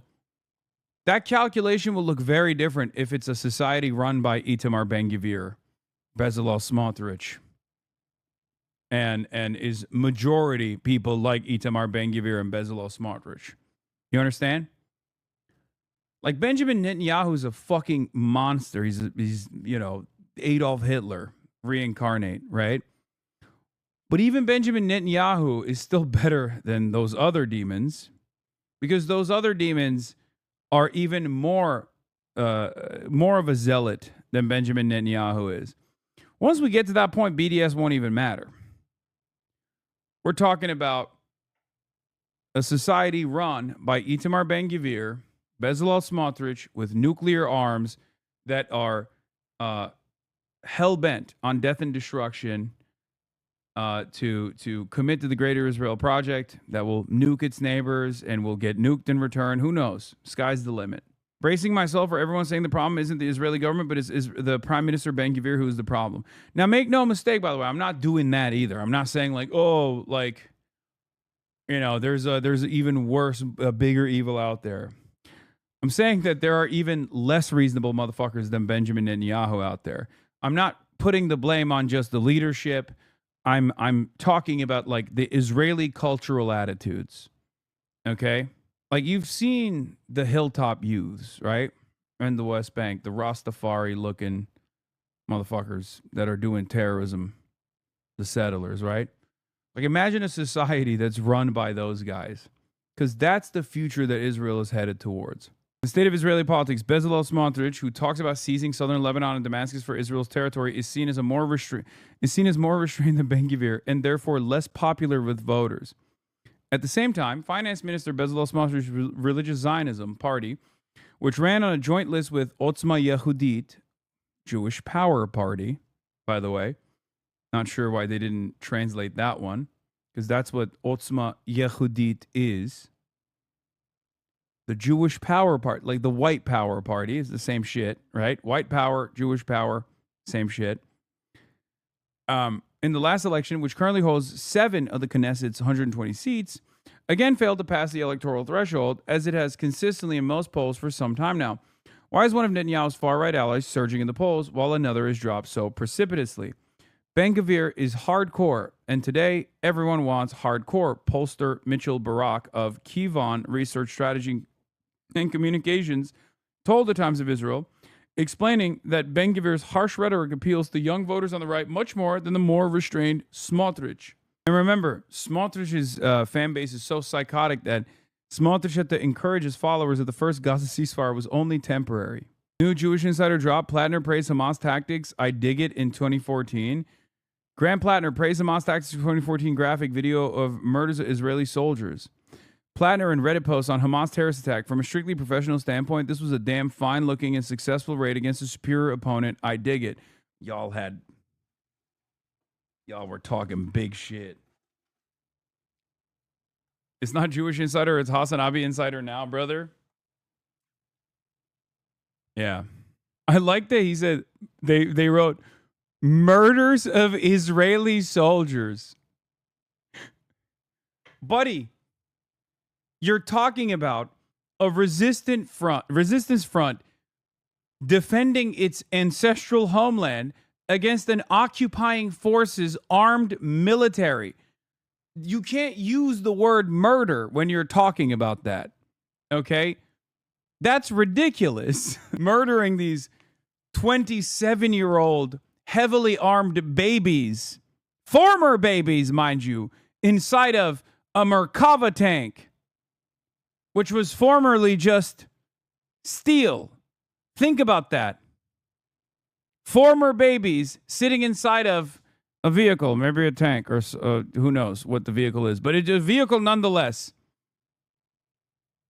Innocently moving from one point to the next. Photo. Senate Democratic leader Chuck Schumer votes no on Bernie Sanders' measure to block arms sales to Israel. Now that you got hit by the Demona Ray, can you be the rabbi at my wedding? I got hit by the Demona Ray? What the fuck is the Demona Ray? Flocking in the same camp from Warner to Warnock to Shaheen, significant, none felt certain supporters of this effort could be looking at an overwhelming majority of Senate Dems plus allies voting to block weapons to Israel, slocking in the same camp. Ooh. Was previously hearing 35 as a possible high point for the number of Dems and allied senators who would vote against weapons for Israel. Now advocates expect the number on at least one of tonight's votes to be over 35. I dig it. Graham Plattner praised Hamas tactics in 2014 graphic video of murders of Israeli soldiers. Plattner and Reddit post on Hamas terrorist attack. From a strictly professional standpoint, this was damn fine looking and successful raid against a superior opponent. Maine Senate candidate Graham Plattner repeatedly praised the tactics used by Hamas terrorists in the comments made about a graphic video of Hamas raid into Israel in 2014 in which terrorists killed at least 5 Israeli soldiers. An archive post from his now deleted Reddit profile under the username P Hustle. P Hustle. Plattner commented on a video post titled Helmet Footage from Hamas Cross-Border Raid, which showed the attack on multiple Israeli soldiers. The original video, also now deleted but still archived, was posted by a YouTube channel called Sabah. That's definitely Turkish, by the way, I assume. Sabah means morning. That might have been a Turkish newspaper. Sabah used to be a Turkish newspaper. I don't know if it still exists or not. On July 29, 2014, with the description, secret footage shows the storming of a settlement by the Qassam brigades and the killing of 10 soldiers. The description and comments in the Reddit thread appear to match a raid by Hamas's Al-Qassam brigades on a military base near Kibbutz Nahal Oz the day prior. According to a text description of the video and the raid shared online, the video includes footage of the shootings of several Israeli soldiers, at least one of whom is screaming as a terrorist attempt to kidnap him. Kidnap him? He's a soldier in a military base that is currently occupying Palestinian territory. That's not, you can't say it's a kidnapping. What the fuck? Words mean things, man. Looks like an all-around, well-executed and successful small unit raid to me, Plattner wrote in 2014 on the Reddit forum r/combat footage discussion board for footage and photographs of past and current armed conflicts. Responding to another user who criticized the execution of the Israeli soldiers and emphasized the attack would lead to heavy reprisals in Gaza, Plattner said he was not interested in discussing the geopolitical or strategic implications, but suggested Hamas's tactics and actions were reasonable. As for aversion to execution, a small unit raid tends to be used to inflict casualties and take prisoners in a short period of time, Plattner wrote. Pragmatically, I have little problem with killing an enemy combatant who you attempt to capture, but for whatever reason cannot. From a strictly professional standpoint, this was a damn fine-looking and successful raid against a superior opponent. I dig it. He acknowledged in response to another user that the terrorist actions were brutal and that the terrorists should have shot one of the soldiers instead of beating him to death. 3 of them beat that guy to death. That's just barbaric. They should have at least had the decency to shoot the guy. No argument here. Okay, so he's just like straight up being a military chud. Okay? He just can't help himself. He's like literally just a military chud who's like, hoorah, I dig it. You know? No argument there. No argument there, buddy. Waste of time and kinetic energy, if you ask me. He's just doing military raid reviews, man. That's like classic fucking... God, he's such a fucking chud. It's so funny. This is so Marine coded, yes. Responding to another user who disputed Plattner's characterization of the Hamas attack as a raid and said that the attack was not resistance, it's just drawing blood to score imaginative points. God, I fucking can't stand Redditors. Because you know, all these other fucking Redditors are also like annoying, most likely Air Force dipshits, okay? Actually, sir, it's just scoring imaginative points in the war. Plattner suggested the Hamas terrorists were preferable to those who attacked the U.S. forces in Iraq.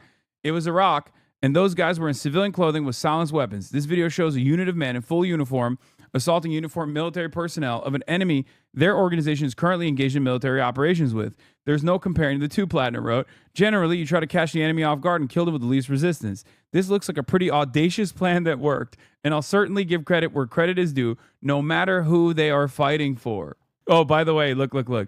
If by raid, I'm so glad they posted all of the fucking comments because you can see the fucking Reddit energy all over it. If by raid you mean killing/murdering soldiers who pose no threat, a success, it's sad. It reminds me when I saw Afghanistan's, or it was Iraqi militants came in with silenced pistols and murdered everyone in the checkpoint. It's not resistance. It's just drawing blood to score imaginative points in a war. And then someone else responds, soldiers who pose no threat? And then in italics, soldiers who pose no threat. I believe killing enemy soldiers are a defining characteristic of the human activity colloquially known as war. Now, that other guy also has Reddit energy because it's Reddit. Everyone has Reddit energy. But he makes a fine point there.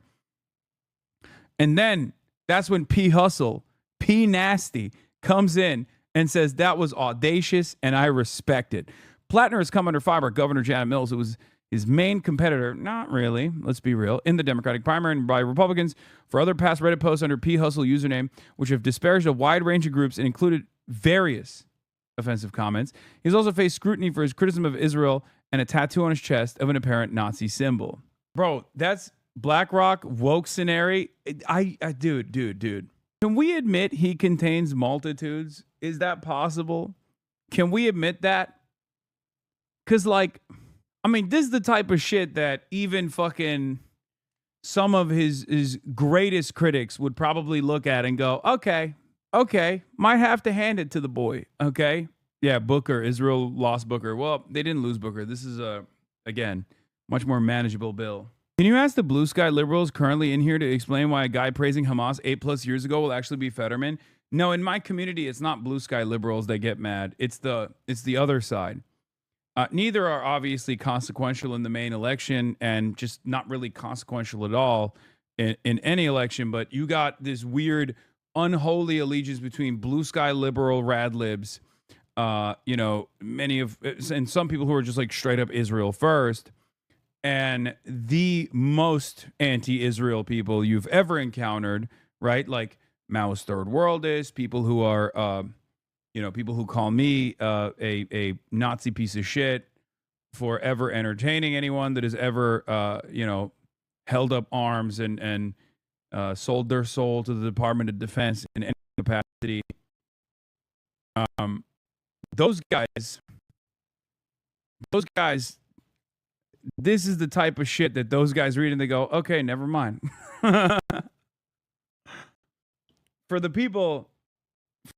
Yeah, exactly. The troop is, oh my God, what the fuck?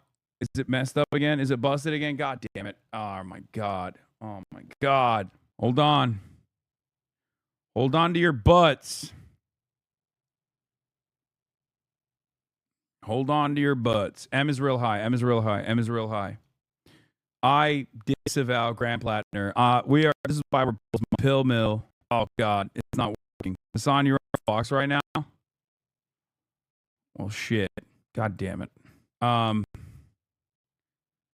Grant Plattner on stream when? I mean, maybe. Ever since he went on the Israeli government website, buddy, it has nothing to do with this happened before as well.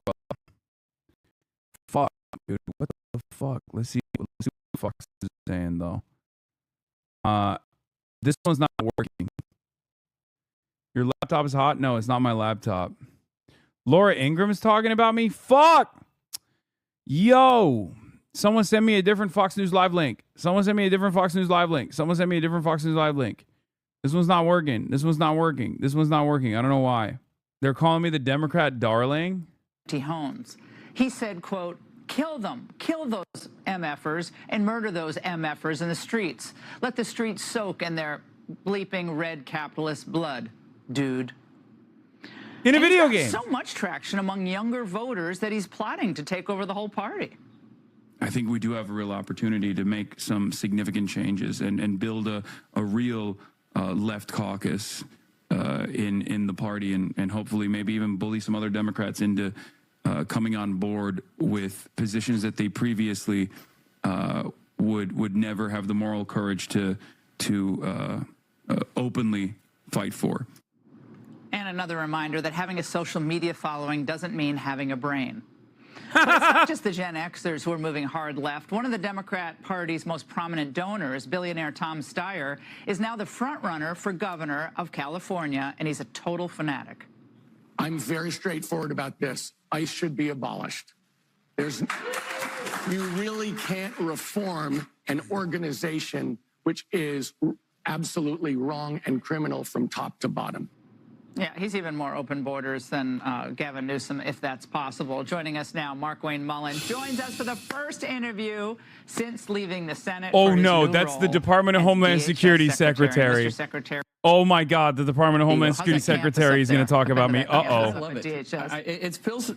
It feels a little comfortable. I mean, even though it's an insane asylum joke there. Former insane asylum, that's where it is. Yeah, but and you're it's, insane to take the job, some people I say. love it, though. I tell you, I haven't quit smiling. But what's crazy is, like, in the evening when I walk out, there's wild turkeys there. I mean, you're this close to D.C. and you see it's like you're wildlife. back in the There's country. deer. There's 175-acre Why are they campus. talking over one another? It's a little bit somewhat relaxing, but we got such an important job. We can be isolated and just focus on protecting the homeland. So there's a little bit of excitement every time I pull in. Yes. So Tom Steyer, it looks like he could very well be the next governor of California. I never thought anyone could get to the left of Gavin Newsom, but he's serious about prosecuting ICE. He's serious, he said, about returning those who have been deported to California. Your reaction to this, because that, I understand, would be a federal criminal violation to impede ICE. Well, he doesn't have the authority to do it, and he's talking out of the left side of his mouth, which he is to the left of us, but he doesn't understand ICE's role. He says they're criminal from top to bottom. ICE is enforcing the laws that Congress passed. That means that the Democrats that represent California in the federal government, if they wanted to change ICE's authority, they could do it. ICE simply enforces the nation's immigration policies and deports individuals.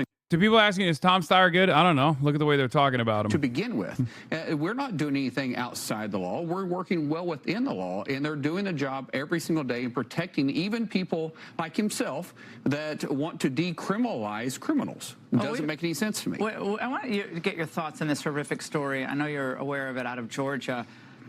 This individual, Alokutian Adon Abel, was arrested after he allegedly went on a random murder spree. Right. 2 women were killed, a homeless man shot. Now we're learning that the guy's a UK national, that the Biden... Okay, so good news is I don't think that she's going to demand that fucking Mark Wayne Mullen, prosecute me somehow. Bad news is Mark Wayne Mullen is the secretary of the Department of Homeland Security, and I had forgotten about that until this very moment, and he is such a shithead, personally. So you will be in the news for another month because of Steyer, but I don't understand, like, what are they saying? That I'm, like, a dangerous radical that wants to kill Tom Steyer or something? Like, what's the argument there? Or that Tom Steyer is a class traitor who wants to soak the streets with the blood of capitalists or something? Boy, you were playing at my gym. Dude, I've been on a lot of fucking gym TVs these past couple of weeks.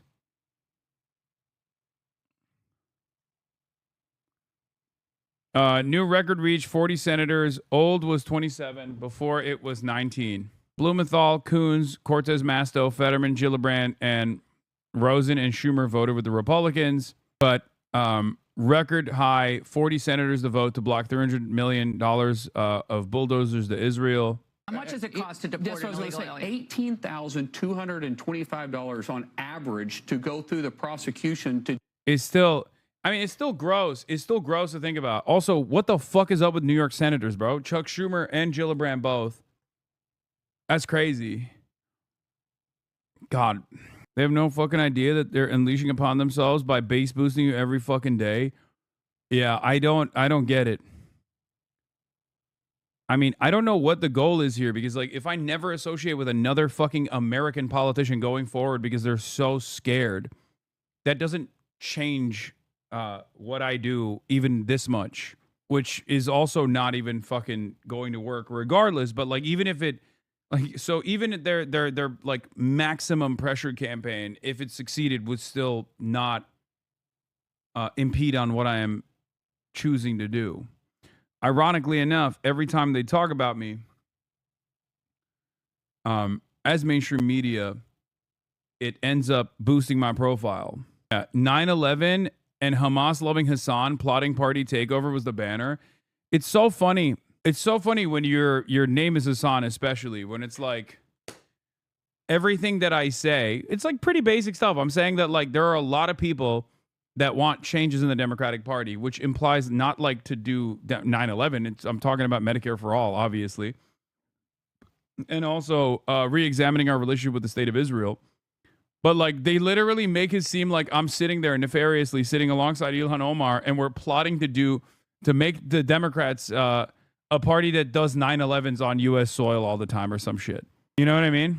It doesn't change you, but it does change the Dems potentially in a more likely to win way. Why didn't at least 10 Tucker Carlson Republicans break ranks? Because they don't exist. Dude, what is wrong with you? Bill Jensen, a fake Christian lolcow, was called out and he did not change. I don't know who the fuck this is. I don't know why you keep spamming this random guy. I came across an IG post aligning you to Putin. Yeah, Putler. Yeah, it's a multifaceted, multi-pronged approach, you know? Considering that I've given a take over the course of 21,000 hours on every single fucking issue, and considering that my worldview is either shocking or alarming to the average American because, you know, anti-imperialism is anti-American exceptionalism, and it makes a lot of Americans feel bad when they are called to question that maybe it's not good that we're the world police. There are a million different ways of attacking me. Instead of my question always is like, why can't this? Here's why I liked the Yale debate last night. I'm going to tie that back to Yale, right? The reason why I liked, oh my God, here we go. The fucking thing is busted again. The reason why I liked the Yale debate last night is because instead of people just going, you're an America-hating monster, right? A barbaric terrorist or something. People were at least like explaining what their worldview looked like and why what I was saying was wrong. Okay? Which I appreciate. At least it was a real conversation. In most circumstances, I can't even do that fucking real conversation. I can't even have that real conversation because most people's immediate reflection, most people's immediate response is, oh my God, you hate America. You hate America. You love America's enemies. You hate America. How can I have a conversation with someone like that? You're fucking stupid, man. Like, shut the fuck up. I'm an American. If I hated America, I wouldn't live here. It's always, oh, you criticize Israel, you're an anti-Semite. Oh, you criticize American foreign entanglements, American military interventions, American imperialism, you hate America. You're an America-hating bigot. It's just so fucking stupid. There's no worldview beyond that where it's like, oh, if you are at odds with American foreign policy, that must mean you want America to die. You want Americans to die. Anyway, let's get to Ilhan Omar now. To leave the refugee camp in Kenya. Also, you learned how to scrap. Is that where you learned how to scrap? No, I mean, I've got 6 older siblings. I've got 3 brothers. So. And you've never lost one fight? You could beat up anyone in Congress? I don't want my brothers being upset about this, but you yeah, beat they butts? I don't know why I said it that way. You beat your brother's butts? To a little girl? We'll leave that to the imagination. You were little, though. I was. But did you do it in front of girls their age? No. Thank God. No. They would have never lived that down. Yeah, but I rarely fought girls. I mostly fought boys. She's such a gangster. I'm sorry. Stay away from her, Adam. It's fucked up. Stay away from her. Los Angeles, California at the Regent Theater. We sold out the first show. They've added a second. enough of that. My guest this week is Ilhan Omar, representative from Minnesota in the House of Representatives. Since her election to the House in 2019, Omar has become one of the most well-known, oftentimes maligned politicians in America today.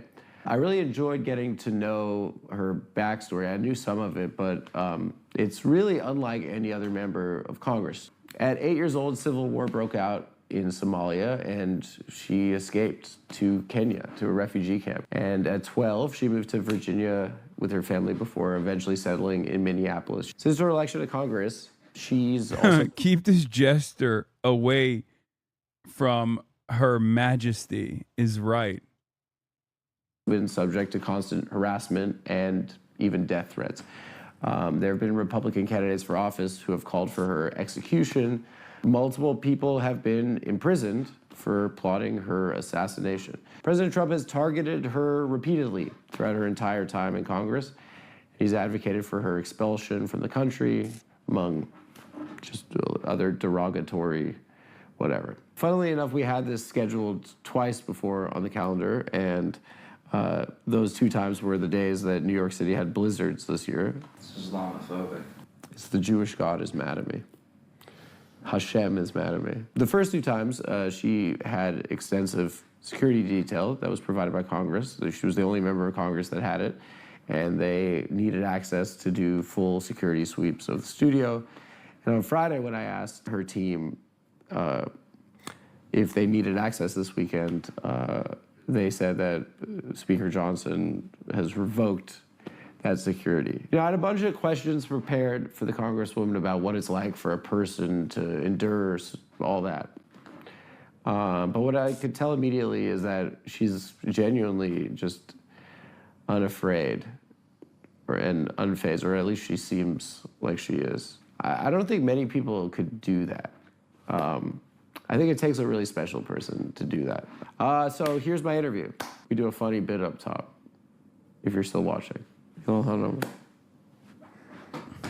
She said it was better than Hassan, just for the record. Damn, this guy's good.